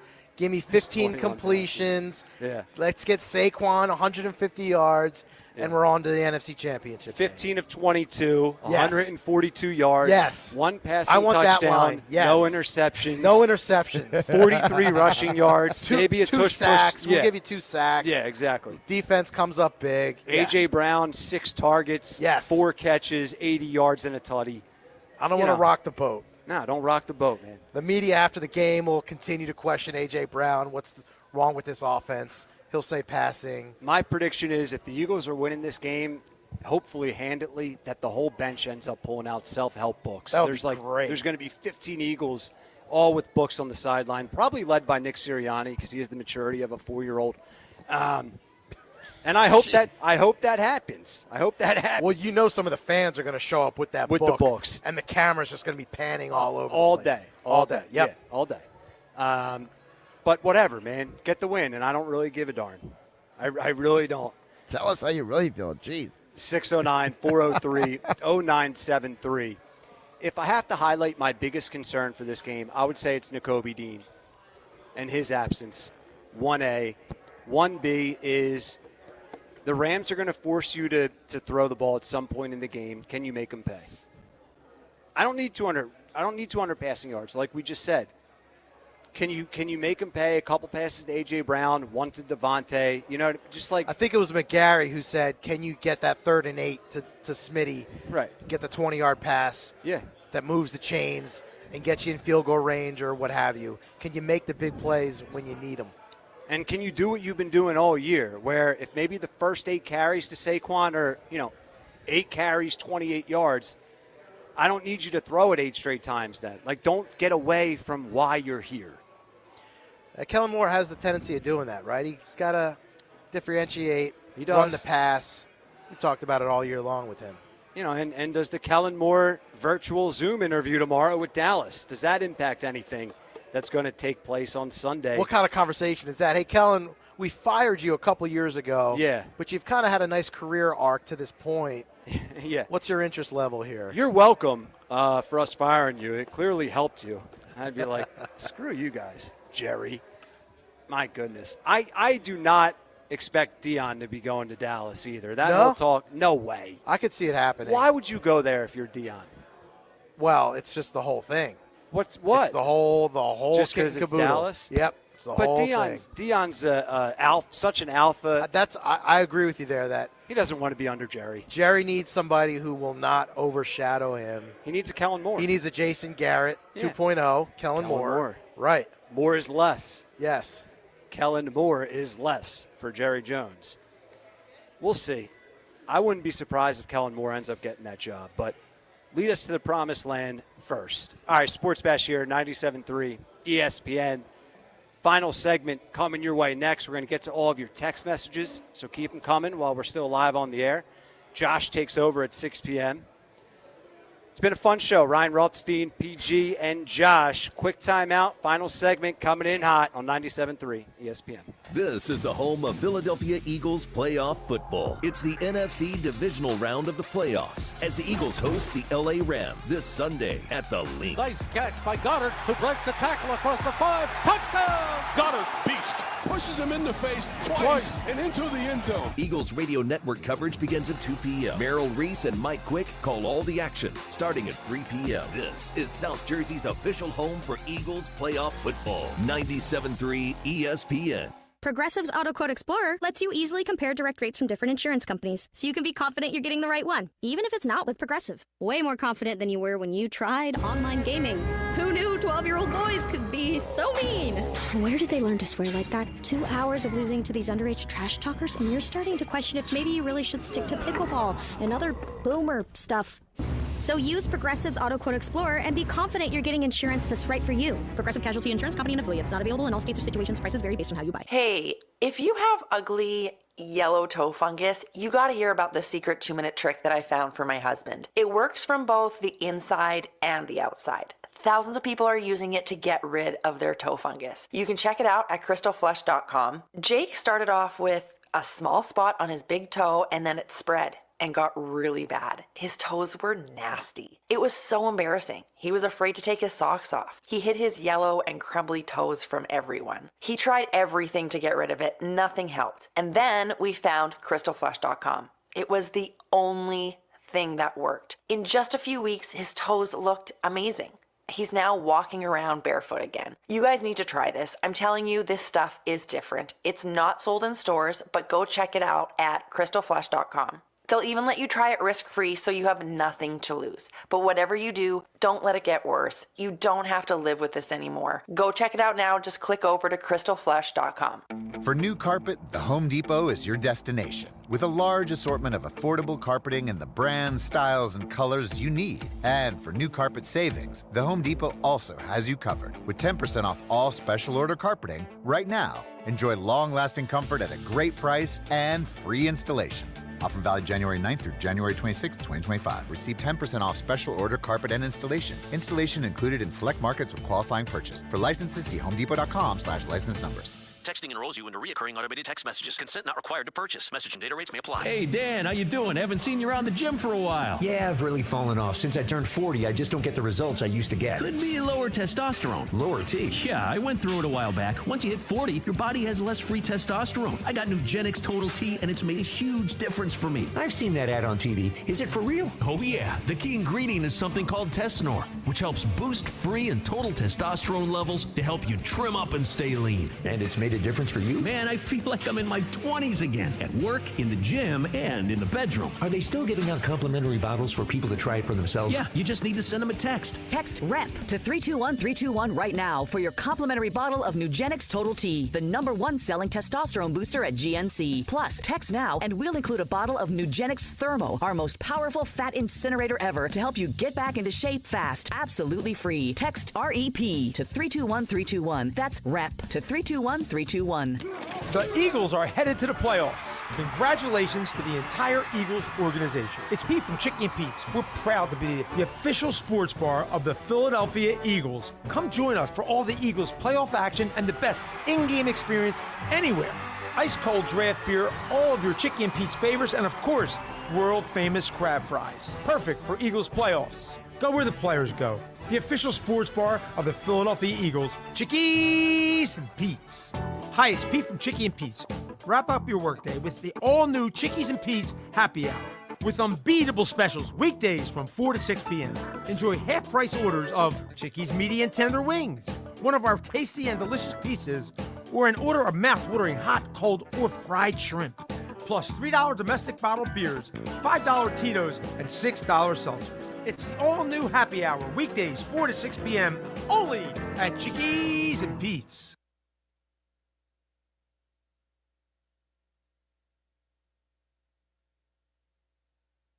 It's the Sports Bash with Mike Gill. Do I have everybody's attention now? On 97.3 ESPN and the 97.3 ESPN free mobile app. All right, welcome back. It's been a fun show. Ryan Rothstein filling in for Mike Gill. Pete Giordano, on-site producer and co-host today. We've been live at Chickies and Pete's, EHT. Josh Hennig doing an excellent job, as always, producing this show. Thank you to all of our guests, Nick Nuggets, Nikki Earnshaw, Mike McGarry from the Press of AC, Casey Joyner, Andrew DeCecco. It's been fun. I feel like I'm going after Bowser here. Yeah, I don't know what's going on. I don't hate it. No, I don't hate it either. It's a throwback. Yeah. All the text messages on Bookgate especially. Hopefully we can put that story in the rear view. And hopefully, I'm back Monday. Pete's back Monday. We will be live at Ocean inside the gallery. Hopefully we have plenty to discuss after a Birds win over the Rams. National championship as well. Yeah, we got to talk Monday night. national title Monday night. Absolutely. Josh has you next, 6 p.m. to 7 p.m. Rob Motti is a guest. So keep it locked in on 97.3. Another live hour of some excellent content provided by Mr. Hennig. And that's a wrap, people. That's Sports Talk Radio right there. That's how they do it in the biz. We appreciate everyone. Hope you guys had a great day, enjoyed the show, have a great night, and go Birds. Josh, you got everyone tomorrow, 2 to 6, is that correct? There we go. I nailed it. Josh has you driving the ship tomorrow, 2 to 6. So we're not going anywhere. But for me, have a great rest of your weekend. You guys are the real MVP. Josh has you next. Keep it locked in. 97.3 ESPN. Peace. It's Philadelphia Flyers hockey tonight on 97.3 ESPN.